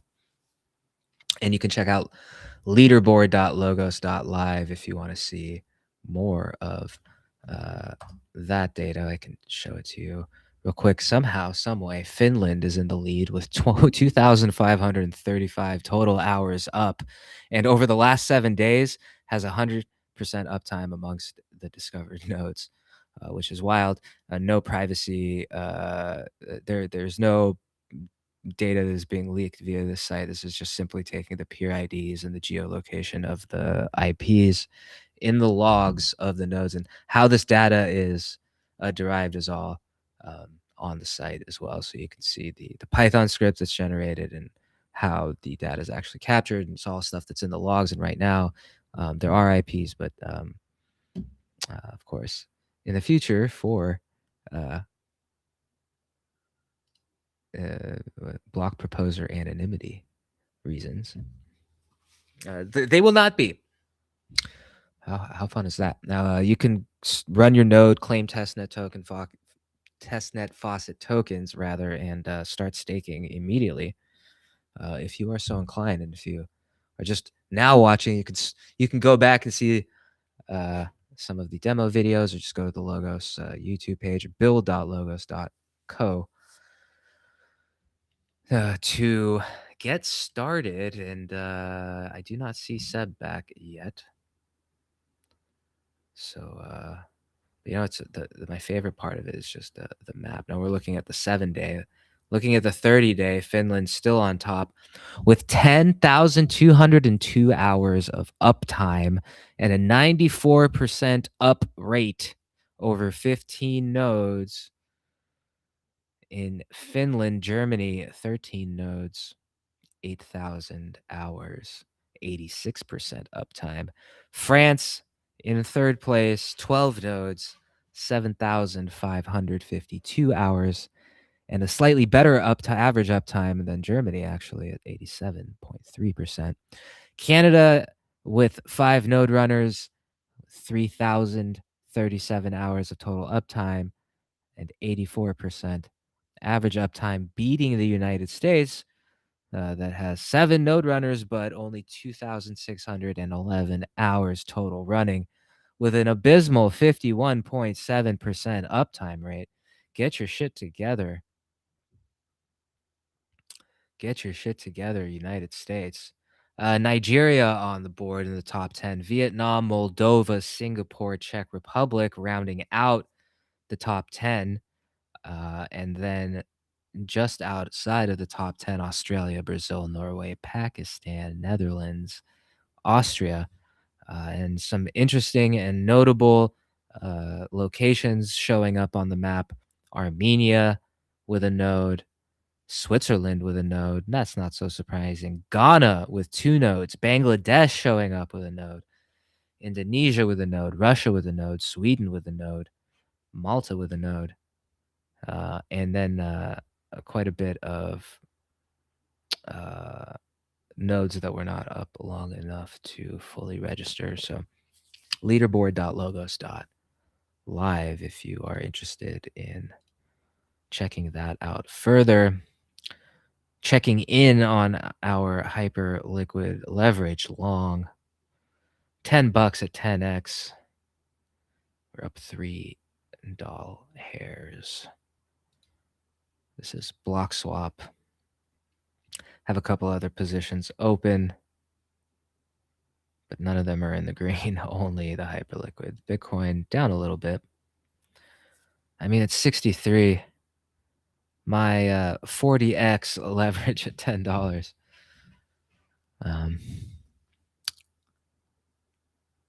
Is not looking great at the moment, but can it really go lower than 60? I think my stop loss is actually I don't know where it's at. It's down here somewhere. I wish I could scroll down to where my stop loss is, or if I could click on it and then see my stop loss in relation to how far I have to plummet before I get there. That would be an interesting feature. Someone go tell Joe Blau.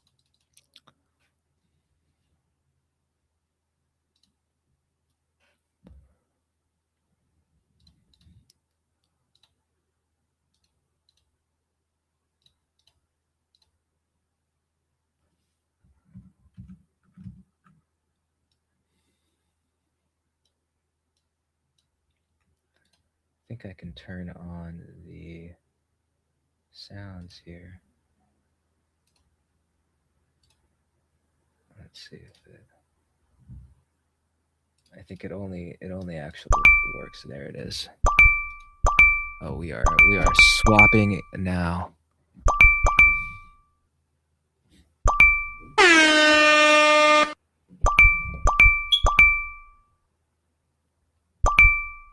I have a question.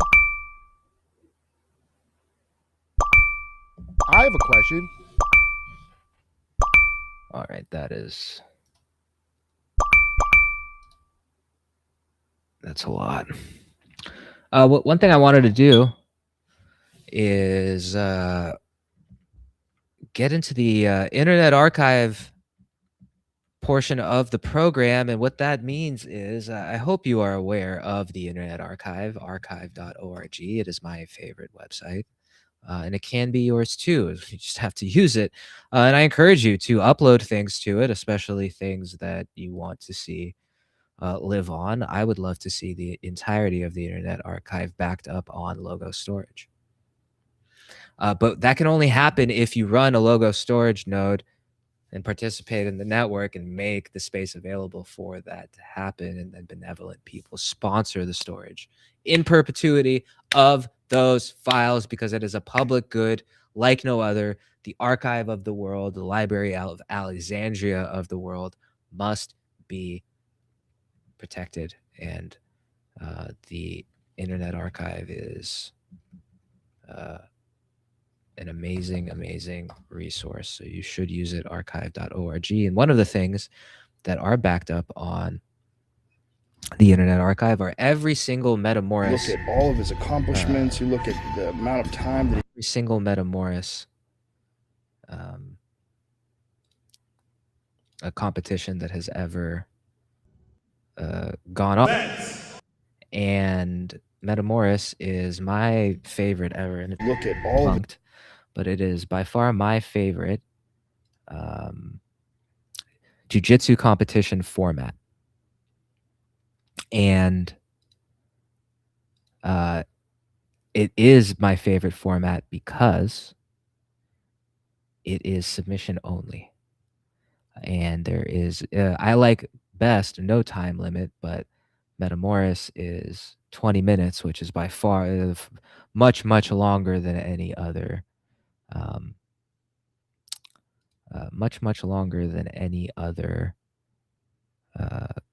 competition in jiu-jitsu, like any mainstream competition. So we're going to get into Metamoris 3 specifically, as that was a heck of a show. And as I realize I don't have it downloaded, perhaps we'll have to watch it another way. How might we watch it another way?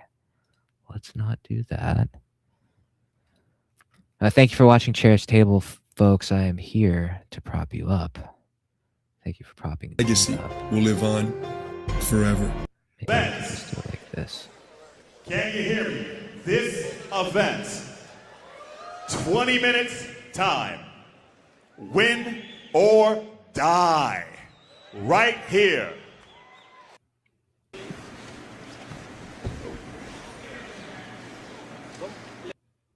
Phase, and then the deep water, and little by little you'll see Hajar start to create more of an angle where he can face his opponent. Look at all of his accomplishments. You look at the amount of time first, and then if he won that, he would.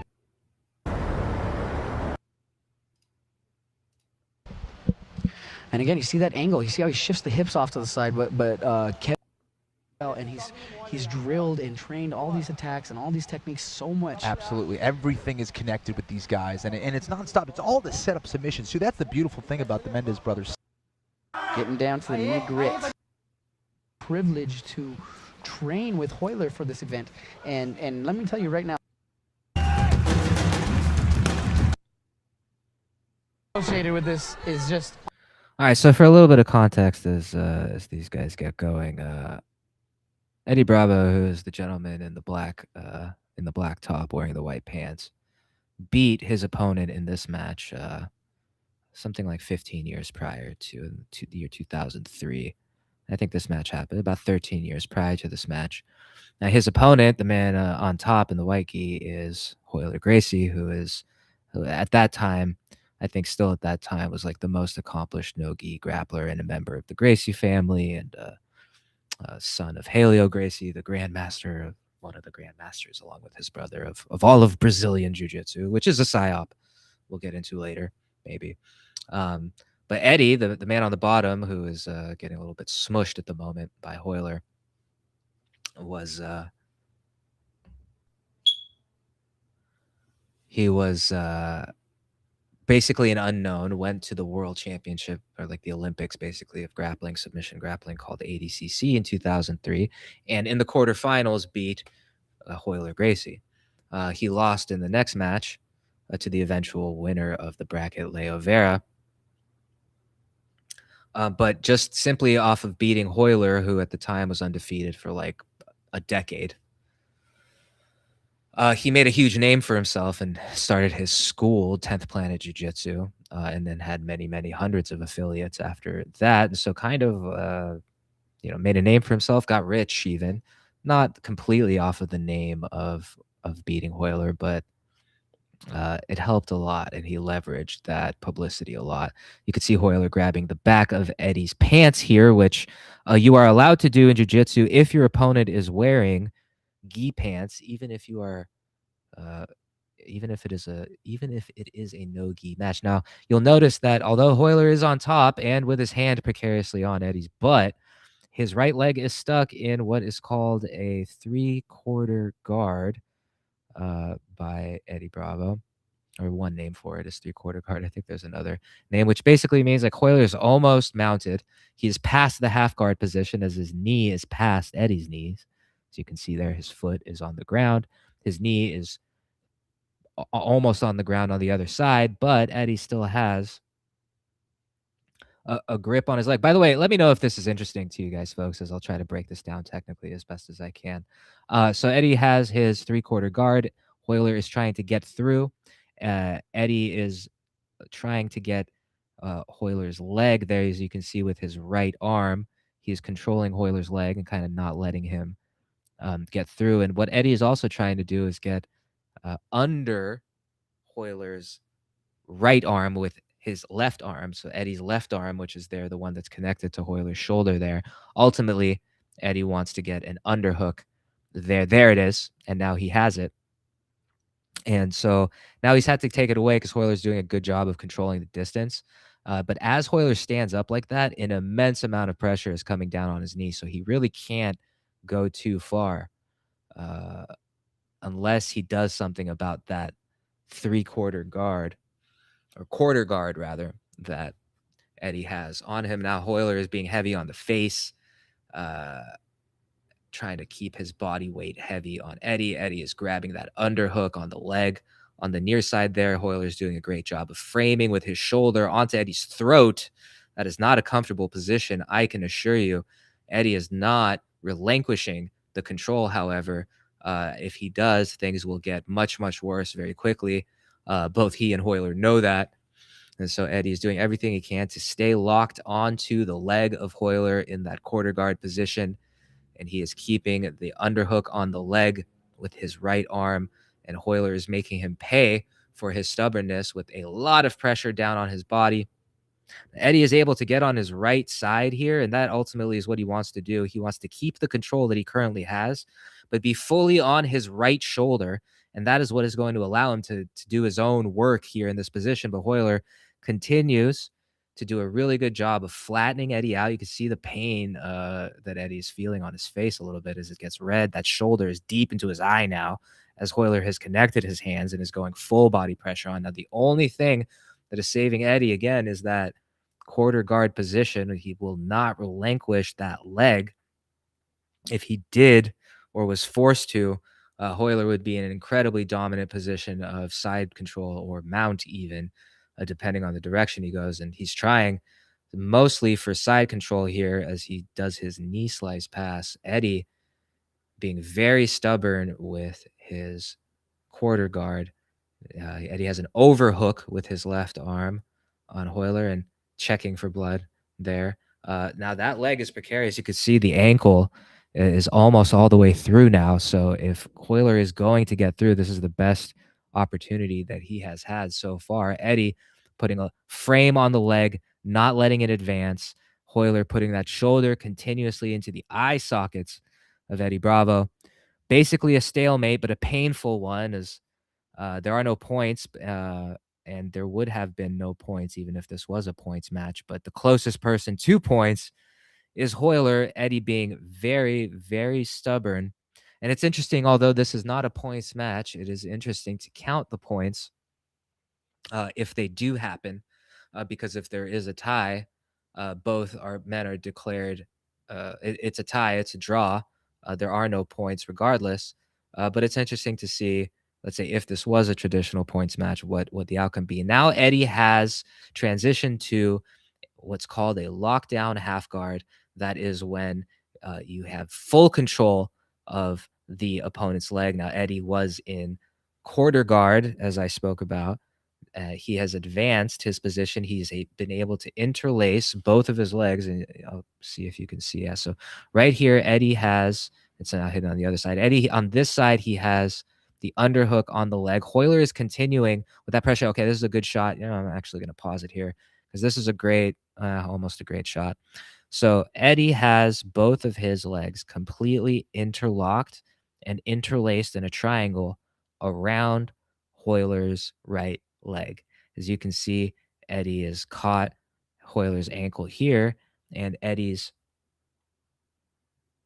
other leg is triangled behind his own calf. So Hoyler is completely unable to pull forward and out. As you can see, that's what he's trying to do, but even still, he's unable to.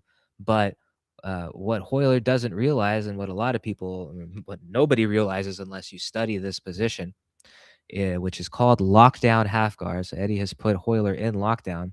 The problem with lockdown, and the good part about it, as Eddie starts transitioning even more so, you can't pull forward at all. And as you can see, the sort of sickening angle that's starting to take place on Hoyler's leg is due to the fact that he is being stubborn going forward. The antidote to this position for the person on top and for Hoyler would be to go backwards right now. His hips are way high up on Eddie's waist, if not his torso and his belly right here on his side. What Hoyler needs to do to get out of this position is back his hips up so they are over the leg of Eddie here. And that will put the pressure necessary in order to break the grip that Eddie's legs have on Hoyler right now. The problem is that I don't think Hoyler, in watching this match, was aware of that at all, as he continuously tries to knee slice forward. And this technique was created by Eddie Bravo, this lockdown half guard, and it was created specifically to deal with this type of knee slice pass. So it's almost like, it was created specifically to stop this momentum. So as it progresses, you can see the type of torque and control that Eddie has on Hoyler's leg, and Eddie was able to get Hoyler's left free leg over his own shoulder. So now he is forcing him to do the splits. This is a very, very painful position for the person who it's being done on, and it's called the electric chair or the banana split. But basically, Eddie is forcing Hoyler to do the splits, not in the traditional way, but in the long way, this way. And now you can see that Eddie has rolled Hoyler completely over for a brief moment. He went back to adjust, and now he has fully rolled him over once again in what's called an electric chair sweep. Now, Hoyler is very flexible, so he did not submit to the pain and the pressure of the forced splits. So Eddie rolled him all the way over, and you can see that Eddie's legs are still interlocked and interlaced around Hoyler's leg, and he does not want to let that go. He actually lost half of that control just now. But as long as Eddie has that leg locked down, Hoyler is unable to really do much of anything at all. And you can see that he is sort of protesting that Eddie is stalling. Now, Eddie has moved all the way to side control, and he has his leg locked up here in a cradle pin position of sorts. Hoyler, once again, doesn't have much to do, and you can see Eddie whispering to Hoyler the information that, hey, let's rest for a moment. You can't do anything from here anyway. Now, you can see Hoyler gesturing and sort of complaining like he's talking to me, not doing anything. You can see Eddie is even whispering sweet nothings into Hoyler's ear.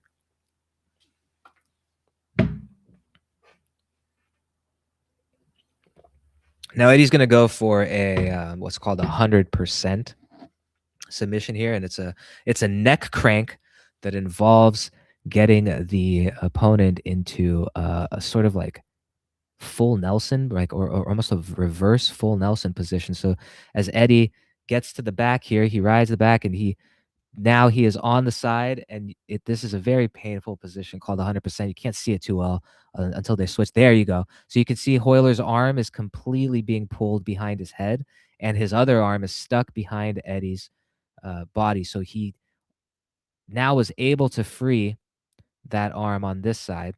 So it's created some pressure, but now Eddie still has an attack going on this arm, and as Eddie tries to roll, we're going to see as Eddie tries to take the back, Hoyler pushes him over. And now Hoyler has ended up right back in the same position, and Eddie has the lockdown half guard still in play. So we're basically back to where we started right before Eddie swept Hoyler. And what Eddie's going to do now is continue the exact same attack that he got him with before. He has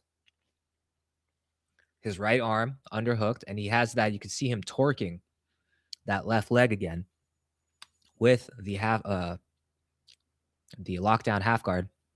And once again, Hoyler, what he needs to be doing is move backwards. He's actually started to move backwards a little bit, so he's starting to feel what he needs to do. But you see him pushing forward again, and that is what you cannot do.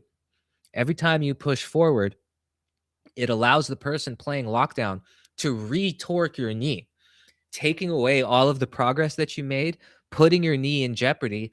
And if you make a big explosive movement while that person's legs are fully locked out on yours, you are risking completely tearing every ligament in your knee.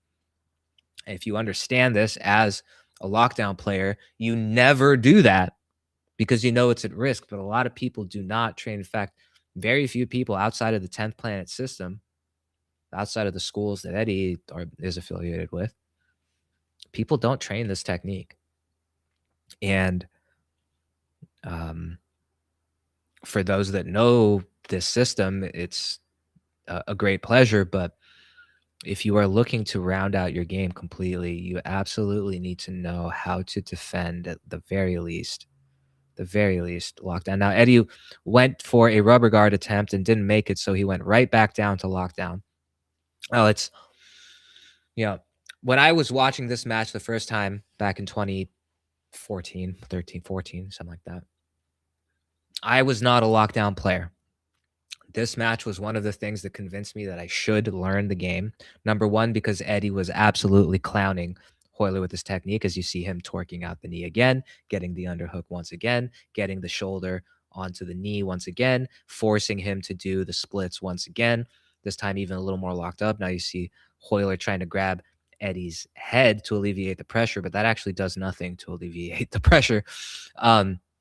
So after watching Eddie absolutely dismantle Hoyler with this technique, and having a training partner of mine for many years use this technique against me over and over and over without me being able to stop it, I started learning how to do it, mainly for the reason that I didn't want to lose to people doing this technique on me anymore. I had a buddy in the gym that for a while, more or less, things were even until he learned this technique. And once he learned the technique, I couldn't even gain like an advantage on him, rather.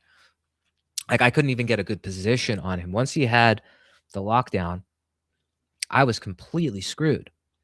So I started learning it, and it's been now 10 years or so of me using this technique. And it's a great equalizer, if nothing else. If you know this technique, if you know this system, the system being the lockdown half guard and the electric chair sweeps, and ultimately the vaporizer finish that Eddie will get on Hoyler here at the end of this match. Unless your opponent is very familiar with those positions, it's very difficult to defend. There's some specific things that you need to do that unless you have trained it or thought about it, you're not going to do. You're just not going to know to do because it doesn't intuitively feel correct based on all the other training that you've had, even if you've been training for a long time. So Eddie is right back to the electric chair again. He has hit him once again with the electric chair, and he hit him and again with the electric chair sweep. Now Eddie, what he's going to do is allow Hoyler to push him back, and what he wants to do is he's sort of making Hoyler think that his pushes are effective. And so what Eddie did, he actually rolled back. You kind of see he rolled back. He wants to get Hoyler's leg completely across, and now he's done it. He's gotten the leg completely across the body, and now he has that leg trapped. And you can see Eddie's already grabbing that leg. Now it's a very painful position, and the ref is going to stop the match and reset, and they're going to get into some controversy about where they should be positioned. But see, so as we pause right here, you can see Hoyler's leg is completely trapped across his own body and under Eddie's body here. It's a very difficult position to recreate if you're not used to this position. So I'll play for a moment and you'll see how they unwind themselves, and notice the position of Hoyler's leg as Eddie lets him up because the ref is resetting them. So pay close attention here. And you can see, boom, you can see where Hoyler's leg is in relation. It's completely folded across his own body. And Eddie is rolling off in this way to particularly point this out. But as you'll see, things get a little bit wild. See, he's pointing at that leg. But as they try to reset, Hoyler very wisely does not let Eddie get back to that position. And some controversy ensues. You can see Hanato Laranja there. So Hoyler is saying, hey, I don't know how to get back in that position. That was a crazy position. I've never seen that before. And Eddie's trying to let him in. And Eddie's saying, here, let's just recreate it. And he's trying to take the leg, and Hoyler's not letting him. And so eventually Eddie just gets fed up and says, fuck this. And you'll see him kind of throw up his hands, saying he's not letting me reset. He's not letting me reset.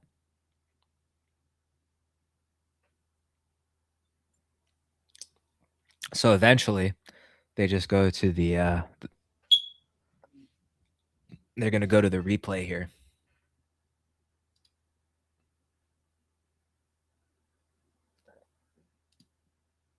So eventually they get reset, and Eddie has once again put Hoyler in the vaporizer's setup, and that is when his you can see where Hoyler's leg is. So Eddie's going to come up on top here momentarily. And you can see how stretched out once again. I mean, completely isolating his leg. Eddie going for sort of modified twister, not really getting there. So Eddie's going to come up all the way to the top. And see now Eddie's knees are on the ground. Hoyler is completely flat with Eddie's arms under him and unable to move. And that's Hoyler's leg completely across Eddie's body. Once again, trapped, cannot do anything here. Completely trapped. Now, what Eddie's going to do is going to put pressure on Hoyler's face. Hoyler is going to push back on Eddie's head. Eddie wants this because Eddie wants to roll over his own left shoulder. So you can see with the forearm on Eddie's throat, Eddie is mimicking feigning sort of that is doing something. And Eddie's going to roll over his left shoulder now towards Hoyler's leg and apply the most terrifying submission that really exists that I know of, called the vaporizer. Now, as you can see, Hoyler's leg is in simultaneously a position called a calf crank or a calf slicer, and a toe hold, and a heel hook, all at the same time. This means that he is feeling pain throughout his entire leg, at the hip, at the knee, and at the ankle. And his knee and leg are being contorted into a sickening, completely unnatural position. Any other person, and I mean any, you can see how his leg is bowed below the knee, and you can see the terrible angle from the hip to the knee. Every major bone and every major ligament in the entire leg is completely stressed to the complete maximum. And you can see on his face, he is the toughest man alive, because there is no way that he wasn't taking, at the very least, intense. Now look at the position that his leg is in now. The more that he tries to scramble and fight, the more look at that angle. That is an angle that your leg is not designed to move in. And the only thing that is keeping him alive here is his toughness. Now you can see just how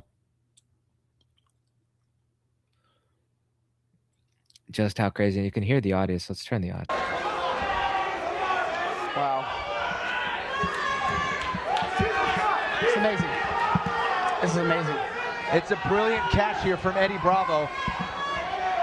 Heel hook, doing his calf best to try slicer, to get hip out of his block, position, toe hold, all at the same trying time. to control that. Look at the leg right angle. of Eddie. Look at this leg angle. Remove that grip. This is crazy. 2 minutes left here in the match. This is 2 hurting minutes my knee left just to work. watching this at this Yeah. point. Look at this. Both for Eddie and Hoyler, and you can see Hoyler now What with kind a of position? little bit more of a sense of urgency, trying to roll out of it here. Look at that leg. Hoyler does not want to submit in front of us, family and friends. Both guys have their whole family academies, all their students are here. Both guys, like I mentioned earlier, have their reputation and bragging rights on the line here. We got a minute 30 here. Denny in the background calling out minute 30. Hoyler just suddenly smiling. Both guys smiling here. The angle of the leg is absolutely insane. Look at that. This is his right leg. This is his right leg, and it is completely 90 degrees. 90 degrees the wrong way. It is completely 90 degrees. Yeah. It is completely 90 degrees Eddie the wrong Bravo way. trying to These guys looking at each other. It is amazing. get rid of his grip. And look at this, the pant leg of in Eddie the Bravo wrong is direction. helping Hoyler in this exchange. Yes, Hoyler wise to utilize that pants, man. If it's there, why not use it? Absolutely. We have 50 seconds left. Let's see what happens. Thank you, Nisa. I appreciate it. The pain that is being felt. Look at the angle of Hoyler's leg.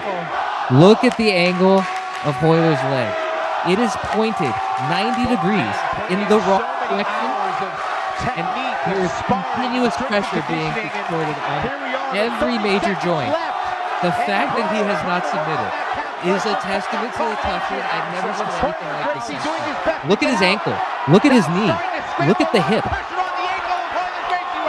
This is crazy. Not gonna tap. He would let that break. I'll promise you that right now. And it may very well be there's a lot of pressure there on the 13 ankle. seconds. I'll tell you right now, the only way to tap Hoyler Gracie is with a choke. You know what's There's interesting no too? joint lock in the world. Hoyler This not match gonna wasn't tap from supposed to that. end when the time went up. Wow, Time's what gonna go an up, they're gonna interesting stop. position. Ladies and gentlemen, you at home can break down that position. I'm impressed. What a match! Wow. But Standing the ovation. rules How of do you this guys match Stand up and give it up for these were that if someone has A match. a submission fully locked in as time expires, they are allowed to continue to work the submission until the person escapes. That was the rule of this competition. Eddie had a fully locked in vaporizer for 4.5 minutes, by the way. Fully locked in as time expired. That match wasn't supposed to end. And there was no way that Hoyler was getting out. There was absolutely no way that Hoyler was escaping this position because of the nature of the mechanics of this position. You simply can't get out as long as Eddie keeps his legs in this position because of the entanglement. Eddie has to let him out in order for Hoyler to get out. Now this is a particularly gruesome. I know the angle might be tough. So this is Hoyler's head. Obviously, this is his right shoulder. This is his leg. And that's his knee coming out here. It's a little bit scrambled here. Boom. That's a great example. All right. This is Hoyler's leg. His knee is up here, and it's coming back around. And his ankle is being manipulated as well. So imagine you're laying on your back and your knee is going up that way and then coming back around this way, and then watch as they roll how much pressure goes on it. Look at that angle. It's absolutely sickening. So as they move around in this position, I guess it's hard to boom. All right, that's probably the best angle. I mean, you cannot escape that once you are in this position as the person with your knee being your leg basically being pulled off of it. You cannot escape this position. The person putting you in that move has to let you out. There is no escaping. The interesting thing, though, is that as we saw that because Hoyler was basically in this position for 4 minutes, he was not going to tap. His leg was in even worse positions than this one that we see, and he didn't tap. So what do? I guess you do what they did. You just stop when the time goes. He's like, I'm not going to tap. You can literally pull my leg off, and there's no way I can get out unless you let me out. This is one of the most interesting matches of in jiu-jitsu history. The match leading up to this, their match at ADCC like 12 years prior to this, was also very interesting. This one, though, the reason this one was really important in terms of the history of like the techniques in jiu-jitsu is that by and large, only the people that studied Eddie's technique knew how powerful and effective it was. Up until this point, and even still, actually, he has not produced any world champions that utilize this technique at a world-class way. That is to say, he is the only one, Eddie Bravo, that has ever developed this technique, the lockdown half guard, electric chair, and vaporizer pathway techniques. He is the only one who has ever implemented the technique at the highest level. People have gone very high, but not at the highest level. You do not see people doing these techniques even today, even 10 years later from this match. I don't know why, because I know it's effective. Eddie has proved it's effective. I think there's an unwillingness for Brazilians to teach these techniques. It was very interesting. The second best heavyweight jiu-jitsu guy in the world, he just got silver in the super heavyweight world championships. His name is Gutenberg, and I trained with him a little bit. He actually loved it. He saw me working the lockdown, and he's like, I really like that technique. That was really cool. At the time, here's what's funny. Like, thank God I didn't know who he was. I had no idea he was a world champion, or like the world, an elite world level guy. And I think he has won like the Pan Am champions. He lost in the fucking.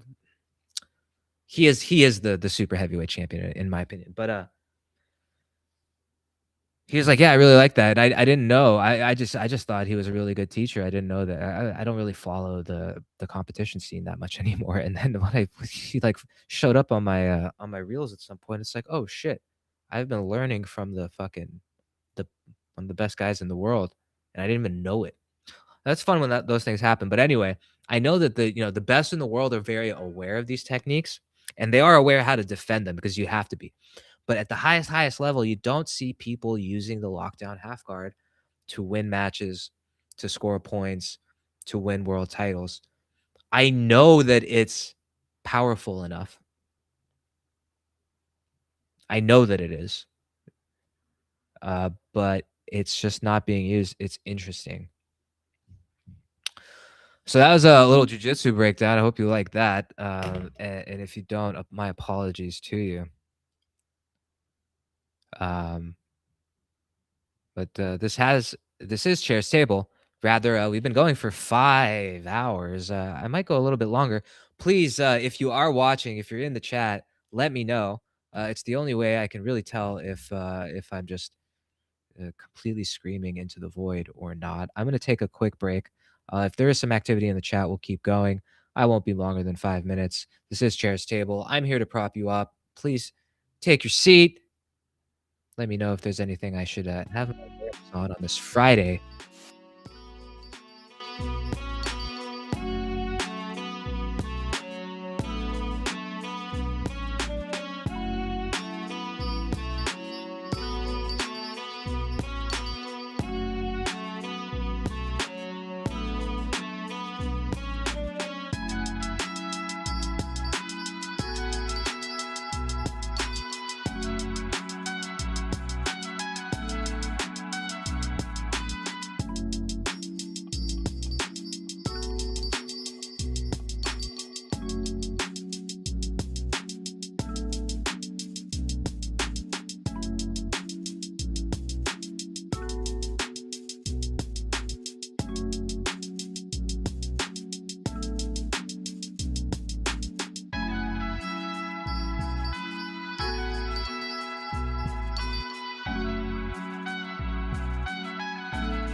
Oh yeah. It's still Chair's Table. Still coming at you strong. We have been live all day, basically. Thanks for engaging out there. I've been getting a smattering of retweets and whatnot. Feel free to submit links sort of wherever, in the chat or in replies to tweets or what have you. If there's something I should have my attention on, or a video I should watch or react to.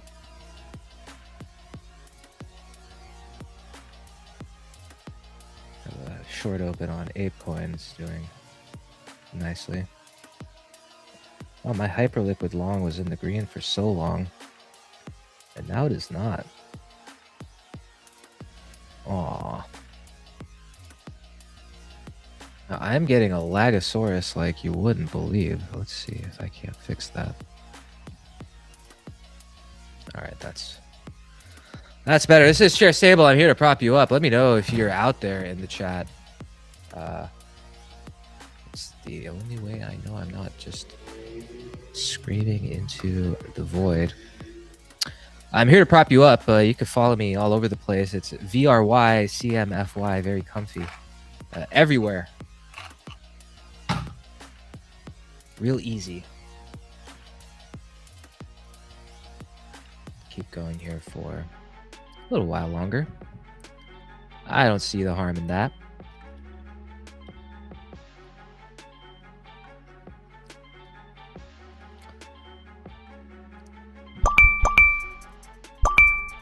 See if we can't get back in the green on my HyperLiquid long.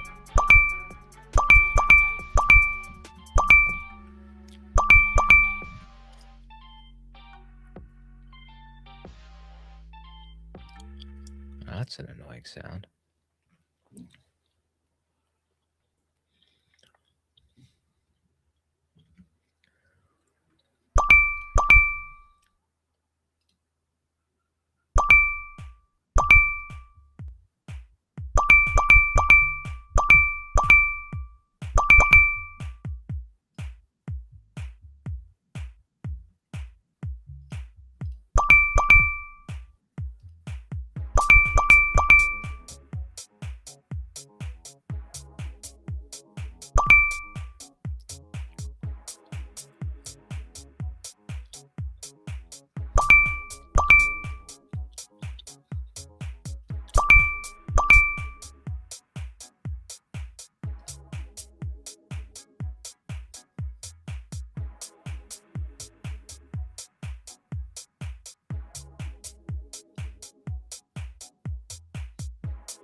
Well, shit. Maybe we should go the other way. Let's see. Yeah, everything is kind of suffering here. All right, let's close this. Let's close this sleazy Solanese before it gets out of hand here. What else we got going? Let's close the butt coin.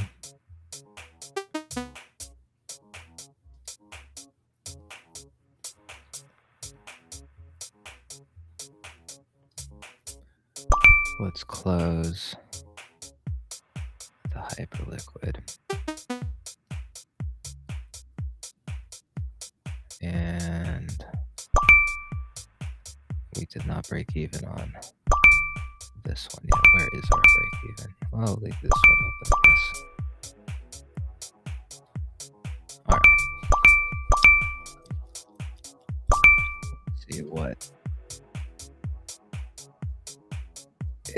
possible here?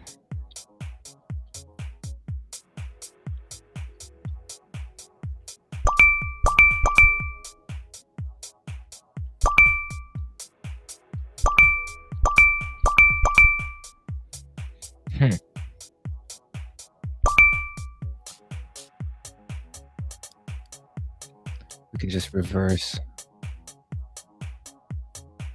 Oh, you know what? I bet it's that 59. It's that 59 psychological level that people are probably selling out on hype, if I had to guess.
I just got to get down below that break even.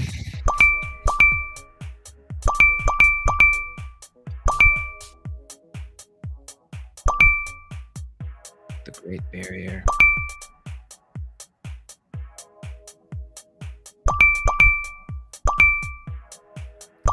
We're inching there. Help me out, folks. Sell your hype. Go sell your hype.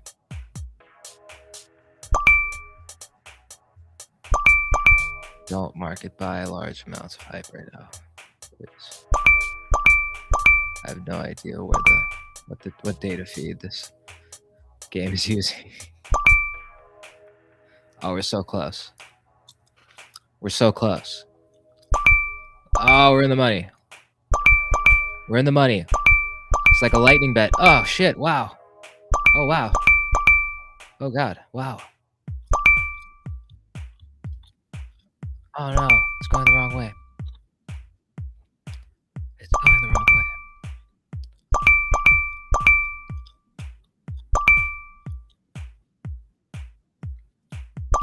Well, for a moment in time, we looked like a genius.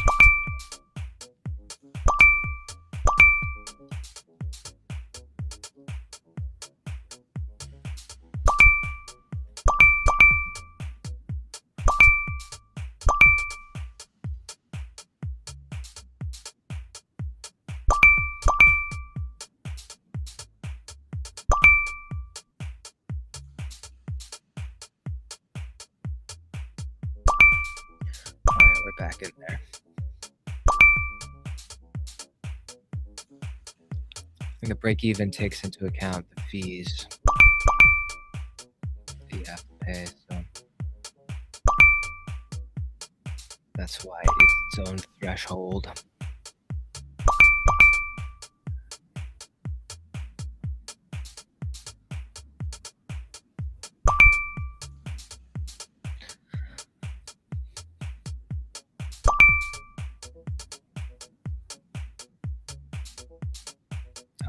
Once again,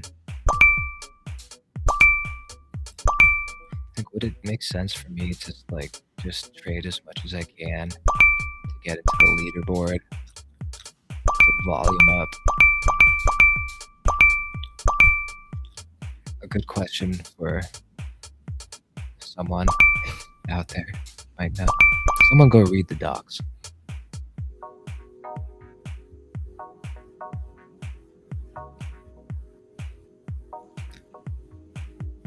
The leaderboard updates every where I'm at right now.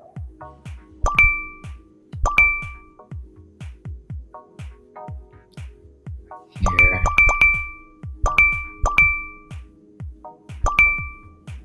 This is points.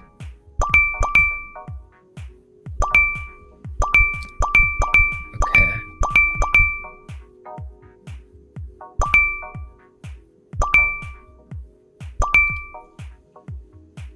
I don't want to go there.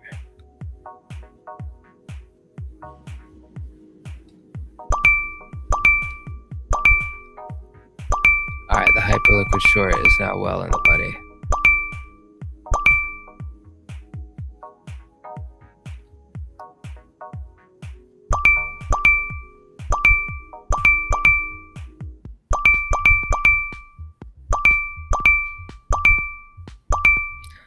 All right, let's take the win. Let's take the win. ApeCoin. Oh, we're below. Dude, let's take the win on ApeCoin too. Let's put some wins on the board. Let's remember where our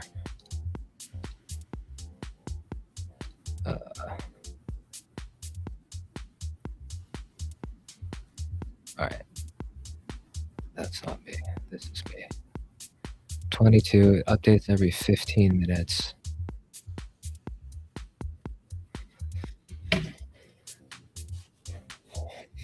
Take a screenshot just so I remember where I was. That's not me though. This is me.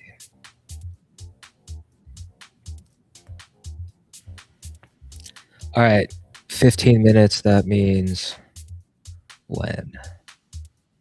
That means, all right, 45 after the hour, basically. Now, if we're trying to go high volume, if the point is high volume, then would it behoove us to just keep playing HyperLiquid, as that has by far the most fluctuation as far as I've seen? It feels like yes. Let me look at Deck Screener though and see what's cracking. 59.48 and the hype USD 59.54. All right, if this one hits 48, then we found a data. Or is it? It'd probably be the other way around. The data feed would be. Oh, did it just do it? Did it just do it? No way. Looks like there's big buys coming in right now. I think we should long it. I think we should long it.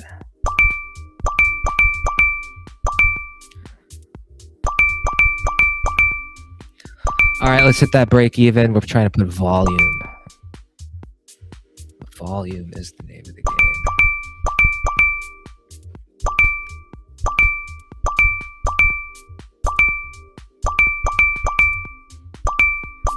As long as we break even, we'll climb the leaderboard.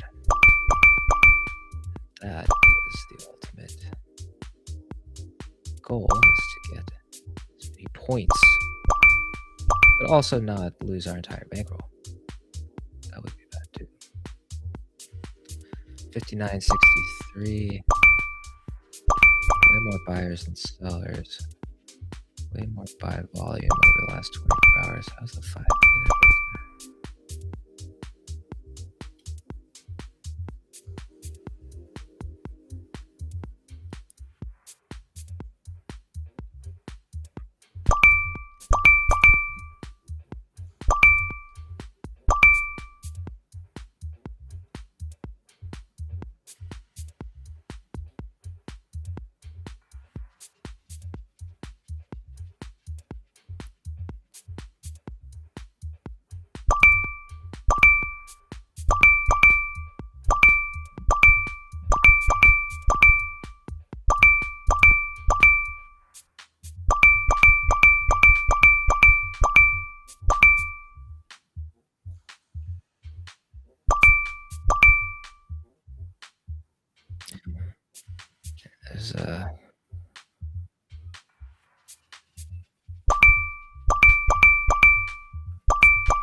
It's a heck of a level.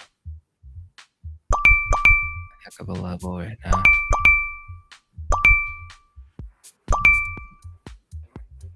If it can break out above this, we're completely reversing the trend. On the 1 minute.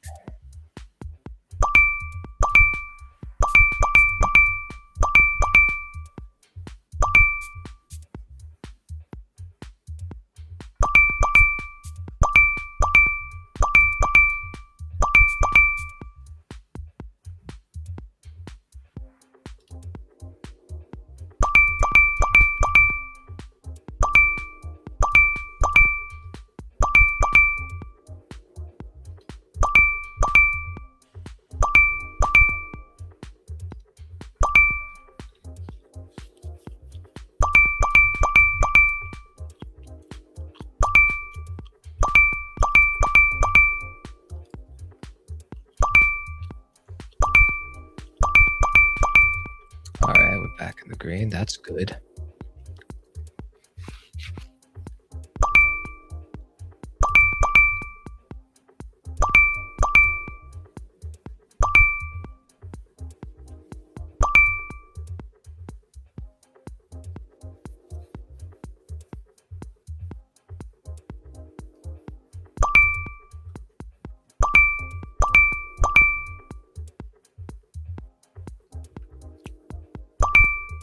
And we're right back.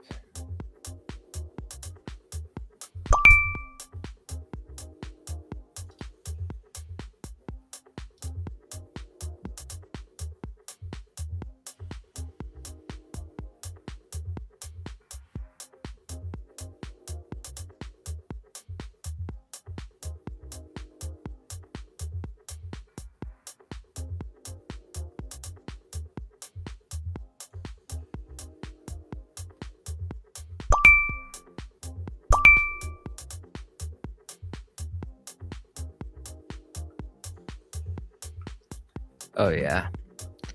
We got a flip. It's fucking plummeting now.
Wonder, like, if I flip, does it count towards my volume? That's a good question.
Oh, I think I'm definitely moving up the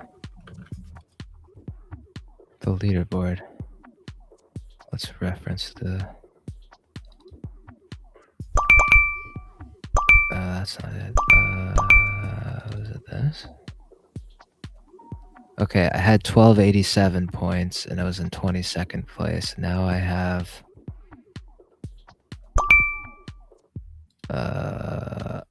let's see. Oh, I'm in the money here. All right, get to break even so we can flip you again.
Oh, you take your eyes off of it for 1 second, you know?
Oh, so close.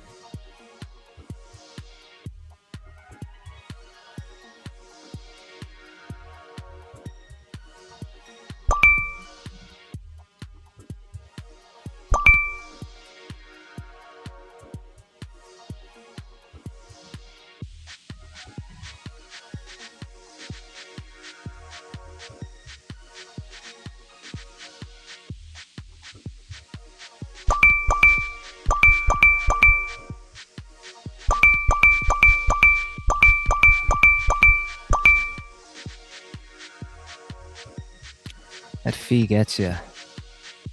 Yeah.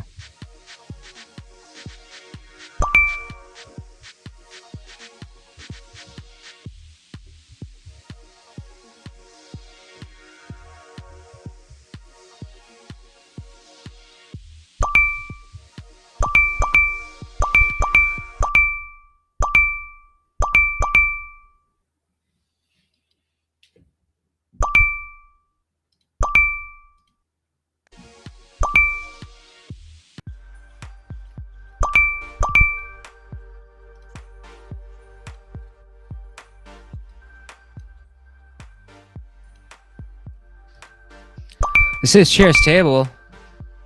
I'm here to prop you up. Thank you for taking your seat. Thank you for being at the table.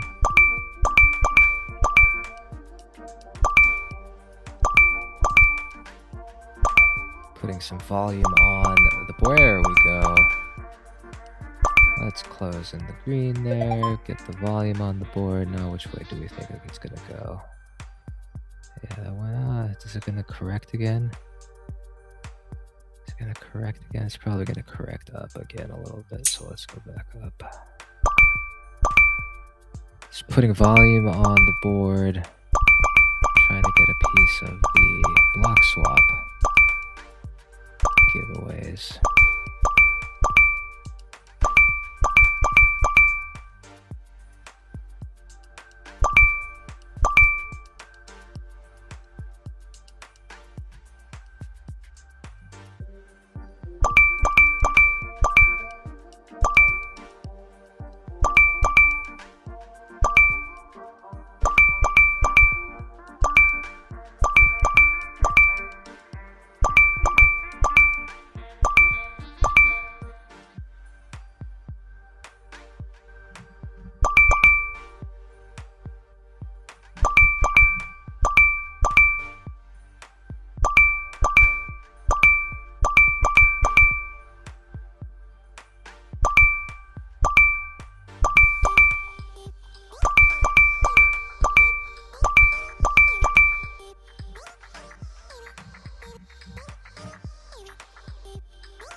All right, folks, this has been fun. I'm going to close out this one, even though I didn't break even, but just to clear the board.